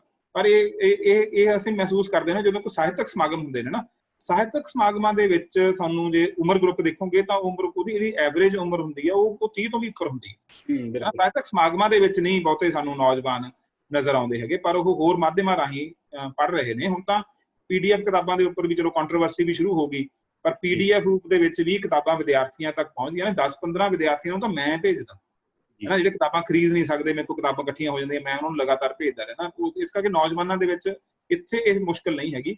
ਦੁਆਬੇ ਦੀਆਂ ਕੁਝ ਆਪਣੀਆਂ ਪਰਟੀਕੂਲਰ ਮੁਸ਼ਕਲਾਂ ਵੀ ਨੇ ਨਾ। ਮੈਂ ਦੁਆਬੇ ਚ 2 ਸਾਲ ਰਿਹਾ ਵੀ ਹਾਂ, ਮੁਕੰਦਪੁਰ ਕਾਲਜ ਦੇ ਵਿੱਚ ਪੜ੍ਹਾਇਆ, ਤੇ ਉੱਥੇ ਮੈਂ ਇਹ ਮਹਿਸੂਸ ਕੀਤੀਆਂ ਨੇ ਕਿ ਜਿਹੜੇ ਦੁਆਬੇ ਦੀਆਂ ਆਪਣੀਆਂ ਖਾਸ ਮੁਸ਼ਕਲਾਂ ਨੇ, ਉਹਦੇ ਕਰਕੇ ਜਦੋਂ ਯਾਨੀ ਹੁਣ ਤਾਂ ਖੈਰ ਪੰਜਾਬ ਦਾ ਸਾਰੇ ਦਾ ਰੁਝਾਨ ਪ੍ਰਵਾਸ ਵੱਲ ਨੂੰ ਹੈ, ਤੇ ਦੁਆਬੇ ਦਾ ਤਾਂ ਮਤਲਬ 50 ਸਾਲ ਹੋ ਗਏ ਇਸ ਗੱਲ ਨੂੰ ਹਨਾ, ਕਿ ਲਗਾਤਾਰ ਪ੍ਰਵਾਸ ਵੱਲ ਜ਼ਿਆਦਾ ਧਿਆਨ ਰਹਿੰਦਾ। ਇਸ ਕਰਕੇ ਥੋੜਾ ਜਿਹਾ ਫਰਕ ਹੈਗਾ। ਪੰਜਾਬ ਮਾਲਵੇ ਦੇ ਬਾਰੇ ਆਪਾਂ ਇਹ ਗੱਲ ਨਹੀਂ ਕਹਿ ਸਕਦੇ। ਜਿਹੜੀ ਗੱਲ ਰਾਮ ਸਿੰਘ ਹੋਣੀ ਕਰ ਰਹੇ ਸੀ, ਇਹ ਠੀਕ ਹੈ ਕਿ ਜਦੋਂ ਮੈਂ ਗੱਲਾਂ ਕਰ ਰਿਹਾ ਤਾਂ ਮੈਂ ਪੰਜਾਬ ਬਾਰੇ ਗੱਲਾਂ ਕਰ ਰਿਹਾ ਜ਼ਿਆਦਾ ਕਿ ਮੈਂ ਸਾਰੀਆਂ ਗੱਲਾਂ ਪੰਜਾਬ ਬਾਰੇ ਕੀਤੀਆਂ ਨੇ। ਦੱਖਣ ਦੇ ਵਿੱਚ ਵੀ, ਤੇ ਜਦੋਂ ਅਸੀਂ ਬੰਗਾਲ ਦੀ ਗੱਲ ਕਰਦੇ ਹਾਂ, ਬੰਗਾਲ ਦੇ ਵਿੱਚ ਲੋਕਾਂ ਦਾ ਲਿਟਰੇਚਰ ਪੜ੍ਹਨ ਦਾ ਰੁਝਾਨ ਜਿਹੜਾ ਹੈਗਾ ਉਹ ਹਾਲੇ ਤੱਕ ਇੱਕ ਤਾਂ ਲੀਡਿੰਗ ਰੁਝਾਨ ਉੱਥੇ ਆ ਕਿ ਲੋਕ ਉੱਥੇ ਲਿਟਰੇਚਰ ਪੜ੍ਹਨਾ ਇੱਕ ਸੁਭਾਵਕ ਕਿਰਿਆ ਹੀ ਮੰਨਦੇ ਨੇ, ਕਿਤਾਬ ਲਗਾਤਾਰ ਪੜ੍ਹਦੇ ਰਹਿੰਦੇ ਨੇ। ਇੱਕ ਨਾ ਹੋਰ ਗੱਲ ਮੈਂ ਦੱਸਣਾ ਚਾਹੂੰਗਾ ਇੱਥੇ ਕਿ ਪੰਜਾਬ ਦੇ ਵਿੱਚ ਨਾ, ਜਦੋਂ ਅਸੀਂ ਕਹਿੰਦੇ ਪੰਜਾਬ ਦੇ ਲੋਕ ਘੱਟ ਪੜ੍ਹਦੇ ਨੇ, ਪੰਜਾਬ ਦੇ ਵਿੱਚ ਅੰਗਰੇਜ਼ੀ ਦੀ ਕਿਤਾਬ ਪੜ੍ਹੀ ਜਾਂਦੀ ਹੈ। ਪੰਜਾਬ ਦੇ ਵਿੱਚ ਚੇਤਨ ਭਗਤ ਉਨਾ ਹੀ ਪੜ੍ਹਿਆ ਜਾਂਦਾ ਜਿੰਨਾ ਦਿੱਲੀ ਪੜ੍ਹਿਆ ਜਾਂਦਾ ਹੈ ਨਾ। ਜਿਹੜੀ ਨੌਜਵਾਨ ਨੇ ਸਾਡੇ ਇਹ 10ਵੀਂ ਤੋਂ ਬਾਅਦ ਅੰਗਰੇਜ਼ੀ ਮਾਧਿਅਮ ਦੇ ਵਿੱਚ ਲਗਾਤਾਰ ਪੜ੍ਹਾਈ ਕਰਦੇ ਨੇ, ਉਹ ਲਿਟਰੇਚਰ ਪੜ੍ਹਦੇ ਨੇ, ਉਹ ਇਸ ਕਿਸਮ ਦਾ ਜਿਹੜਾ ਠੀਕ ਠਾਕ ਜਾਂ ਬਹੁਤ ਉੱਚ ਪਾਏ ਦਾ ਅੰਗਰੇਜ਼ੀ ਸਾਹਿਤ ਨਹੀਂ ਹੈਗਾ, ਉਹ ਲਗਾਤਾਰ ਪੜ੍ਹਦੇ ਨੇ। ਉਹਨਾਂ ਨੂੰ ਵੀ ਆਪਾਂ ਪੜ੍ਹਨ ਵਾਲੇ ਇੱਕ ਤਰ੍ਹਾਂ ਨਾਲ ਨੌਜਵਾਨਾਂ ਦੇ ਵਿੱਚ ਸ਼ਾਮਿਲ ਕਰਨਾ ਚਾਹੀਦਾ। ਉਹ ਠੀਕ ਹੈ, ਪੰਜਾਬੀ ਦੀ ਕਿਤਾਬ ਨਹੀਂ ਪੜ੍ਹਦੇ। ਜਿਹੜੀ ਖੋਜ ਦੀ ਉਹਨੇ ਗੱਲ ਕਹੀ, ਵੈਸੇ ਮੈਂ ਖੋਜ ਬਾਰੇ ਦੱਸ ਚੁੱਕਿਆ ਵੀ ਖੋਜ ਦੇ ਨਿਘਾਰ ਦੇ ਕਾਰਨਾਂ ਦੇ ਵਿੱਚ ਵਿੱਦਿਆ ਦਾ ਵੱਡੇ ਪੱਧਰ ਤੇ ਨਿੱਜੀਕਰਨ ਕਰਨਾ ਹੈ ਨਾ, ਤੇ ਸਰਕਾਰੀ ਯੂਨੀਵਰਸਿਟੀਆਂ ਨੂੰ ਫੀਸਾਂ ਇਕੱਠੇ ਕਰਨ ਦੇ ਰਸਤੇ ਉੱਪਰ ਤੋਰਨਾ, ਤੇ ਇਸ ਦੇ ਨਾਲ ਨਾਲ ਸਾਡਾ ਜਿਹੜੀ ਇਸ ਖੋਜ ਦੇ ਕਾਰਜ ਨੂੰ ਪੰਜਾਬੀਆਂ ਦਾ ਗੰਭੀਰਤਾ ਲੈਣ ਦੀ ਬਜਾਏ ਇਹਨੂੰ ਡਿਗਰੀ ਹਾਸਲ ਕਰਨ ਦਾ ਇੱਕ ਜ਼ਰੀਆ ਬਣਾ ਲੈਣਾ ਕਿ ਠੀਕ ਹੈ। ਬੱਚਿਆਂ ਨੂੰ ਪਤਾ ਨਹੀਂ ਹੁੰਦਾ। ਤੁਸੀਂ ਮੈਡਮ ਸੋਲ ਬੈਠੇ, ਮੈਂ ਤੁਹਾਨੂੰ ਦੱਸਦਾ ਹੈਰਾਨੀ ਵਾਲੀ ਗੱਲ ਕਿ ਮੈਂ ਜਦੋਂ ਨਵਾਂ ਡਿਪਾਰਟਮੈਂਟ ਦੇ ਵਿੱਚ ਆਇਆ ਤਾਂ ਇੱਕ ਵਿਦਿਆਰਥਣ ਨੇ ਆਪਣਾ ਪ੍ਰੀ ਸਬਮਿਸ਼ਨ ਪੇਪਰ ਆਪਣਾ ਪੇਸ਼ ਕਰਨਾ ਸੀਗਾ PhD ਤੋਂ ਪਹਿਲਾਂ, ਤੇ ਉਹਨੂੰ ਅਸੀਂ ਪੁੱਛਿਆ ਕਿੰਨਾ ਕੰਮ ਹੋ ਗਿਆ। ਮੈਂ ਉਹਦਾ ਜਿਹੜਾ ਨੋਮੀਨੀ ਹੁੰਦਾ ਲੱਗਿਆ ਹੋਇਆ ਡੀਨ ਰਿਸਰਚ ਦਾ, ਉਹਦਾ ਨੋਮੀਨੀ ਸੀਗਾ, ਤੇ ਉਹ ਕਹਿੰਦੀ ਮੈਂ ਜੀ 4 ਲੈਸਨ ਲਿਖ ਲਏ। ਯਾਨੀ ਉਸ ਨੂੰ ਲੈਸਨ ਦਾ ਤੇ ਚੈਪਟਰ ਦਾ ਫਰਕ ਨਹੀਂ ਪਤਾ। ਲੈਸਨ ਜਿਹੜਾ ਹੈਗਾ ਉਹ ਹੋਰਾਂ ਸਰੋਤਾਂ ਤੋਂ ਇਕੱਠੇ ਕਰਕੇ ਤੁਸੀਂ ਇੱਕ ਤਰ੍ਹਾਂ ਦਾ ਇੱਕ ਰਾਈਟਿੰਗ ਤਿਆਰ ਕਰਦੇ ਹੋ, ਉਹਨੂੰ ਪਤਾ ਨਹੀਂ ਹੈਗਾ ਕਿ ਮੈਂ ਇਹਦੇ ਵਿੱਚ ਕੋਈ ਮੌਲਿਕ ਨਵੀਂ ਗੱਲ ਕਰਨੀ ਹੈ ਨਾ। ਜਦੋਂ ਇੰਨੀ ਇਹ ਚੀਜ਼ ਬਣਾ ਦਿੱਤੀ ਜਾਵੇ, ਸਸਤੀ ਤੇ ਸੌਖੀ ਬਣਾਤੀ ਜਾਵੇ, ਤਾਂ ਕੁਦਰਤੀ ਗੱਲ ਹੈ ਕਿ ਜਿੰਨਾ ਇੱਕ ਮੌਲਿਕ ਖੋਜ ਪੈਦਾ ਕਰਨ ਵਾਸਤੇ ਮੁਸ਼ੱਕਤ ਤੇ ਤਰੱਦਦ ਕਰਨਾ ਪੈਂਦਾ ਹੈ ਨਾ, ਉਹ ਕਰਨ ਦੇ ਰਸਤੇ ਬੰਦ ਕਰ ਦਿੱਤੇ ਜਾਣ ਹੈ ਨਾ, ਤਾਂ ਉਹਦੇ ਨਾਲ ਸਾਰਾ ਕੁਝ ਵਿਗੜਦਾ। ਤੇ ਹੁਣ ਅਸੀਂ, ਤੁਹਾਨੂੰ ਪਤਾ ਹੋਊਗਾ, ਮੈਡਮ ਸੋਲ ਨੂੰ ਜ਼ਿਆਦਾ ਪਤਾ ਇਸ ਗੱਲ ਬਾਰੇ ਕਿ ਮੈਂ ਜਦੋਂ ਦਾ ਮੁਖੀ ਦੇ ਤੌਰ ਤੇ ਜੁਆਇਨ ਕੀਤਾ ਤੇ ਮੈਂ ਇਹ ਸਹੁੰ ਖਾਧੀ ਹੋਈ ਹੈ ਕਿ ਮੈਂ ਇਸ ਨੂੰ ਠੀਕ ਕਰਨਾ ਹੈ ਨਾ, ਕਿ ਜਿਹੜੀਆਂ ਰਿਆਇਤਾਂ, ਜਿਹੜੀਆਂ ਛੋਟਾਂ ਦਿੱਤੀਆਂ ਜਾ ਰਹੀਆਂ ਸੀਗੀਆਂ, ਉਹ ਬੰਦ ਕਰਕੇ ਇਹਨੂੰ ਇੱਕ ਜਨਤਕ ਤੌਰ ਤੇ ਪਬਲਿਕ ਦੇ ਵਿੱਚ ਚੀਜ਼ ਲੈ ਕੇ ਜਾਣੀ ਹੈ। ਮੇਰੇ ਤੋਂ ਲੋਕ ਤੰਗ ਨੇ ਬਹੁਤ, ਮੈਨੂੰ ਪਤਾ ਇਸ ਗੱਲ ਦਾ ਹੈ ਨਾ, ਤਾਂ ਮੈਂ ਆਪਣੀ ਲੋਕ ਕੋਸ਼ਿਸ਼ ਕਰ ਰਿਹਾ ਵੀ ਠੀਕ ਕਰੀਏ ਇਸ ਗੱਲ ਨੂੰ ਹੈ ਨਾ, ਤੇ ਮੈਂ ਜਿੰਨਾ ਠੀਕ ਕਰ ਸਕੂੰਗਾ। ਮੇਰੇ ਖਿਆਲ 'ਚ ਚੀਜ਼ਾਂ ਠੀਕ ਹੋ ਸਕਦੀਆਂ ਹੁੰਦੀਆਂ ਨੇ, ਇੱਕ ਸਾਡੀ ਸਾਂਝੀ ਜਿਹਨੂੰ ਇੱਛਾ ਸ਼ਕਤੀ ਕਹਿੰਦੇ, ਜਿਹੜੇ ਚੰਗੇ ਅਧਿਆਪਕਾਂ ਦੀ ਸਾਂਝੀ ਇੱਛਾ ਸ਼ਕਤੀ ਨਾਲ ਚੀਜ਼ਾਂ ਠੀਕ ਹੋ ਸਕਦੀਆਂ ਨੇ। ਮੈਂ ਇਸ ਉਮੀਦ ਨਾਲ ਲੱਗਿਆ ਹੋਇਆ। ਬਿਲਕੁਲ ਠੀਕ ਸਰ। ਡਾਕਟਰ ਸਾਹਿਬ ਤੁਹਾਡਾ ਬਹੁਤ ਬਹੁਤ ਧੰਨਵਾਦ। ਪਰ ਰਸਮੀ ਤੌਰ ਤੇ ਧੰਨਵਾਦ ਡਾਕਟਰ ਸਾਹਿਬ ਸੋਲ ਹੋਰੀ ਕਰਨਗੇ। ਮੈਮ ਸੋਲ ਜੀ, ਤੁਸੀਂ ਸਰ ਦਾ ਤੇ ਸਾਡੇ ਬਾਕੀ ਸਾਰੇ ਦੋਸਤਾਂ ਦਾ ਧੰਨਵਾਦ ਪਲੀਜ਼ ਕਰੀਏ। ਜੀ ਜੀ, ਬਹੁਤ ਸ਼ੁਕਰੀਆ। ਅੱਜ ਦਾ ਜਿਹੜਾ ਇਹ ਪ੍ਰੋਗਰਾਮ ਸੀ ਬੜਾ ਹੀ ਵਧੀਆ ਰਿਹਾ, ਔਰ ਡਾਕਟਰ ਸੁਰਜੀਤ ਹੋਰਾਂ ਦੀ ਲਿਆਕਤ ਬਾਰੇ ਤਾਂ ਕੋਈ ਸ਼ੱਕ ਸ਼ੁਬਾ ਨਹੀਂ ਹੈ, ਔਰ ਇੰਨਾ ਸਾਰੀਆਂ ਗੱਲਾਂ ਹਰ ਵਿਸ਼ੇ ਤੇ ਮੈਨੂੰ ਲੱਗਦਾ ਕਿ ਅੱਜ ਅਸੀਂ ਡਿਉੜਾ ਟਾਈਮ ਜਿਹੜਾ ਉਹ ਲੈ ਲਿਆ ਆ। ਡਾਕਟਰ ਸੁਰਜੀਤ ਜੀ, ਤੁਹਾਡਾ ਬਹੁਤ ਬਹੁਤ ਧੰਨਵਾਦ ਹੈ। ਦੀਪਕ ਧਲੇਵਾ ਜੀ ਹਮੇਸ਼ਾ ਹੀ ਬੜਾ ਸਿੰਸੀਅਰ, ਬੜੀ ਗਜ਼ਲ ਲਿਖਦੇ ਨੇ, ਡੂੰਘੀ ਗੱਲ ਕਰਦੇ ਨੇ ਆਪਣੀ ਗਜ਼ਲ ਦੇ ਵਿੱਚ, ਸੋ ਇਹਨਾਂ ਦਾ ਵੀ ਬਹੁਤ ਬਹੁਤ ਧੰਨਵਾਦ। ਤੇ ਅੱਜ ਡਾਕਟਰ SP ਸਿੰਘ ਜੀ ਸਾਡੇ ਨਾਲ ਜੁੜੇ ਹੋਏ ਨੇ। ਸਵੇਰੇ ਵੀ ਇਹਨਾਂ ਦਾ ਗੁਜਰਾਂਵਾਲੇ ਕਾਲਜ ਦੇ ਵਿੱਚ ਵੀ ਪ੍ਰੋਗਰਾਮ 5 ਦਿਨਾਂ ਦਾ ਸਾਹਿਤ ਉਤਸਵ ਜਿਹੜਾ ਵਾ, ਕਵਿਤਾ ਉਤਸਵ, ਉਹ ਚੱਲ ਰਿਹਾ। ਉਹ ਵੀ ਬਹੁਤ ਸੋਹਣੀ ਪੇਸ਼ਕਾਰੀ ਚੱਲ ਰਹੀ ਹੈ। ਸੋ ਮੈਨੂੰ ਲੱਗਦਾ ਹੈ ਕਿ ਜਿਹੜੀ ਇਹ ਆਨਲਾਈਨ ਖਿੜਕੀ ਖੁੱਲੀ ਆ, ਇਸ ਖਿੜਕੀ ਨੇ ਬਹੁਤ ਸਾਰੇ ਲੋਕਾਂ ਨੂੰ ਇੱਕ ਦੂਜੇ ਦੇ ਨਾਲ ਜੋੜਿਆ ਹੈ, ਸੰਵਾਦ ਦਾ ਆਰੰਭ ਹੋਇਆ, ਔਰ ਇਹ ਸੰਕਟ ਕਾਲ ਚੋਂ ਨਿਕਲਣ ਦੇ ਲਈ ਉਪਰਾਲਾ ਵੀ ਚੰਗਾ ਹੈ। ਸੋ ਅੱਜ ਸਾਡੇ ਨਾਲ ਜੁੜੇ ਹੋਏ ਨੇ ਜੀ ਦਵਿੰਦਰਪਾਲ ਸਿੰਘ ਗੁਰਾਇਆ, ਸੁਖਮਨੀ ਗੁਰਾਇਆ, ਬਮਲਜੀਤ ਮਾਨ, ਪੁਸ਼ਪਿੰਦਰ ਜੋਸਨ, ਵੀਨਾ ਅਰੋੜਾ, ਗੁਰਜੀਤ ਸਿੰਘ ਚਾਹਲ, ਸੁਖਵਿੰਦਰ ਕੌਰ ਔਲਖ, ਅਮਨ ਸੀ ਸਿੰਘ, ਪਵਨਪ੍ਰੀਤ ਖਹਿਰਾ, ਤੇਗਦੀਪ ਕੌਰ ਢਿੱਲੋਂ, ਸਤੀਸ਼ ਗੁਲਾਟੀ, ਕਮਲ ਸੇਖੋਂ, ਗੁਰਦੀਪ ਸਿੰਘ ਢਿੱਲੋਂ, ਨੀਤੂ ਅਰੋੜਾ, ਹਰਸਿਮਰਨ ਕੌਰ, ਗੁਰਬਰਿੰਦਰ ਧਾਲੀਵਾਲ, ਨਿਰਮਲ ਕੌਰ ਕੋਟਲਾ, ਭੁਪਿੰਦਰ ਫੌਜੀ, ਸਤਿਗੁਰੂ ਸਿੰਘ, ਕੁਲਬੀਰ ਮਲਿਕ, ਬਲਦੀਪ ਸੰਧੂ, ਸਤਨਾਮ ਰੰਧਾਵਾ, ਨਰਿੰਦਰਪਾਲ ਕੰਗ, ਪਰਮਿੰਦਰ ਪੈਮ, ਜਨਮੇਜਾ ਸਿੰਘ ਜੌਹਲ, ਜਸਪਾਲ ਚਾਹਲ, ਰਾਮ ਸਿੰਘ ਸਰਾਂ, ਪਰਮਜੀਤ ਸਿੰਘ, ਜਗਤਾਰ ਬਰਾੜ, ਪਰਮਾਨੰਦ ਸ਼ਾਸਤਰੀ, ਰਮਨਦੀਪ ਕੌਰ ਸਿੱਧੂ, ਸਰਕਾਰੀ ਮਿਡਲ ਸਕੂਲ ਚੌਰਵਾਲਾ ਤੋਂ ਉਹਨਾਂ ਦਾ ਸਟਾਫ, ਰਜਿੰਦਰ ਸਿੰਘ, ਰਵਿੰਦਰ ਸਿੰਘ ਸਹਿਰਾ, ਸੁਰਿੰਦਰ ਢਿੱਲੋਂ, ਬਲਵਿੰਦਰ ਕੌਰ, ਗੁਰਬਰਿੰਦਰ ਧਾਲੀਵਾਲ, ਪਰਮਿੰਦਰਜੀਤ ਕੌਰ ਭੰਗੂ,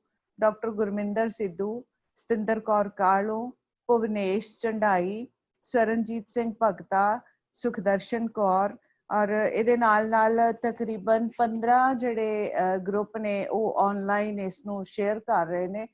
ਸੋ ਜੇਕਰ ਮੈਂ ਕੋਈ ਨਾ ਸੁਣਨੋਂ ਰਹਿ ਗਈ ਹੋਵਾਂ, ਬੋਲਣੋਂ, ਤਾਂ ਮੈਂ ਮਾਫੀ ਚਾਹੁੰਦੀ ਹਾਂ। ਤੇ ਅੱਜ ਮੈਨੂੰ ਬੜੀ ਖੁਸ਼ੀ ਆ ਕਿ ਸਾਡੀ ਸੁਖਵਿੰਦਰ ਕੌਰ ਪੰਜਾਬ ਸਾਹਿਤ ਅਕੈਡਮੀ ਤੋਂ, ਉਹ ਵੀ ਮੈਨੂੰ ਆਨਲਾਈਨ ਦਿਸ ਰਹੇ ਨੇ। ਸੋ ਇਹਨਾਂ ਦੇ ਪ੍ਰੋਗਰਾਮ ਜਿਹੜੇ ਨੇ, ਇਹਨਾਂ ਦਾ ਬਹੁਤ ਵੱਡਾ ਯੋਗਦਾਨ ਆ ਇਸ ਸਾਰੇ ਕਾਸੇ ਦੀ ਨਿਊਜ਼ ਬਣਾਉਣੀ ਔਰ ਭੇਜਣੀ ਔਰ ਸਾਰਾ ਸੰਭਾਲਣਾ ਕਰਨਾ। ਸੋ ਤੁਹਾਡਾ ਸਾਰਿਆਂ ਦਾ ਬਹੁਤ ਬਹੁਤ ਧੰਨਵਾਦ, ਔਰ ਇਸੇ ਤਰ੍ਹਾਂ ਆਪਾਂ ਇੱਕ ਦੂਜੇ ਦੇ ਨਾਲ ਜੁੜੇ ਰਹੀਏ, ਸੰਵਾਦ ਰਚਾਈਏ ਜ਼ਰੂਰ। ਜਿਹੜੇ ਮਸਲੇ ਨੇ ਉਹਨਾਂ ਦੇ ਹੱਲ ਵੱਲ ਆਪਾਂ ਤੁਰਾਂਗੇ। ਸੋ ਇਹਨਾਂ ਸ਼ਬਦਾਂ ਦੇ ਨਾਲ ਮੈਂ ਤੁਹਾਡਾ ਸਾਰਿਆਂ ਦਾ ਇੱਕ ਵਾਰੀ ਫੇਰ ਇਸ ਪੰਜਾਬ ਸਾਹਿਤ ਅਕੈਡਮੀ ਦੇ ਮੰਚ ਤੋਂ ਧੰਨਵਾਦ ਕਰਦੀ ਹਾਂ। ਬਹੁਤ ਬਹੁਤ ਸ਼ੁਕਰੀਆ ਜੀ ਦੋਸਤੋ। ਇਸ ਤੋਂ ਪਹਿਲਾਂ ਕਿ ਅਸੀਂ ਵਿਦਾਇਗੀ ਲਈਏ, ਇੱਕ ਦੋ ਸੂਚਨਾਵਾਂ ਤੁਹਾਡੇ ਨਾਲ ਸਾਂਝੀਆਂ ਕਰਨੀਆਂ ਨੇ। ਇੱਕ ਤਾਂ ਇਹ ਹੈ ਕਿ ਜਿਵੇਂ ਲਾਸਟ ਦੇ ਵਿੱਚ ਦੁਆਬੇ ਤੇ ਗੱਲ ਫੋਕਸ ਕੀਤੀ ਸੀ, ਅਸੀਂ ਆਉਣ ਵਾਲੇ ਦਿਨਾਂ 'ਚ ਇੱਕ ਪ੍ਰੋਗਰਾਮ ਦੁਆਬੇ ਦੇ ਮਸਲੇ ਤੇ ਕਰਨਾ ਹੈ। ਮਾਲਵੇ ਤੇ ਅਸੀਂ ਕਰ ਚੁੱਕੇ ਹਾਂ, ਇਹ ਸਾਡੇ ਅਗਲੇ ਏਜੰਡੇ ਸ਼ਾਮਲ ਹੈ। ਤੇ ਇਸੇ ਤਰ੍ਹਾਂ ਹੀ ਬਹੁਤ ਸਾਰੇ ਦੋਸਤ ਹਰਿਆਣਾ ਤੋਂ ਸਾਡੇ ਨਾਲ ਜੁੜਦੇ ਨੇ, ਕੁਝ ਵਿਦਵਾਨ ਵੀ ਜੁੜਦੇ ਨੇ। ਅਸੀਂ ਇੱਕ ਪ੍ਰੋਗਰਾਮ ਉਹ ਸਾਂਝੇ ਪੰਜਾਬ ਦੀ ਸਾਂਝੀ ਵਿਰਾਸਤ ਤੇ ਵੀ ਕਰਾਂਗੇ, ਜਿਹੜਾ ਕਦੇ ਪੰਜਾਬ ਹੁੰਦਾ ਸੀ, ਵੱਡਾ ਪੰਜਾਬ। ਤੇ ਕੱਲ ਅਸੀਂ ਜਿਵੇਂ ਆਪਣੇ ਐਤਵਾਰ ਦੀ ਪਰੰਪਰਾ ਚੱਲ ਰਹੀ ਹੈ ਸੰਕਟ ਕਾਲ ਤੇ ਅਸੀਂ ਦੇ ਵਿੱਚ ਲਗਾਤਾਰ ਅਸੀਂ ਤੀਜੇ ਐਤਵਾਰ ਹੈ ਸਾਡਾ, ਉੱਚ ਕਵਿਤਾ ਦੀ ਮਹਿਫਲ ਲਾਉਣੀ ਹੁੰਦੀ ਹੈ। ਸੰਕਟ ਕਾਲ ਦੇ ਦੌਰਾਨ ਸ਼ਾਇਰੀ ਦੇ ਜਿਹੜੇ ਰੰਗ ਨੇ ਉਹਦੇ ਵਿੱਚ ਕੱਲ ਕੁਝ ਵੱਡੇ ਨਾਂ ਨੇ ਸਾਡੇ ਕੋਲੇ। ਦਰਸ਼ਨ ਬੁੱਟਰ ਹੋਰੀ ਸਾਡੇ ਨਾਲ ਜੁੜ ਰਹੇ ਨੇ, ਵਨੀਤਾ ਹੋਰੀ ਸਾਡੇ ਨਾਲ ਜੁੜ ਰਹੇ ਨੇ, ਕ੍ਰਿਸ਼ਨ ਭਨੋਟ ਕੈਨੇਡਾ ਤੋਂ ਸਾਡੇ ਨਾਲ ਜੁੜ ਰਹੇ ਨੇ, ਬਰਜਿੰਦਰ ਚੌਹਾਨ ਦਿੱਲੀ ਤੋਂ ਸਾਡੇ ਨਾਲ ਜੁੜ ਰਹੇ ਨੇ, ਪਰਮਜੀਤ ਦਿਓਲ ਕੈਨੇਡਾ ਤੋਂ ਜੁੜ ਰਹੇ ਨੇ, ਸਤੀਸ਼ ਗੁਲਾਟੀ ਜਿਹੜੇ ਕੈਨੇਡਾ ਤੇ ਪੰਜਾਬ ਦੋਨਾਂ ਤੋਂ ਸਾਡੇ ਨਾਲ ਨੇ, ਦੋਨਾਂ ਪਾਸੇ ਰਹਿੰਦੇ ਨੇ, ਉਹ ਵੀ ਸਾਡੇ ਨਾਲ ਜੁੜਨਗੇ। ਕੇਰ ਸ਼ਰੀਫ ਹੋਰੀ ਸਾਡੇ ਨਾਲ ਜੁੜਨਗੇ, ਜਿਹੜੇ ਲਗਾਤਾਰ ਇਹਨਾਂ ਦਿਨਾਂ ਦੇ ਵਿੱਚ ਵੀ ਸਾਡੇ ਨਾਲ ਜੁੜੇ ਹੋਏ ਨੇ, ਤੇ ਤਰਸਪਾਲ ਕੌਰ ਬਰਨਾਲੇ ਤੋਂ ਸਾਡੇ ਨਾਲ ਜੁੜਨਗੇ। ਇਹ 8 ਸ਼ਾਇਰ ਨੇ ਜਿਹੜੇ ਇਹ ਕੱਲ ਆਪਣੀਆਂ ਕਵਿਤਾਵਾਂ ਦੇ ਰੰਗ ਦੇ ਵਿੱਚ ਸਾਨੂੰ ਰੰਗਣਗੇ। ਸੋ ਇੱਕ ਵਾਰੀ ਫੇਰ ਡਾਕਟਰ ਸੁਰਜੀਤ ਤੁਹਾਡਾ ਬਹੁਤ ਬਹੁਤ ਧੰਨਵਾਦ ਜੀ। ਦੀਪਕ ਢਿਲੇਮਾ ਤੁਹਾਡਾ ਵੀ ਬਹੁਤ ਬਹੁਤ ਧੰਨਵਾਦ ਜੀ। ਇਸੇ ਤਰ੍ਹਾਂ ਸਾਡੇ ਨਾਲ ਜੁੜੇ ਰਹੋ। ਅੱਜ ਬਹੁਤ ਸਾਰੀਆਂ ਤੰਦਾਂ ਆਪਾਂ ਛੂਹੀਆਂ ਨੇ, ਪਰ ਇਹ ਪੂਣੀਆਂ ਅਜੇ ਕੱਤੀਆਂ ਜਾਣੀਆਂ ਨੇ ਤੇ ਗਲੂਟੇ ਅਜੇ ਕੱਤੇ ਜਾਣੇ ਨੇ। ਮਸਲੇ ਬਹੁਤ ਵੱਡੇ ਨੇ, ਪਰ ਆਪਾਂ ਟੱਚ ਕਰਨ ਦੀ ਕੋਸ਼ਿਸ਼ ਕੀਤੀ ਹੈ। ਡਾਕਟਰ ਸਾਹਿਬ ਅਸੀਂ ਕਵਿਤਾ ਵੀ ਨਹੀਂ ਸੁਣੀ, ਡਾਕਟਰ ਸੁਰਜੀਤ ਬਹੁਤ ਸੋਹਣੀ ਕਵਿਤਾ ਸੁਣਾਉਂਦੇ ਹਨ। ਕਦੇ ਇਹਨਾਂ ਤੋਂ ਕਵਿਤਾ ਵੀ ਸੁਣਾਂਗੇ ਜੀ। ਬਹੁਤ ਬਹੁਤ ਧੰਨਵਾਦ ਸਰ, ਸਾਰਿਆਂ ਦਾ ਬਹੁਤ ਬਹੁਤ ਧੰਨਵਾਦ। ਮਿਲਦੇ ਆ ਕੱਲ ਆਪਾਂ ਇਸੇ ਵਕਤ ਇਸੇ ਖਿੜਕੀ ਰਾਹੀਂ। ਧੰਨਵਾਦ, ਬਹੁਤ ਸ਼ੁਕਰੀਆ ਜੀ।